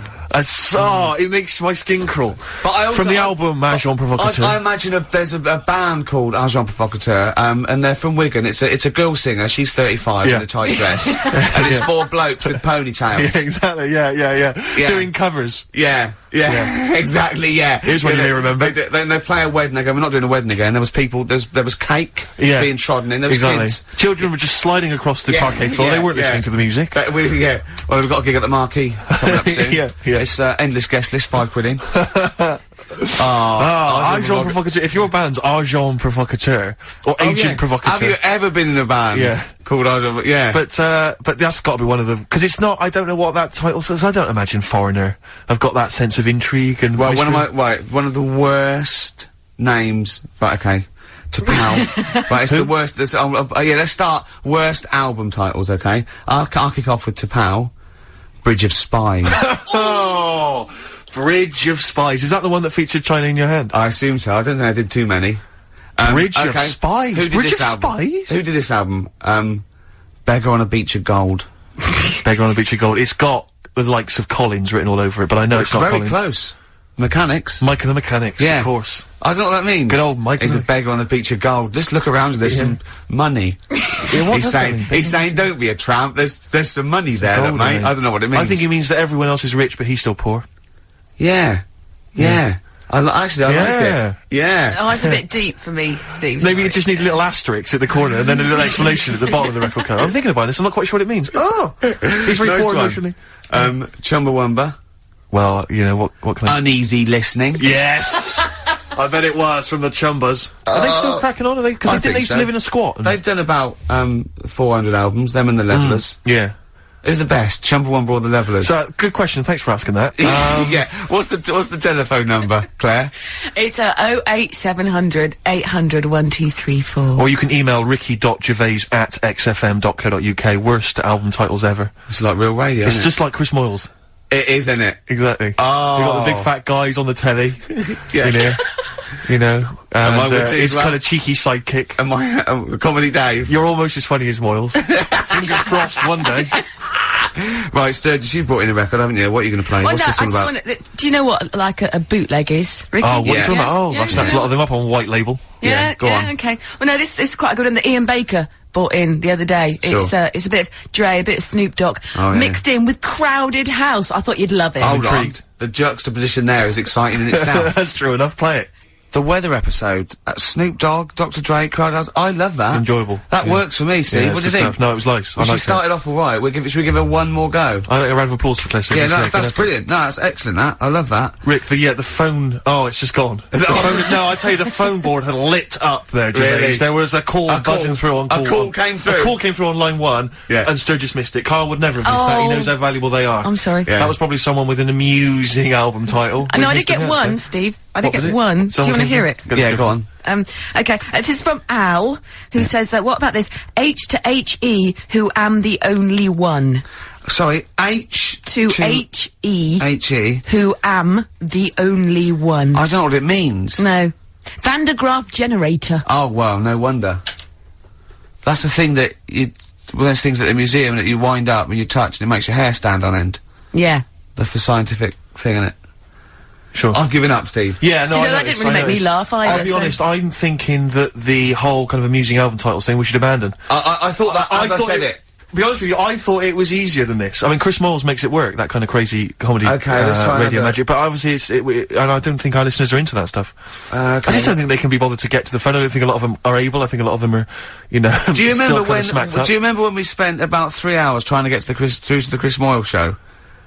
Vaguely, yeah. What was he was doing this competition, and it was song titles with golf, about golf, like, so we go like Drive, the Cars, and that, and I was getting so excited, I wanted to phone up and go, Duran, golfy, golf. And I just thought, it might have lasted, oh god, it probably cost me about 30 quid just to ruin Chris Moyles' competition. Yeah. That was a long time ago. Yeah, those were the days when we realised, you know, he was a great talent and one to watch. Yeah. Before we'd enjoyed his new TV show. But, anyway. Yeah. Let's not. No, that's cheap. It's cheap. Yeah. Anyway, what should we talk about now then? Because that all went well. I mean, that's 20 minutes. That's 20 minutes done. Fantastic. And we've nailed amusing album titles. We've done that. That's fine. So we need a new gimmick now. I'll tell you what. You know, You got something. You know when you go out, you take an umbrella out. You leave the house, you've got an umbrella. You got an umbrella, right? Yeah. And it's a really sunny day. Yeah. And then you come out and you go, I wish I hadn't bothered with that because it's in the way. But then, right, imagine when you go out, right? It's raining. No. You go out without an umbrella. Okay. And then it rains. What's going on there? Oh, Isn't that weird, isn't it? We've all been there. So phone if you've got, like, funny, weird observations of things that happen, like that. Yeah, stuff like that about umbrellas or any kind of sort of accessory or hats. Give the number out again, Claire. This is going to be brilliant. This is going to be great. Take this one. 08700 800 1234. Just comedy observations. Yeah, stuff you thought of. Wacky stuff you thought of. Just tell us what stuff you come up with. Get the Sony people on the phone. This is dynamite. Suede. Positivity. Absolutely. They could always do a good chorus, couldn't they? They could indeed. I think we could play Pink. Is that really way out? You're saying that it'd be Pink? wrong? You can't play Pink. I like that new one. Yeah, but whether or not it's in the building. Up, so no, not that one. Get the party started. Do you know who that's written by? Do you know who that's written by? I'm trying to call the nurse, but she's being a little bitch. This will be interesting. You know, let's get the party started. I'm coming up. Yeah. You know who that's written by? Well, the way you say it sounds a bit like is it Radiohead? Tom York? You're thinking no? No. Let's get the party started. I'm coming up. I'm coming up. Careful, I'm coming up. Let's get the party started. I love it. One more guess. Is it Johnny Rotten? Is John Rotten? But go on. This is the truth. It's written by that woman with the goggles and the big hat that used to be in Four Non-Blondes. Is it? It's written by her. You're not thinking of Snork, are you? No. Banana Splits. No, I oft got the two confused. Yeah. But, no. Sorry, goggle and the big hat. She had a big hat, didn't she? And a pair of goggles exactly and kind of sort of a sort of Jippo look about her. What do you mean goggles? You can't say Jippo. What do you mean goggles? What's the correct word to say? Gypsy. Jippo is, it's a terrible derogatory term. It's like... Well, she looked like some kind of scrounger, and, she sort of had, like, matted dreadlocks, and... Selling clothes pegs? Listen... Lucky Heather. Yeah. She had a big leather hat. Do you remember when you got stopped with Lucky Heather and you didn't buy it? And then you had some bad luck? I had some bad luck about 10 minutes later. Yeah. So I always stop and buy some now. Yeah. So I've got shed loads of it at home. Because I don't know when you got to throw it away. They don't tell you how long you've got to keep it for the good luck. 6th of January. Is that what it is? Yeah, keeping it after that's bad luck. I'm getting confused again, aren't I? No, what it was... I don't know which myth to believe in. Right, stop it. Let's go back to, I've got a party started. So when are you coming up? Yeah. That is, as I say... Fleagle, is that her name? No, that's one of the Banana Splits. Now you've confused me. Fleagle's the one with the big teeth and the goggles. Right. Snork is the one with basically. To be honest, I think it's an elephant. Okay. I think they've pretended they've made up an animal. There's so many people listening who don't know who the Banana Splits are. The Banana Splits. The Banana Splits. Right. Listen, yes, they know the Banana Splits are, and even people under 20, you know, like Snork, Fleagle, Drooper. Who was the other one? If you can remember the name of that, what's the number? Because I actually want to know this. This is what radio's for. When I can't think of something, they tell me. Yeah. So it's 08700 800 1234. Drooper and Snork. I've no idea. God. Fleagle, Drooper and Snork. Drooper and Snork. Fleagle. Bingo! Nice, well done. Don't bother calling. Sorry. That particular tragedy or that has been avoided. Bingo. I don't know what bingo looks like. Yeah. There was one. Anyway. There was one that had sewn up eyes. Drooper, I think. Sorry, go on. No, anyway, my point was this. Go on. Pink. Oh, I can't be bothered. No, really? I can't be bothered. I think we can play that new one by Pink. You cannot it's sort of play like, Pink. Why? Because it's too poppy. They just won't allow Pink on XFM. They what? They will not allow Pink on XFM. They what? Wait a minute, that's red rag to a bull. Someone's telling you that you can't do something. That's crazy. Right, let's also get the new Justin Timberlake single. Well, the thing is, Ricky, you're gonna have to nip down and have a word with Foxy, because we haven't got it up here. Really? Yeah. I'd love he'll to. have it, Can't you call someone at Capital Radio? Well, yeah. What's that one by Busted? That's what I go to school for. What about Abs? Dynamite. Abs, the new one from Abs, Dynamite. Yeah. Well, play a record and we'll discuss this Pink thing. Would you want a bit of Cat? Oh, Cat Stevens. Yeah? Yeah, Cat's Full of Four. This is Sittings. Lovely. Piano and everything, isn't it? Oh, this was the tune we were originally going to use as the theme music for TV's The Office. That starts again on Monday, I think. Just play it. Cat Stevens and Sitting. I couldn't find Pink, Rick, but I've got the S Club Juniors. What do you think? Pink is alright. Just because it hasn't got the credibility of, like, new punk and new metal, it's a good tune. It's alright. We've never been snobby. We've never worried about credibility, have we? Hearsay? They're all down there, I can go and get them. I'll tell you what, if you're gonna do that, I'm just gonna play adverts from now on. Can we play some adverts? Supergrass, Grace on XFM, 104.9. I've been forgetting to say that. Yes. It's all gone to pot, isn't it? I'm Ricky Gervais with me, Steve Merchant. Hello there. Little Carl's not here. Claire Sturgis is here. Absolutely. Hello. Yeah. Cracking? Yeah. Now, I think we can play Pink, you know? Well, I don't know. I mean, I don't want to be responsible for it. No? I mean, I don't have a problem particularly with the lady. You know, she's made a good effort with it, and I think, but apparently it's either number one or it's likely to be number one this week. So it's not that rebellious. It's not particularly rebellious. No, but I don't know. I mean, what worries me is that whether the audience will turn against you, and that you'll lose all musical credibility. Have I got any?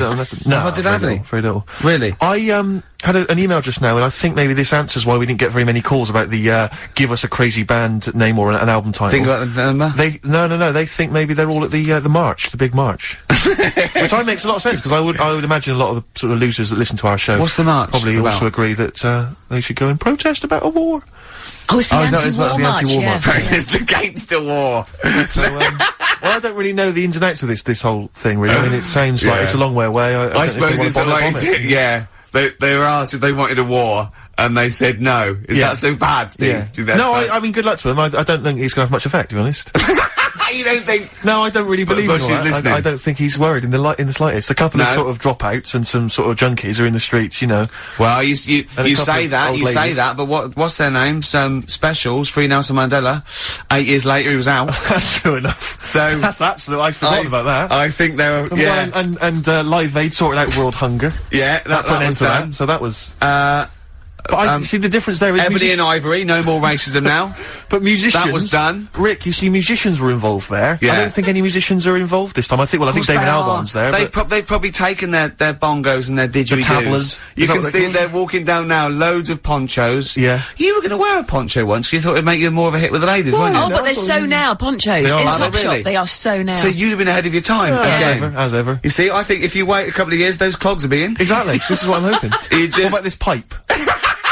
I like to think that the pipe is definitely on the way back at some point. The pipe's got to come back. What do you think of a lady, sorry, as a lady, what do you think of a man who smokes a pipe? I think it's lovely. Do you think it's quite sexy? Very sexy, yeah. Because I think it's quite I wouldn't want to snog it takes your breath away. What? Because I've given up smoking, Steve. Yeah, it takes... Well, I wouldn't be giving you a blowback. I don't know what that phrase is, Rick. I gambled with that phrase. I don't know if a blowback... I think that could be obscene. I've got no idea what a blowback is. No, I think it is very, very sexy in a sort of a Val Doonican kind of way. He never smoked a pipe. Did he not? No, he smoked a goat. Oh, right. Well, he sang about smoking a goat, about Paddy McGuinness goat, it blew up. If you look at pictures of the great sort of thinkers of our time, and, you know, maybe they're at college or university in the sort of 1930s, you got those great, you know, the great thing of people who became the great artists of our century, and you see pictures of them in Oxbridge when they're 19, they're all smoking pipes in tweed suits. Yeah. No young people now are smoking pipes. I fear that it's going to be dead in like 15 years. I don't think anyone's going to be smoking pipes. But I think, again, you I feel are like way maybe it's me ahead with a of your certain time. profile, maybe I've got to try and bring it back. Bring it back. I think you know, so. and then we could be seeing kids in Top Shop on a Saturday. And let's not forget sniffing snuff. Some snuff. My nan used to sit there with 2 brown stains just dribbling from her nose. Lovely. And that bit of snuff and some gin. Well, this is it. Because my friend always said if he won millions of pounds, he'd spend it all trying to bring back as a fashion accessory the cape. The cape? Because I think the cape... Because you can make such an entrance with the cape. And a cane. A cape and a cane, yeah, and a top hat. I wish people had to wear hats now. I couldn't carry it off because of my shape and size. I look like Bertie Bassett. Whereas you look like Basil Rathbone. Well, I'd look pretty good at all sort of Christopher Lee. Yeah. Wow. But I'd sweep into a room, you know, I know. bellow behind me. I think you look like, and don't get this wrong, don't take this wrong, like, we're mates. I think you look like a freak with a cape on. Okay. So, alright, well... And at which point would you take it one step further and add the Deerstalker, you know, and go the whole Sherlock Holmes So, I'd have the cape, the pipe, the Deerstalker, and I'd solve crimes. It'd be great. It'd look like, some sort You could be my fat companion. I could be, sort of like get padding and stuff. Yeah, no, I'd like that. Yeah. I'd like to solve more crimes, if I'm being truthful. I would love to solve crimes. Just to solve one crime would be great. I wouldn't matter if I solved it. If the police came to me and said, I'd just look at the first bloke, go him. Yeah. Just get it off the streets, you know what I mean? Just like, tick, done that. Sure. Yeah, but I just feel there'd be something. I feel like maybe because you know, like in TV shows, it always used to be, you know, they were a doctor who also solved crimes. They were a plumber, they solved crimes. Quincy, you know, yeah. But you know, a couple of sort of BAFTA-winning writers. What did Heart to Heart also do? solve crimes? That's good. That'd be good. That'd be great. What did Heart to Heart do? They were just millionaires. They were just a millionaire couple who would invariably you know, what was the Murder She Wrote? They did that every week, though. Every week, Heart to Heart. Murder She Wrote. She wrote it and she solved it. She always solved it. It's brilliant. Murder She Did wouldn't have been such a good sort of thing. No. But this is what you don't seem to get that anymore. You know, people who do one job for a living. You know, DJ who also solves crimes. The DJ who solved crime? That was Shoestring.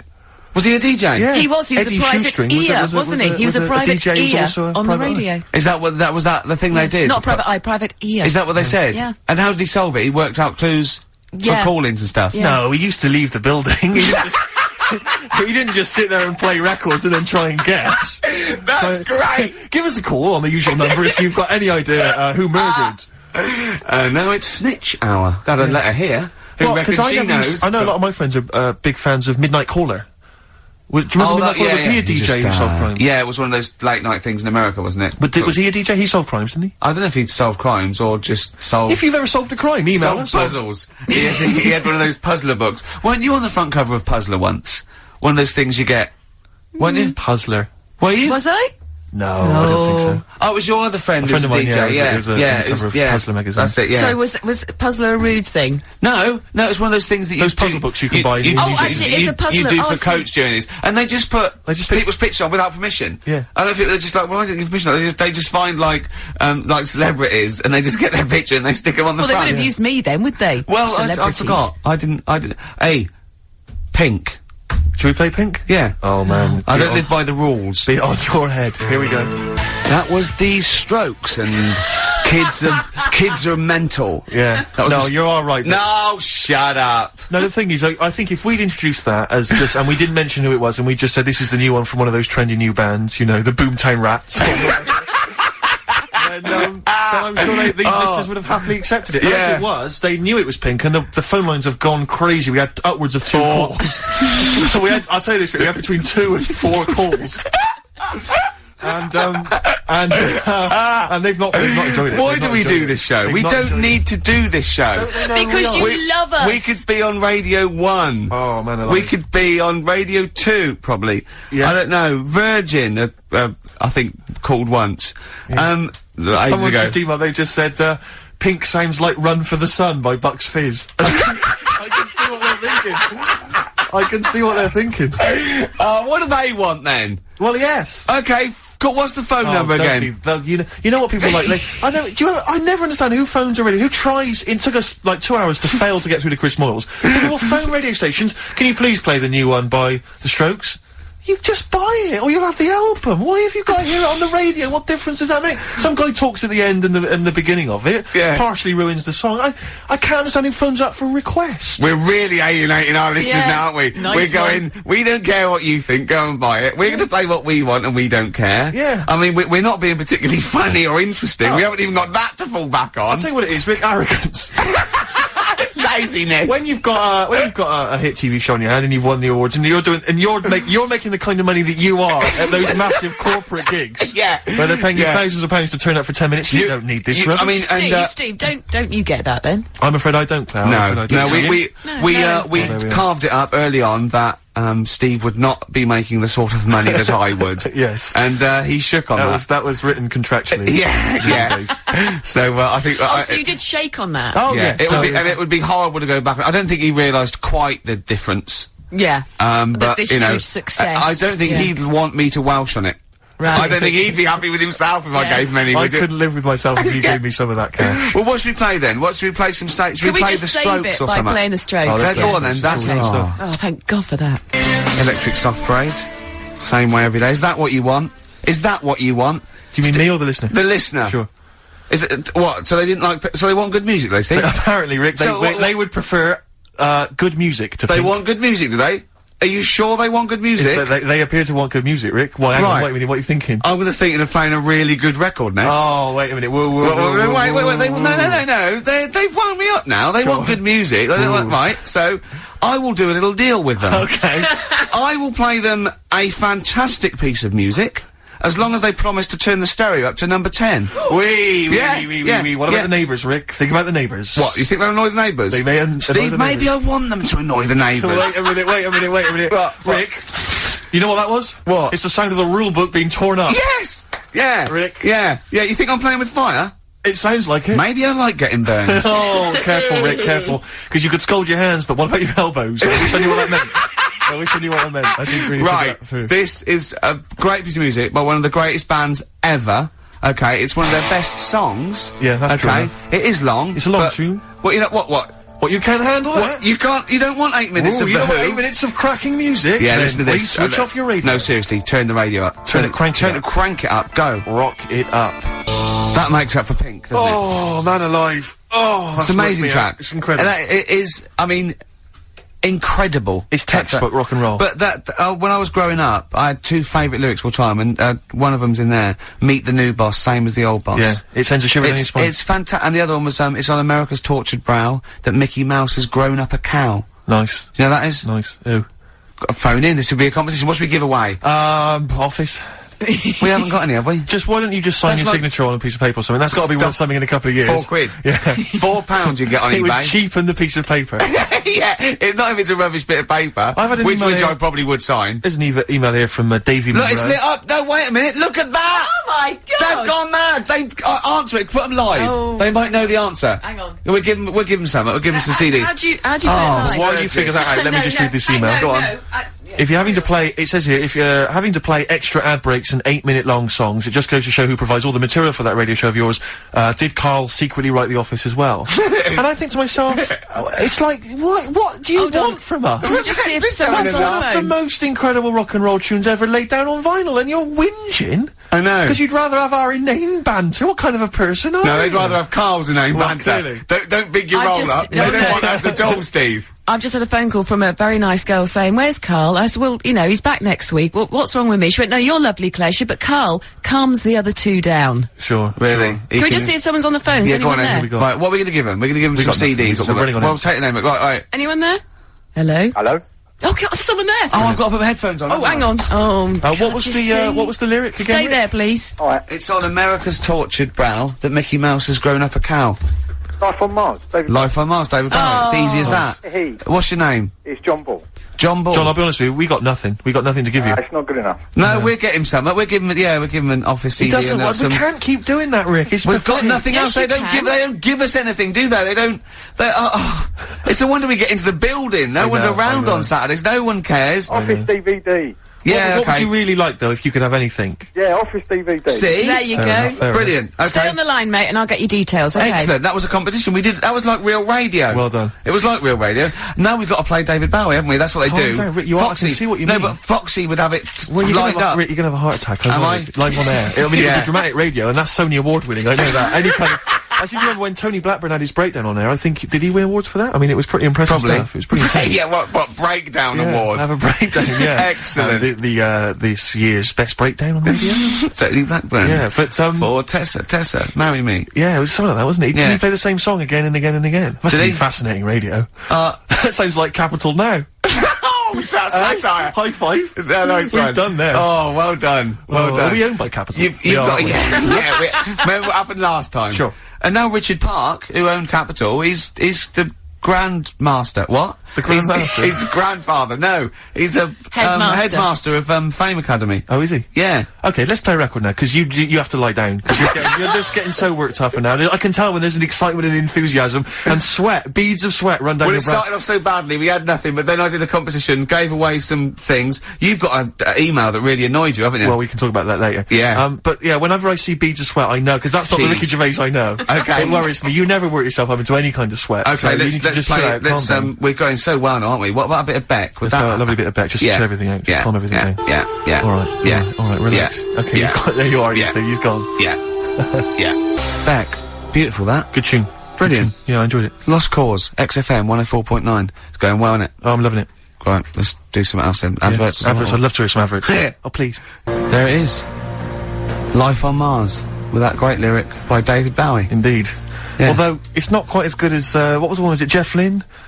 The chances of anything coming from Mars are a million to one, and yet they come. Yeah, and still they come. And still they come. I wonder what you get. Would you get that at Ladbrokes? I'd like to. A million to one. But it's a million to one, and still they come. Yeah, yeah. They didn't know the odds. They go, what are you doing? It's a million to one. It's what? Some guy. There's a million to one on you. We should have put a bet on. You didn't tell me you were coming. Notified us. We could have split it 50-50. I could have fiddled it a little bit. I could have gone, wow. I could have probably got them up to $1.5 million. Gorg, what were now you're here. We're never going to get good odds. Oh, Gorg, the chances of that. The chances of that happening were a million to one. What have you come for? They've probably come for that. Well, why didn't you sneak in? They've come for that quash drink, haven't they, again? You could have snuck down. What are you could have doing? let us know and flown back and then made another. You know that fella? We come for that drink you call quash. I bet he'd get off with Snork.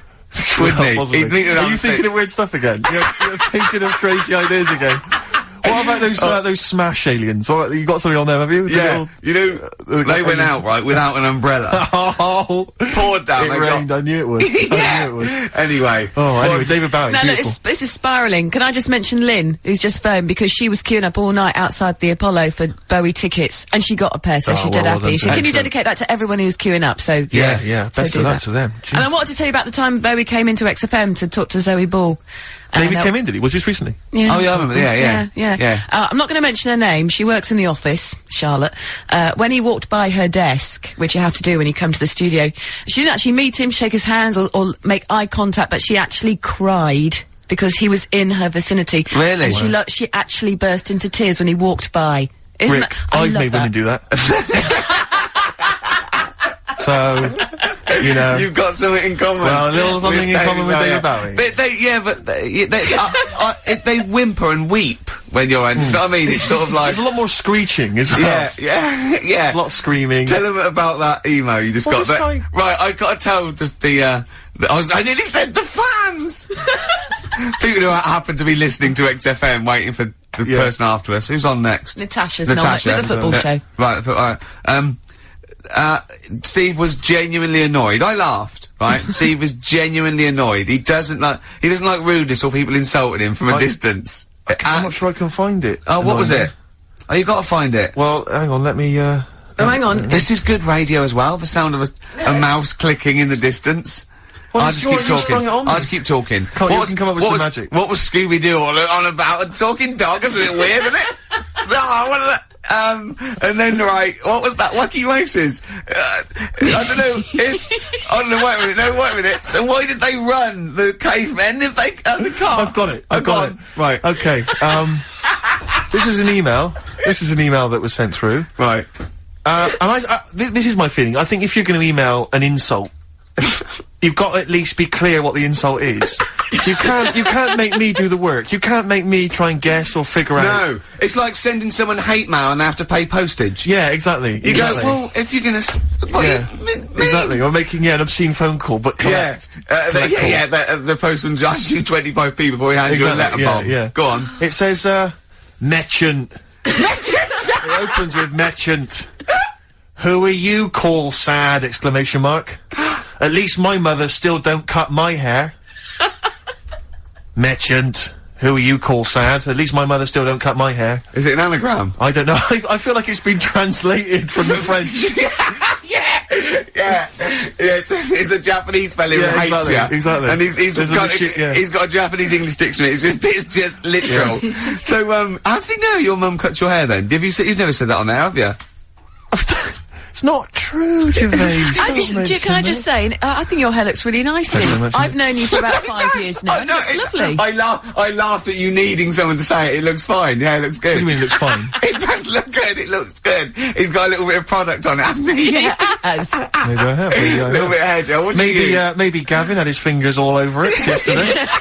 Yeah, I have my hair cut by Gavin of West Hampstead. Is it called? Is what it's called, Gavin? Or is he a bloke who works in? It's a Gavin who works in. Do you use that fudge stuff? Sorry, no. But seriously, I use a form of clay, a moulding clay. Yeah, that's Gavin recommended it. Yeah. Gavin recommended it, and I've been very happy so far. Hold on, though. Rick, what do you use? I don't. Yeah. Don't. I just sort of. Well, that's obvious. No, I just sort of like comb it back and whatever way it falls, really. Yeah.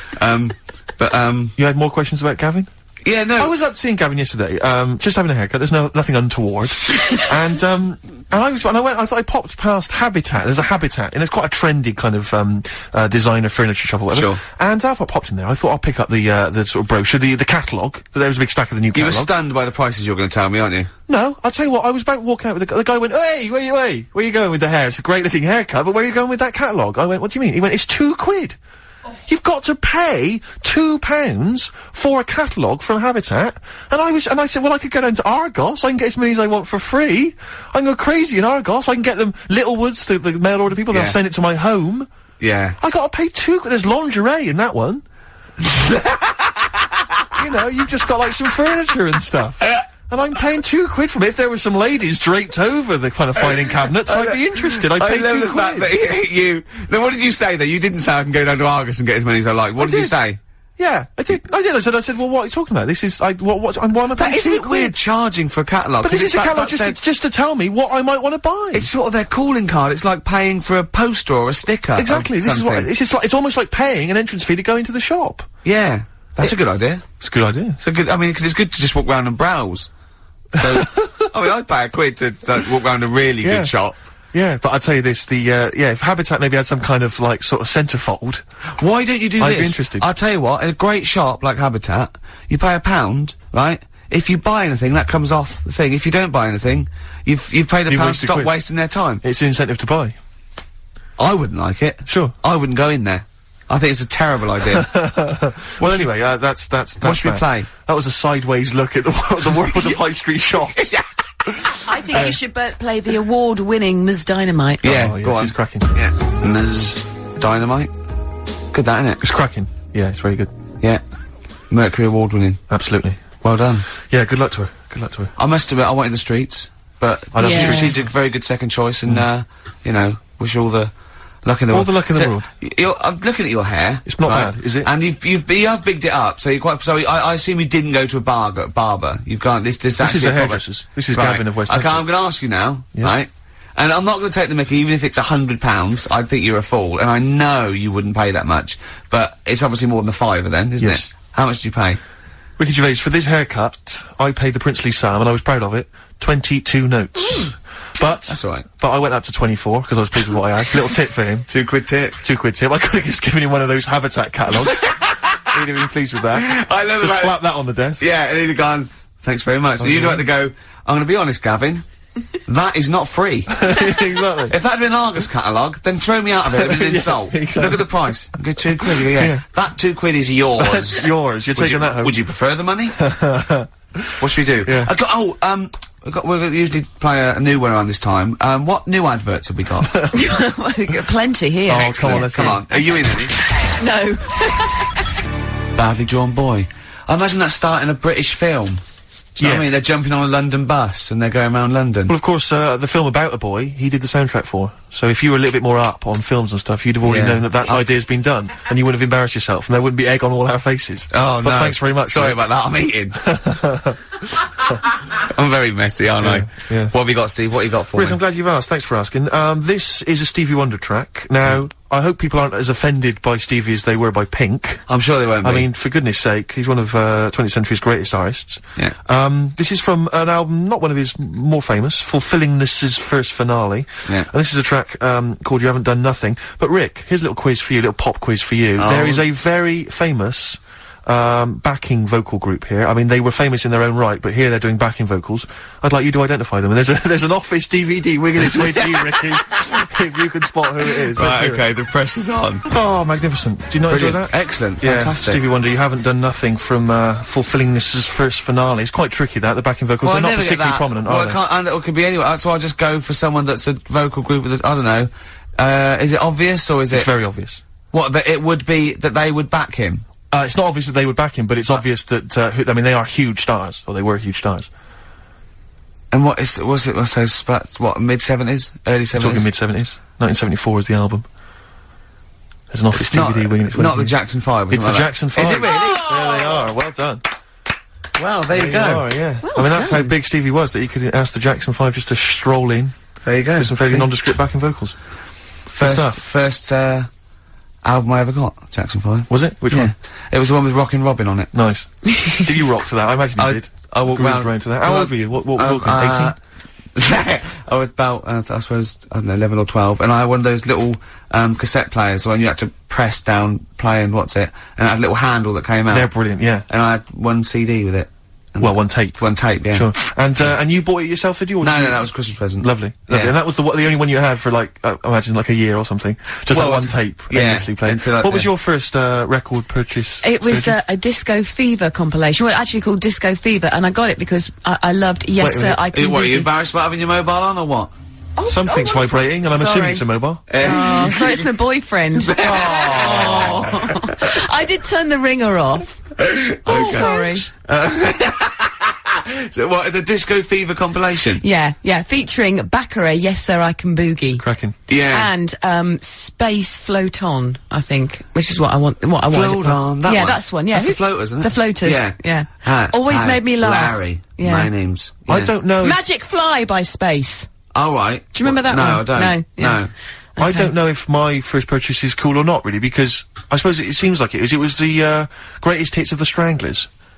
That is so cool. Are the Stranglers quite cool? That's scary, because, I finished school by the time that came out. I think that's scary.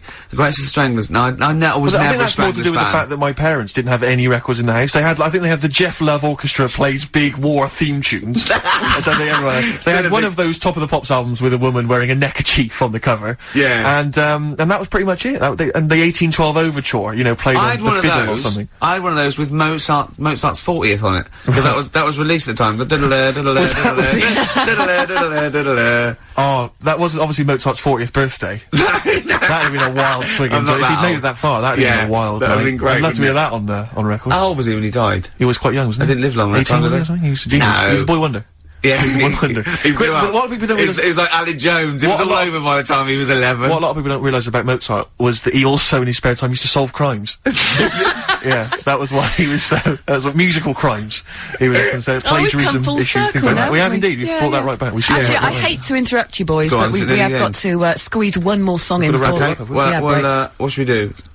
What should we have? What have we got there, Claire? Well, I've got this one I want to play you. I want to by the Electric Six. It better be good, because if you end a show with it, I mean, we've had lots of faux pas and really bad This is going to be possibly the biggest song of 2003, you think so? Rick. Go on then. Man alive. So this is it. Thanks very much indeed, Claire, for coming Cheers, thank you. No, it's a pleasure.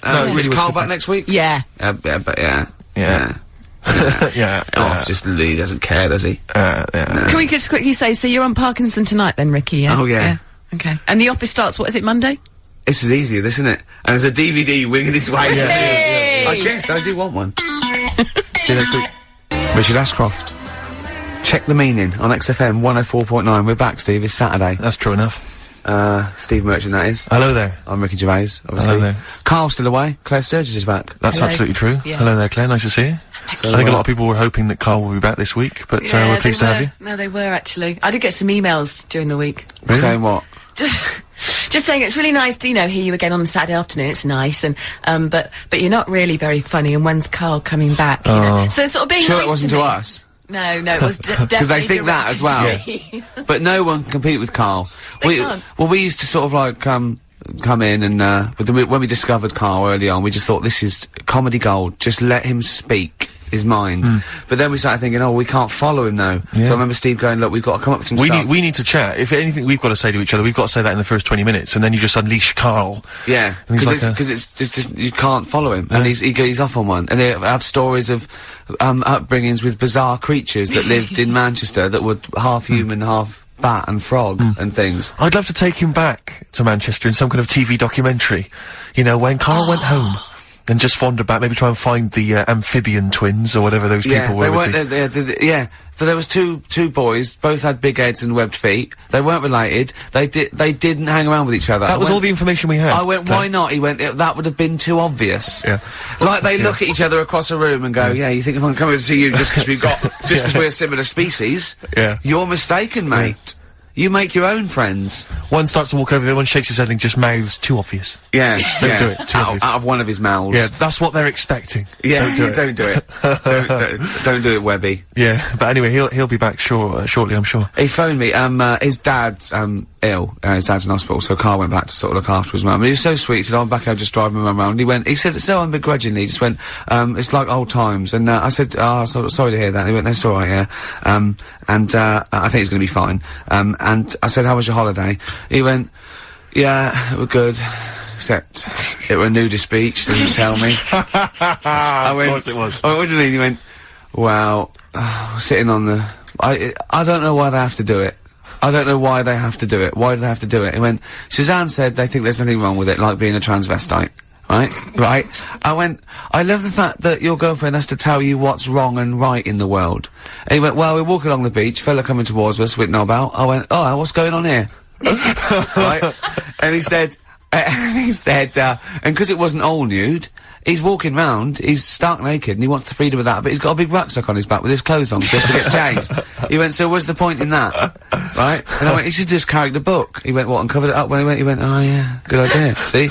He went, "But I wasn't happy." He says, and that was the first day, so we didn't go there again. I can just imagine his little face. Yeah, just going, "Oh, right, gobsmacked. That's out, that's out. What's that doing out? Why has he got his out?" I imagine Karl sort of dressed in a suit. In a sort of safari suit, done right up with a cravat. I'm not undressing. I don't want people seeing the flesh. That's for you, love, and no one else. But I love the fact that it's good and goes, "Karl, they don't think there's anything wrong with it. They're just happy that way." and he in his own mind just goes, "Like being a transvestite." He knows there's nothing wrong with that. I'm always a little bit suspect about people who like walking around nude. I think you meant transvestite. No, nudists. What? Hold on. Can you be a naked transvestite? What are you then? Yeah, I suppose you're a...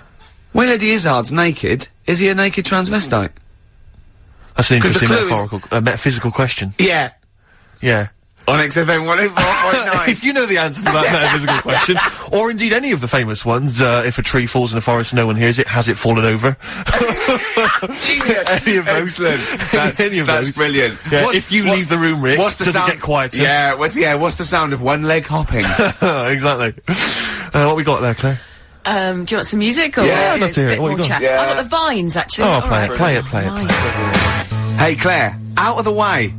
No, I'm not talking to you. It's the name of the song by the Vines. Excellent. So, yeah. XFM 104.9. I'm Rick Gervais, with me, Steve Merchant. Hello there. And Claire Sturgis. Have you ever been to a nudist beach? Have either of you been to a nudist beach? Yes. Have you really? No, last month I went on holiday to Antigua and then I went on the nudist beach. Really? I wanted an all over. Sure. Because I was with my family once when we went on holiday, family holiday with. I just got you going on and a inspector coming on going, "And the glasses." And the glasses, and you don't wear them there.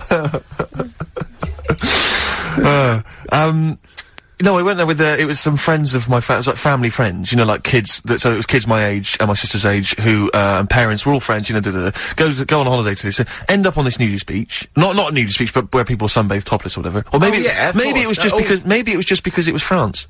Where I think a lot of that goes on, generally. All beaches in, no, but that's different. The nudist beaches are sort of, they're cordoned off. Sure, with the cocks and everything. We can't say that. You can't say cocks. Or did you mean the chicken? You meant the chicken. There's a lot of naked got people farms, a lot of French farms. Birds around with There is a lot of poultry. And by male bird, I don't mean transsexual. You don't mean, no, I don't want to, because that's also offensive. That is also offensive, so be careful. Whenever... Please be careful. Claire, be careful what you're going to say on there. I just want to say to the radio authority, or anyone listening, when we say cock, we are referring to a male bird, and there is no discussion there, there's nothing, there's no other issue, there's no other ambiguity. Okay, go on, what are you talking? So, there's people walking around with their birds and often they got their knobs out as well. So it was just a topless beach. So we're all on holiday. So there were tits there as well? There were some tits. We've got a family of tits that come and eat the nuts. That chew on my nuts. Go on. We're confusing. No, we have. Jane's got a little, bag of nuts. That she makes me hang out of the window. Right. So you'll often be hanging your nuts out the window. And the tits so that tits can... Sure. God, I don't know what... Please! Go on with this story! Sorry, so what I'm saying is... God! What I'm saying is... Yeah. We went on holiday as a family there. Yeah. There was some tits... There were some cocks. And I found it all a little bit, because I was about 14 or something, I found it all a little bit disturbing, because I hadn't been introduced to this sort of thing before. Yeah. And obviously my dad was having none of it, like, a bit like Karl, and obviously my mum wasn't up for that as well. But the person we went, the mother of the person we went with, she took her top off, and I was like, I didn't know where to look, because I didn't want to make an issue of it, I didn't want to make, you know, I didn't want to, but it was like, because I was with my mate, I was going, well, I wanted to say, well, there's your mum with her knockers out, really. I mean, that's your mum over there. Hello, Dave. There's your mum's knockers. There you go. Yeah. There's your dad. There's your dad popped out. Yeah. Popped out his little man. His little fella out there. Your dad's fella's there. He's wandering about, and he's having a. And your mum's got he's getting a tan on his little fella. Milkers out. So it was all it was a little bit disturbing, and I've never quite got that image out my head really, because it was all. I didn't know where to look. I didn't know what to do. A friend of mine, I won't say what his name is, right? He's about 25 now. When he was, I think, 14 and 15, I mean, the worst age, he went to a nudist holiday with his parents and his sister and some of her sister's friends, and he absolutely hated it. Yeah. He absolutely. Well, that's, it makes me, sort of queasy to think about it. Especially if you're with your family and friends. Yeah. Because I don't mind looking at nudie ladies that I don't know, really, but I don't want to look at relatives, you know, or people I've grown up with, or indeed the likes of you. I don't want to have to see that kind of flesh down. I don't want to know what's going on underneath those clothes. You know, you've keeping them hidden from me. Well, you haven't. You've shown me much of it in the time I've known you. So sometimes do you know there's not a bit of your body I haven't seen at some point? You know, you'll have got your trousers down. Look at the arse. That was, you know, thinking that was hilarious, or the old, you know, the Johnson feeding the birds on the windowsill. It is strange, because you know, there isn't anything wrong with it. Let's face it, there isn't anything wrong with it. But I know what you mean. I think it's because we spend so much of the time covering it up.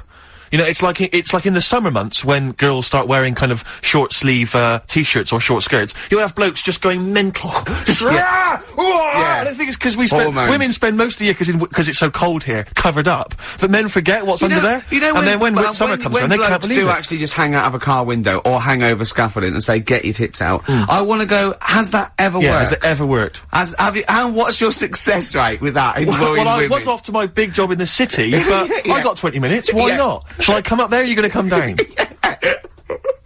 Oh, dear. Extraordinary. Oh. Right, what we got coming up? Quick, keep them hooked. Well, you know, Rick, we've got some songs and some more chat. There'll be some chitter-chatter, and there'll be some songs. We had an email last week from a fella calling himself Paul. I don't know if that's his real name. He said that sometimes... I'm suspicious. I'm already suspicious. He said that some time ago we played a cracking Johnny Cash cover version of U2's One. Remember that? I think maybe the last time you were here, Claire, maybe. Class. And he says, he's been trying to track down that album. He says, unfortunately, like an idiot, I didn't listen to it, and I didn't catch the name of the album. Could you, by any chance, send me the album? He's having a laugh. He's having a laugh. What, for free? Yeah, so that's not gonna happen. Actually, email him back. Say, Paul. Shall I do it now? Give us £8 for no reason. I've also called him some quite offensive names. I'll put from Gervais. Oh dear, he's not gonna like that. That's pretty grim. Nor's his mother. No, you shouldn't have brought her into it. Indeed. Johnny Cash. Oh, doing that. Johnny Cash. Change from a Durex machine. You get it? Oh, that's classic. Johnny Cash and his cover of U2's One, magnificent tune. That's from the album American 3, Solitary Man, that was released in 2000. And I've just checked that email that Paul, if indeed that is his name, sent us, Rick, and he didn't ask for a copy of the album, he asked for the name of the album. Right. So, I feel a little bit bad that I sent that email back insulting him and his mother. Yeah. And also, of course, I CC'd it to his mum as well, and many of her friends. So, send another one. I feel, I think we can get around this. I'll tell you what Paul would like, if that is his real name. His name, yeah. He'd like some adverts. He'd love some bloody adverts, Paul. Oasis, Little by Little, on XFM 104.9. I'm just moving the mic there. Hold on, I'm getting comfortable. There you go. Right, sit up. I was landing. A lot of people do that. A lot of people do that during the song. A lot of the old pros. No, a lot of the old pros like Foxy and Tarrant and the like. They were on Top of the Pops yesterday, but they did My Generation. Any good? Yeah, very good. I mean, you know. Was it close to the original, or did they make it their own? No, both. It was pretty close. They did, you know, musically it was close, but, you know, they had a certain... Was it Noel singing, or Liam? Liam. very, very cool. Very cool. Good swagger, he's an amazing, attitude back. yeah. I think back on form for Oasis. People tell me, though, that if you go to any of these big stadium gigs they do now, it's an absolute nightmare, because a lot of the fans are really grim. I mean, I've spoken to 2 people independently who've both been at gigs where there have been fans weeing on other fans' shoes. That's not what I want from a gig. That's not nice. No, They that's own not them good. then. Well, yes, apparently. That's theirs then. Oh, Yeah. what, if you wee on something? Yeah, that's you yours. own it. That's It's cat yeah, law. because cat law. Yeah, cat law is if you wee on something, then you own it. Yeah. Yeah. I know you live by cat law. I do, No, you do live because I've my wallet. I think you own, yeah. and Several telephone boxes. much of my hair. What were we talking about? We were talking about nudie beaches. Yeah. Because I still can't get around. I don't know why they only play volleyball. No, that's what they do. Then. Surely there's other games you could play. I think French cricket would be slightly more. All the pictures I've ever seen of nudist colonies always seem to be quite attractive women and some fairly grizzled sort of 45-year-old men. I don't know if that's generally the clientele that, you know, it just happens to work that way. But I'm quite looking forward to getting to around the age 45 mark. I'm just cruising down there. Happy birthday. Right, I'm off. Exactly. Where are you going without your clothes? Yeah. Yeah. And at what point, I mean, you can't go into a nudist colony, can you, without taking your clothes off? You can't. I don't know if there's a door policy. Where there's that sort of No, I think there is, I'm sure. Oh, actually, no, because when I went on my nudist beach, there was actually a security guard. Stopping you from... No, Naked? no. Now, Claire, That's very would it be strange. possible for a bloke who was, say, a fairly good swimmer to swim up to the beach in a wetsuit and not have to come... Yeah. Okay, well, yeah. Let's say, just say for the sake of it, that this person, you know, had some time on his hands in a week. Yeah. You know, and he'd made quite a bit of money. He recently, had some time. trained 9 hours a day at the lengths in the pool, thinking that if I can get to Eurostar de France. It could work. It could work. Yeah. So what was your nudist beach experience? This was not a colony. No, Not a it colony literally of just was a nudists. choice that this place had a few beaches. One of them was a nudist beach. And could if you wanted see to the be all nudist over. beach from the regular beach? No, you couldn't. You see, Right. it was just round the What about with corner. binoculars? Possibly. Yeah, possibly. But you see, my worry is, as a healthy young man... Yes, you're not a if- healthy young man, are you? No, but I'm talking about you two. Right, sure. You're pretty healthy young men. How awkward it must be for you on a nudist beach if you do happen to see a very good-looking, naked lady. What you do if you... Well, that's the reason I've not gone to any. Okay. Claire, just exactly that worry. Because it is very off-putting. Yes. If you had, it sounds like this is a confession. Exactly, yeah. Go on, That what did happened? actually happen to us. Really? An older Go gentleman. on. An older gentleman obviously was enjoying his time on the beach. Right, explain more. I And don't then quite- came over to chat. And you just don't know where to... Sorry, so hang on. So he approached you, Yeah, for a chat, as you do. People are friendly. right, without wishing to get too lewd, within a state of arousal. Is How that the far case? can we go down No, this? I'm not trying to sort of, I don't want to get too kind of, graphic or gynecological. Have you noticed that... Gynecological. Oh, I was going to say how quiet Ricky was keeping But so at he this came point. over, he came over. Well, I'm worried about this. I'm worried about telling this story. But I think it's an interesting, I think this is an interesting point. Yeah. Because so he came over and he was just chatting away. Yeah. Quite proudly. Yeah. Well, Standing to eventually got attention. quite... Yeah. And why was this, Claire? I mean, not wishing to be disrespectful, but, you know, he's a I man, don't know. he's been around a bit. Were you reading erotic poetry? What were you... I was talking about the weather. Right. About how nice it was today. And he approached in pole position, or did he... No. Or did he... I don't like it anymore. Fine, okay. I don't like it anymore. Let's leave it then, But let's that's leave what it. I did. I actually ran away. You ran away? That's I terrible. went insult. swimming. Was he French? Was it quite tricky to speak to him? Oh, no, he spoke perfect English. So during the break, like Claire said, I want to lose which ones, right? And this man came over, an old fella, I said, and she started off, a bit left out, said, he had the biggest knob I've ever seen.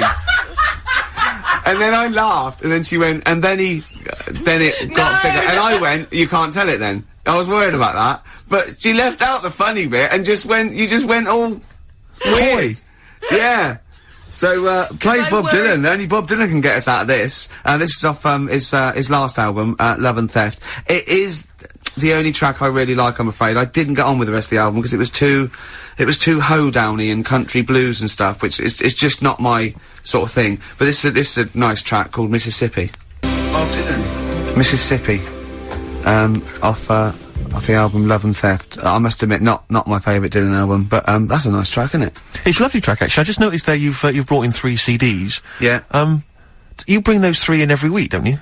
You just play from those 3 CDs? Or what, you substitute the Dylan for different Dylan albums, and the other 2 remain the same? Well, no, I've got them playing a different Cat Stevens. I've got Tea for Tillerman. I've never brought that in before. Yes, you have? Altogether. No, I've seen it before. No, I've never played anything off Tea for Tillerman. I've played it off, Catchable at 4, Teaser and the Firecat. You don't have a sort of deal with Island Records to try and keep that Cat Stevens back catalogue afloat? No one's really shipping it. I think it might just be CDs that are in the bottom of a bag. This is why I'm thinking, so lazy. It's just you've got one carrier bag that you bring back and... Exactly. Sure. Yeah. Well, we'll look forward to those later. Yeah, go on. No, I was just really wondering, Rick, and I don't want to put you on the spot, but could I have some adverts? Yeah. Feeder. Come back around on XFM 104.9. I'm Ricky Gervais. Hello there, Steve Merchant here. Of course you are. And so's Claire Sturgis in a way. That's true enough. That's true enough. Yeah. Rick, I partied last night, Rick, like it was 1999. Really? All over again. What old-fashioned sort of way, some old records. Yes, on my own. In my flat, crying.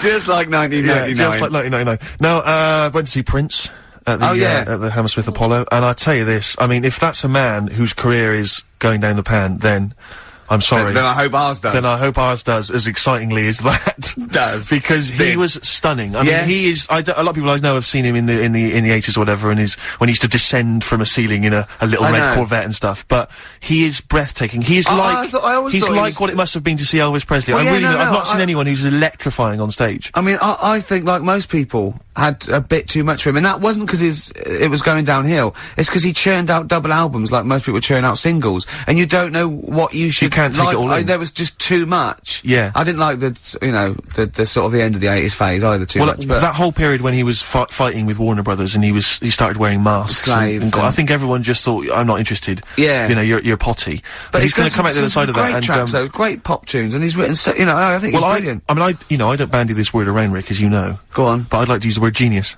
I thought you were going to say I'll pay for that. No. Genius. Oh, wow. Genius. Because I would say... They're strong words, Steve. They're strong words. Rick. It is a strong word. Can you back it up? Have you got any example of his work that we could play now on XFM to show that he is a genius? I will in just 1 second. Thanks for asking. But, can I try and justify that? Can I just... Because it is a controversial phrase to use. Prince is a genius. And let me tell you why. On his first album, or maybe on a couple of his first albums, he played all the instruments. Brilliant. Like Squiddly Diddly. Exactly. In one episode of that I saw. He was playing the piano. Diddley was playing the piano with his 2 tentacles. Then he was like playing drums with 2 tentacles at the back. He was standing on 2 tentacles, which was the other one free for trumpet. That sounds like genius to me. Yeah. That's what Mr. Prince... the only thing I would say about the concert last night, 3 hours, he played for 3 hours, non-stop. Well, almost 3 hours, non-stop. Didn't take a break. A cracking band, only 5 people. I'm actually taking a break, just reading the paper, having a coffee. Going, what are you looking at? And also very witty. 20 minutes, by law. Very witty as well, because a lot of people imagine him being quite dry and quite sober. It was very funny. But, sadly, Prince now... Well, I don't mean to be offensive, but as far as I'm concerned, he's now a Jehovah's Witness. He's now a Jehovah's Witness. So he's going to come round tonight? Well, no, but at the end, he did sort of spout on about, his beliefs. Yeah. And I felt a bit like I'd sort of, do you know what I mean? Like I'd sort of paid 40 quid and I'd queued up and I'd sat for 3 hours to then be preached at a little bit. So that was anything that put well, I'll tell you what, good job for him. He was good value because he'd have got an earful from you if he did. Imagine if he'd not played the singles or only did like 20 minutes. Yeah, well, I'd have been livid. I'd have just stormed out. I'm out of here. But I did, because I don't know Prince, so you've had, interesting, Steve Merchant says Prince is a genius. This is XFM 104.9, coming up to 2 o'clock.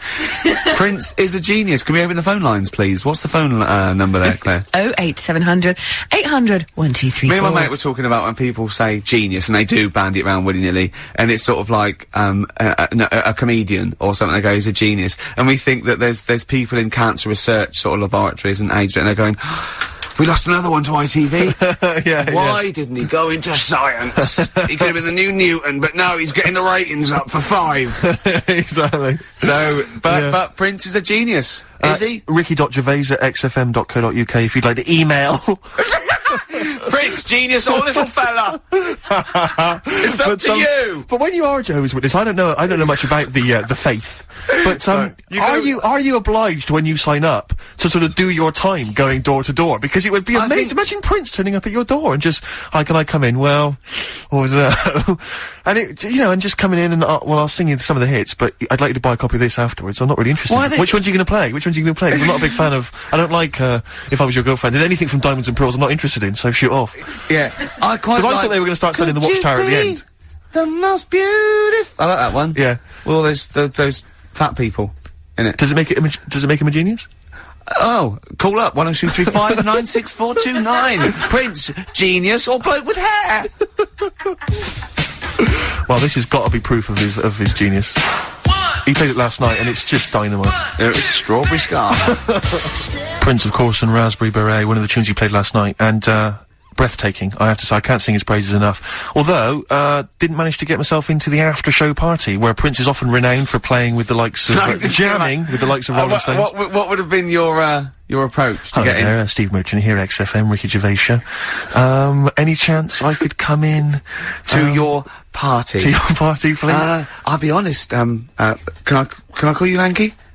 Well, if it helped me get in, yeah. It won't, but thank you anyway. I'll be honest, Lanky, your chances are slim to none. 4 Eyes. Okay. Alright. I enjoyed the concert, if that is any... Okay. I could talk about it on the radio. I'm gonna take away that slim. Okay. It's none now, freak. Okay. Okay? Alright. So go away, yeah? Cheers. Okay. Was it something like that? It was not dissimilar, Rick. There was a lot more profanity last night. And punches were thrown. Was it last night? Yeah. Oh, right. Yeah, it was breathtaking. How's it working out for you, Rick? How's it working out for you being a celeb? How is that working out? How's that panning out for you? Is that alright? Is that working alright, Rick? Is it? Hey? All the fame and everything? How was David Bowie on Tuesday? I read about that. Why did I have to read about your presence at the David Bowie gig in the Evening Standard? Why did you keep that from me? Okay. Why did you keep that from me? Right, okay. Right, I know what you're thinking. I got an invite, it was freebies and I didn't Because I discussed this in the past. I said, if you get invited to David Bowie or any of the big name concerts, I gotta go as well. That's the rule. The rule is that we make the TV show, you're in the show, you become famous, fine, but I need to be able to also get the benefits of that. Well, I didn't go. Did you read this in the Standard? Yes, I did. Yeah, no. It said... Well, it was in the paper, Rick. It was in the paper. It said present at the concert. It's absolutely true. I'm not bullshitting. Absolutely true. In the concert were Ricky Gervais and Jonathan Ross. Now, we were invited, but we couldn't go. Neither of us could go. So I just think they must have seen a copy of the guest list or someone said they were coming, or they just guessed. But I didn't go. I couldn't go. So there you go. It was Wednesday, and I couldn't go. If I'd have gone, you'd have been there, mate. Rubbish. Because what worries me is that you were invited, or you requested tickets and then you didn't go. No. What happened was the Bowie's people just said, "Are you coming to the concert tonight?" And I said I couldn't. But let me tell you something. Wait a minute. To get you off this track, right? The next night, we did go to dinner with Bowie at someone's house. Well, look, right, listen. It was a small affair. It was me and Jane, Jonathan, and Jane. It was, David, First names. Yeah, no, and, I think it was old friends of the family. It was a beautiful house. And, it was just us lot, and, Richard E. Grant and, Pete Townsend and Charles Saatchi and that. And it was just, you know, I think it was, and it was set places as well, so I couldn't have got another. It was weird, because we got there, I mean, it said 8 for 8:30, and I got there at like 8:05, and Jane went, we can't go too early. And we went in there, and we, the servants, gave us a drink, and we were standing there, and I was looking around. It was an amazing house. It was a beautiful house, and there's Damien Hirst paintings and Lucian Freud. And I thought, well, when the host comes in, I'm gonna go, you didn't tidy up for us, did you? But I was actually so overwhelmed. And, in through the door, let himself into the door, was Richard E. Grant. And I went, alright? He went, yeah, I'm Richard. I went, yeah, alright. And, I went, just let yourself in. He went, yeah, I live next door. I went, oh, okay. And then David Bowie came in, and he came over and spoke to me, and he went, I've just seen your video, and then, this isn't helping, is it? Because this isn't helping. Well, I mean, the phrase I was just gonna pick you up there on was, I've just seen your video. Because what, no, I just feel that what... Just for a second. What I feel that David should know is that it wasn't made sort of solely by you.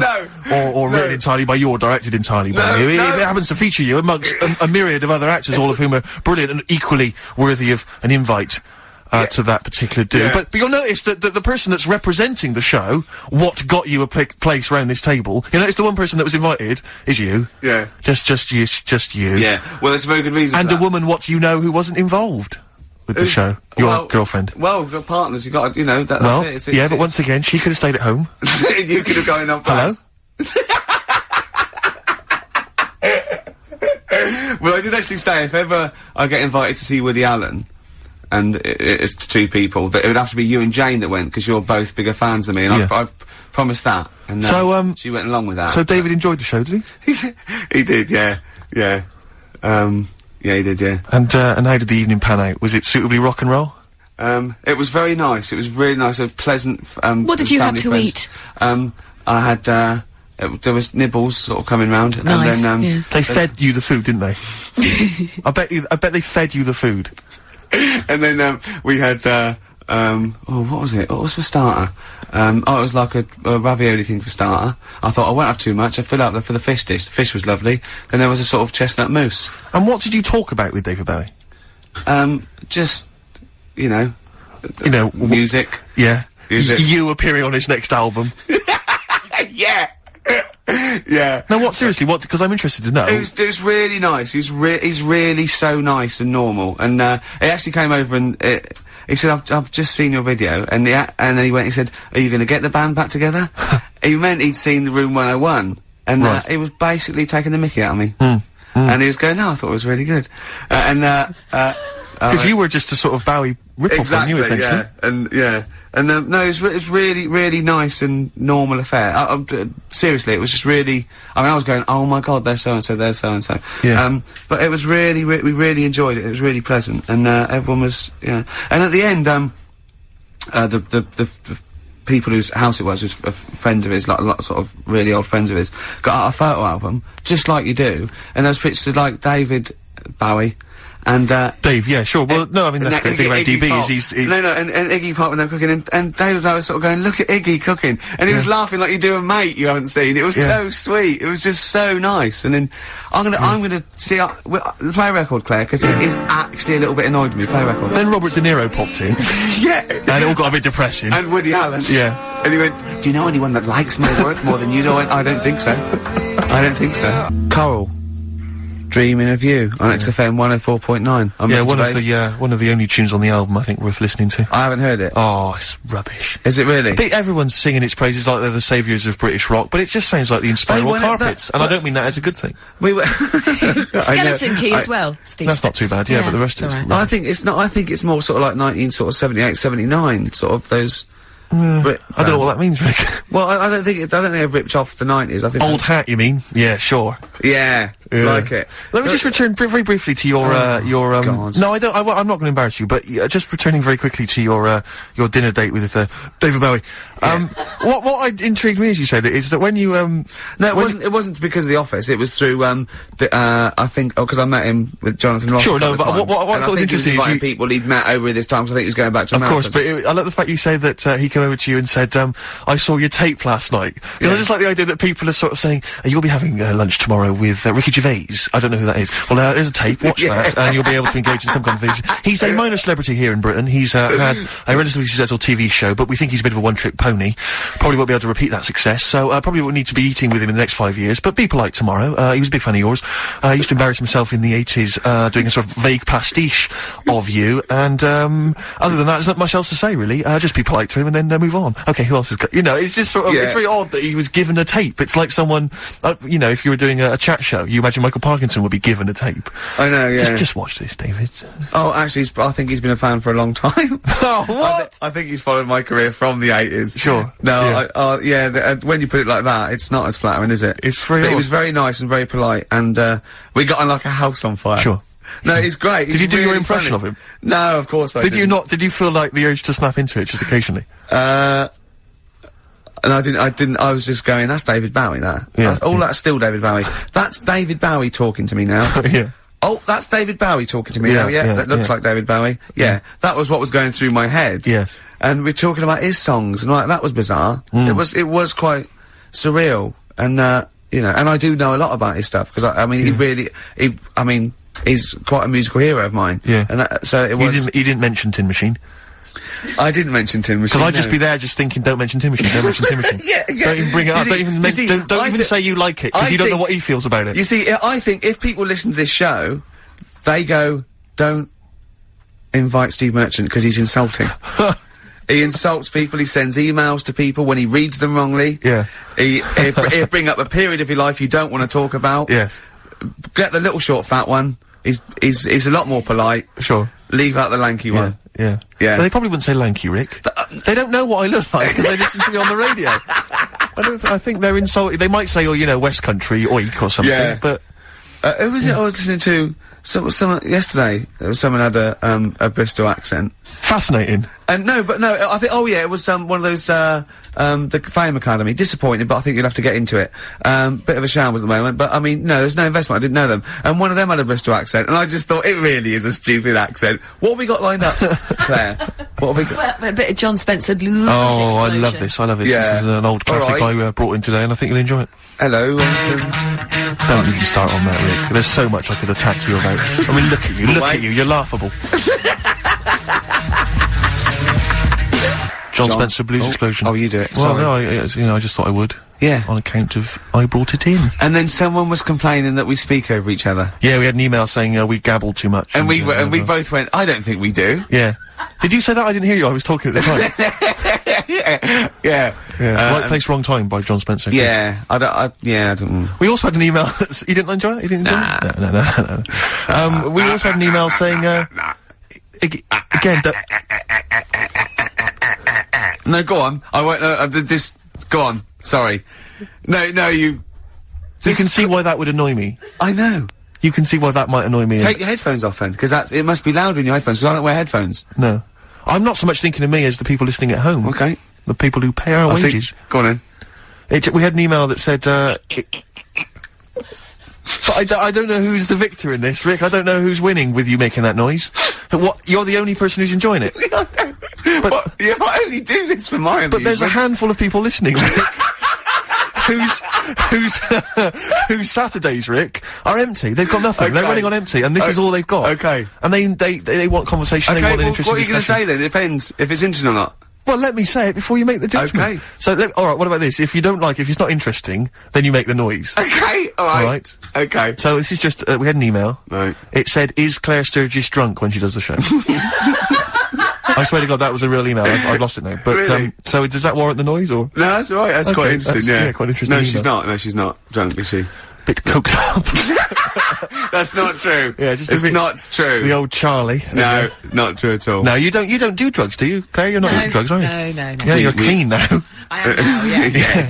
How did that go for you, the detox? It was great. Good. Mainly thanks to you two. Yeah. The support at least you don't have to steal so much now to feed the habit. Yeah. Anyway. Are there any drug addicts on this station?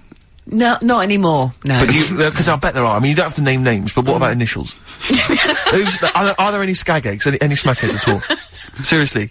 Because I'm intrigued. Not anymore, no. Can you tell me off air who's a drug addict? Off air, I'll be happy to tell you. There are some then? That's there were, terrible. not anymore. What do you mean they got rid of them? There weren't. Stop this. Are there any people who they think that they've got it under control, but they haven't really? It is. Yeah. There are some, aren't they? They think that no one will notice, but they've got no pupils. Yeah. And they just stare at you for ages and go, what? At the end of each sentence. Exactly. Yeah. Yeah. Because there's a couple of drunkards I know, but there's no. It's boring now. Okay, play a record. It's boring. Ricky Gervais is telling us it's boring. Queens of the Stone Age. There. No one knows. It's going well. I'm enjoying it. To go. Yeah. Adverts or what? What do you reckon?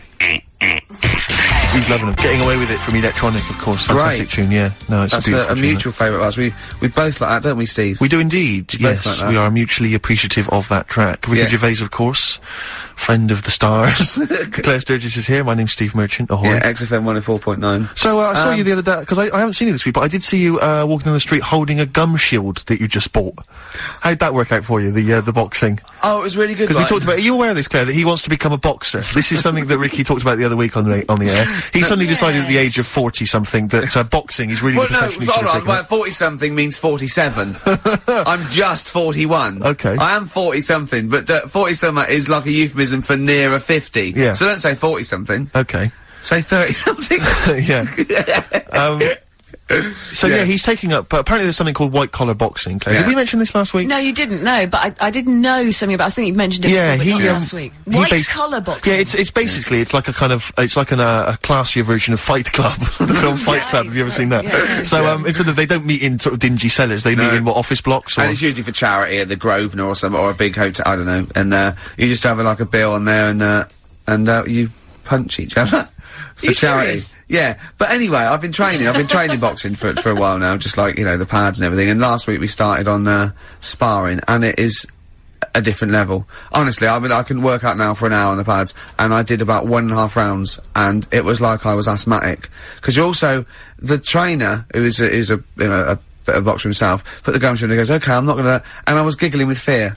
And he said, you've got to get a gum shield just in case, and that's where he saw me. I'd gone to the Lonsdale shop, and I got a gum shield. I said this before, Claire, is that I just don't think it's a good idea. I mean, you know Ricky, you've known him for a while now.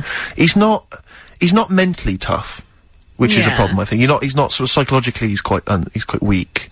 Like, he's scared of a lot of things, you know, cars. Spiders. I mean, I've seen him, like, edgy, like if a car blows its horn and he's in the house. Do you know what I mean? And hear it outside. You know, what's that? Is it coming through the door? Is it?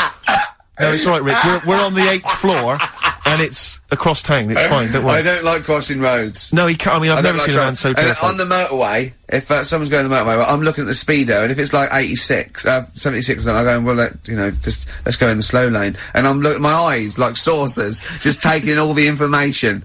Yeah. Because he can't drive as well. That's a rational fear, though, isn't it? But I think it's because you can't drive. Yeah, possibly. So, for instance, the fact that I've seen, I mean, actually, Ricky, because I can't drive and I do exactly the same thing on motorways. So that's alright, yeah. But do you do this, Claire, which is when you're in the back of a cab and you feel the cab's going too fast, despite the fact that you're, say, driving up Shaftesbury Avenue in rush hour. Yeah. So you're never going to pick up a great deal of speed. Yeah. But Ricky he won't mention it to the driver, I feel you're going a bit too fast. He'll whisper it to me.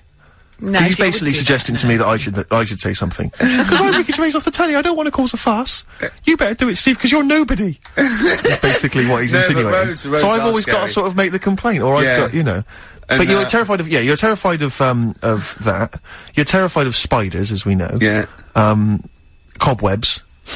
You're terrified of pictures of spiders. There's no smoke without fire. Yeah. I know who made those webs, Steve, and they live there. Yeah, it was you that got the certificate, wasn't it, raised on the Spider-Man film? So they couldn't show the trailer before, you'd gone to bed. Are you scared of Spider-Man? Does he terrify? No, I'm not scared of Spider-Man. No, I'm not scared of anything. But I got used to the, in I'm a Celebrity, Get Me Out of Here, that one that kept walking off the street, I got used to him, I got to know him. Uri Geller?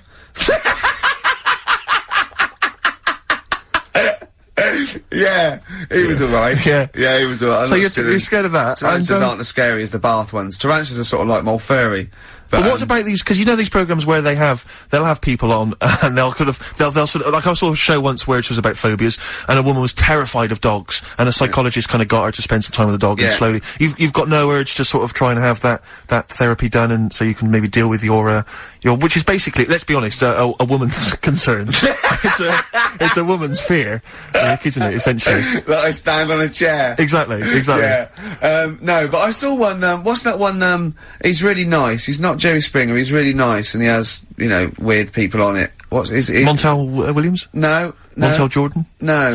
About 50. This could Maury. Yeah. Maury Povich. Yeah. He's the one without glasses, isn't he? Yeah. Who cares? You saw Maury Povich. Yeah, and there was like these women on there, right? And sort of, trailer trash. And they were going, "You're scared of snakes, aren't you?" And then a woman would go on a snake, and she'd be screaming, knocking things over. And I'd go, "Well, that's not doing anyone any good." Really? Yeah. That's just for the audience to prove our point that she's terrified. Yeah, exactly. And it was like tinfoil, and someone brought on millions of bags of tinfoil, and she was screaming, What, she hugging was him. scared of tinfoil? Yeah, that's worse, isn't it? Scared of tinfoil is pretty mad. Yeah, well, it's irrational. You I can't know link somebody it back. who's afraid of buttons. Yeah, anything. Afraid of buttons? Yeah, there's Afraid something of buttons. weird going on in your head, isn't it? It's some sort of weird symbolism. But I understand the snake one or the spider one, because I understand, there are poisonous spiders and snakes. Well, but it also could be sort of like chemical memory. Yeah, that could be, but it's usually some, but how do you? Because I don't know. Because I don't have any irrational fears, particularly. Well, don't confuse. Except when you're flatulent. That I'm terrified of, because you never know when it's going to spring. Because he's not got any of the social graces, Ricky. He'll just think it's funny to just pass wind. Dinner. I don't imagine he did it during dinner with Bowie, but if I'm having lunch with him, it's because he'll just start grinning, and it's on the way, Claire. There's something in the post when Ricky starts when his lips curl up, you're having lunch maybe, here it comes. And it is, I tell you, it is eye-watering stuff. I mean, it's intense. Oh, tell that story when you're on the train. There is only one smell that is worse than Ricky Gervais' flatulence. I was on a train once, and, a guy was on there with his dog, and the dog passed wind, right? I don't know what he'd been feeding it, like sheep or something. Cattle. He must have been feeding it some, you know what I mean? Like intestines or something. It was intense. This smell pervades the carriage. Because they're all like they're all kind of air conditioned, or they're tight, so there's nowhere for the smell to escape. So it's just kind of spreading, like in this kind of invisible sort of stench that fills up the carriage. I'd say that people's eyes were bleeding. Do you know what I mean? It was like, that's how, but it was unbelievable. I felt like my face was melting, like that bit at the end of Raiders of the Lost Ark. That was how it felt, right? And the bloke, who was obviously a bit embarrassed, said, I don't know sometimes. I don't know who's worse, with their flatulence, people or dogs. And I wanted to go, I've got an idea. How about dogs? What about your dog? It was unbelievable. But it's that, let's try and make a joke of it. No, get off the train at the next stop. It was just, I don't like people with dogs anyway, just generally. You'll see people no, Rick, when you see people walking down the road with dogs, and they just let a dog, do its ones or its twos on the side of the road, and then they just walk on. I just don't know what that is. No, it's you're like, not meant to. it's That's wrong, no, but it is right, and it really winds me up, because you'll see people, it'll be like old ladies, or kind of toffs, or something like that, and they were the sort of people that will complain about, bad language on TV, or youths, or ne'er-do-wells hanging out by bus shelters, but they're happy for their dogs to, go crapping on the sidewalk. They anger me, people with dogs who just are irresponsible like that. Do you know what I mean? agree. Well, that's nothing to do with liking dogs, is it? That's arrogance of people to think it's. But there are a lot of people, as I say, who are kind of, you know what I mean, who think they're better than, they don't have to worry. They don't have to bend down and scoop it up. I know. Which is what they should do. Yeah. Anyway. Well, I got that off my chest. Yeah. Play a record. U2, Electrical Storm, they've done it again. I thought that is beautiful, that track. I know you used to disrespect U2. I just didn't like them for 10 years, and then, All That You Can't Leave Behind came out, and I sort of thought, well, I could have been wrong, and that's brilliant. So, Rick, earlier I mentioned, Prince. And we asked the question, is Prince a genius or not? We've had a lot of response, mainly by email. Interesting, Rick, some people think he is, and some people think he isn't. Oh. Yes. Well, this debate will rage on. Can we have some adverts? Well, in the last half hour, Steve, they've heard Nirvana, they've heard, Oasis, they've heard they've heard Dylan, we've got Cat Stevens, we've got Tom Waits, you know what I mean? Now, it's great music. We're playing a lot of music and talking less in the last bit. Now, some people, right, would say that's because we're running on empty and we ran out of things to say at 20 past the first hour. Yeah. Right. I say it's 'cause we want to get in some great tracks. Well, that's my excuse as well. What's next? Cat Stevens off Chief of the Tiller Man. I've got nothing, Steve. You're running, I know. Well, it's the noise. I think the noise was the lowest point. Is it the noise? The noise was really annoying. Cat Stevens from Teeth the Tillerman. So many people, Rick, haven't even got a Cat Stevens record in their collection, and you hear tunes like that, you just think, do you know what I think of them? You think why? I think why, Rick. We just had someone phone up saying they want a bit of psychedelic furs, and Claire said, "Oh, what's your favourite track?" And we both went, "It'd be Pretty in Pink," and it was. Yeah. But you know, you meant to say like on Heart or Magic, you're told to say coming up a classic by so and so, and people stay watch it in case it's their favourite, and if it's not, you don't give that away. But it doesn't work when it's things like, I hear things all the time like, and after this, a classic from Men at Work. That'll be Down Under then. Yeah. Coming up next, a beautiful tune by Danny Wilson. Mary's Prayer. It's Mary's Prayer. It can only be Mary's Prayer. Yeah. No. So it doesn't work with those that they've had one hit. Yeah. Or a tune from, Hearsay. Oh, I hate them all. Nice. You know, because like rock and roll come on, and that, we Steve, hate them all. Don't kick them when they're down. Yeah, it's true enough. God, what other pop do we hate? You know that thing, yeah. Oh, no, we all hate pop music, don't we? That's why we're an alternative station. Agadoo's rubbish. Oh, I hate it. Russ Abbott, Atmosphere. There's no atmosphere in here with that playing. Oh. Last night, thing started, the Fame Academy, and I'm quite a sad telly watcher, and I've been looking forward to that for about 2 weeks. I fell for the hype. I can't believe it. I love Pop Idol. I love Pop Stars The Rival. I love Celebrity Fit Club. I love all those things, right? But just disappointing because they'd already picked them. I think it's investment, and I'll be honest. I think the standard was poor. The standard was poor. I think so. And are these people with different abilities, or is it all singing? It's all singing. It's rather like. It's rather like they've got us down to the last 12 of Pop Idol, say. It's like that, you come in at that level. But to be fair to the programme, I think it's all about what happens next, because now they get voted out like Big Brother. Right. And so do they write their own material and stuff, or they'll be taught to do that? They've got the whole team together and everything, so then they're filmed, you know, like for 24 hours a day and everything. And so, I think you've got to get into it and get to know these people. There's always a few, there's already a few I go, right, she's annoying. Yeah. Right, vote her out. And they have to, there's 3 that the teachers say each week, okay, you're up on probation. And then you vote them out, and it gets it down to one person. But the interesting thing is, it's not just they get a record and they release a single, they live the life for a year. Right. So they get this beautiful sort of pad in Notting Hill Gate. They get a sports car. Right, and it says they get to go to parties. They're already set up to go to the FA Cup final, the Brits and all those things. Dinner parties with David Bowie. Yeah, meet all these people, and then after a year, it's taken away from them. Wow. They just take everything back. And you don't like this because you feel it cheapens, like, your celebrity lifestyle, which you've worked for. No, but the other thing is, of course, they could be big stars by then, and they just have to get their own car. But, how do what? That psychologically is going to be grim. But are we going to follow it up for that year? Are we going to, is it like... Well, that's when it becomes interesting. I mean, now, camera crews following Hearsay, now that's interesting. Yeah, I know, and what Jay did next, yeah, exactly. when they actually, but I don't know how they're going to do it. How long, Jane, why do I call you Jane? There's so many, the name Jane's been mentioned so many times. You can call me whatever you like, Steve. Love. Well, how long do you reckon Ricky would last in the Big Brother house? If he was in Celebrity Big Brother, how long would Ricky stay in there?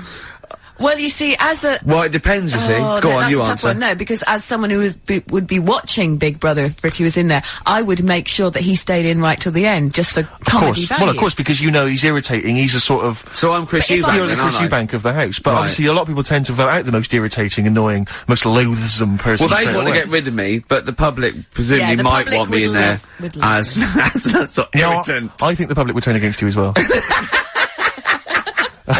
I know you, Rick. Right, well, that's it would expose you for the charlatan you are. We haven't played a song for the ladies for some weeks, because I just keep forgetting to bring one in. I need one. Thank you, Jane. I thought, you know, I haven't played Tom Waits for a while, and this is, you know, one of his classics, and it's just beautiful, beautiful tune, and however many times you've heard it, it's still brilliant. Downtown Train, Rick. Oh, I can't believe it. We're back next week, and Karl hopefully is back with us. Karl, I think will be, yeah. Well, we don't know, but let's hope everything's okay. I'm sure it is, and we'll see him next week. Thanks, Jane. Goodbye, everybody.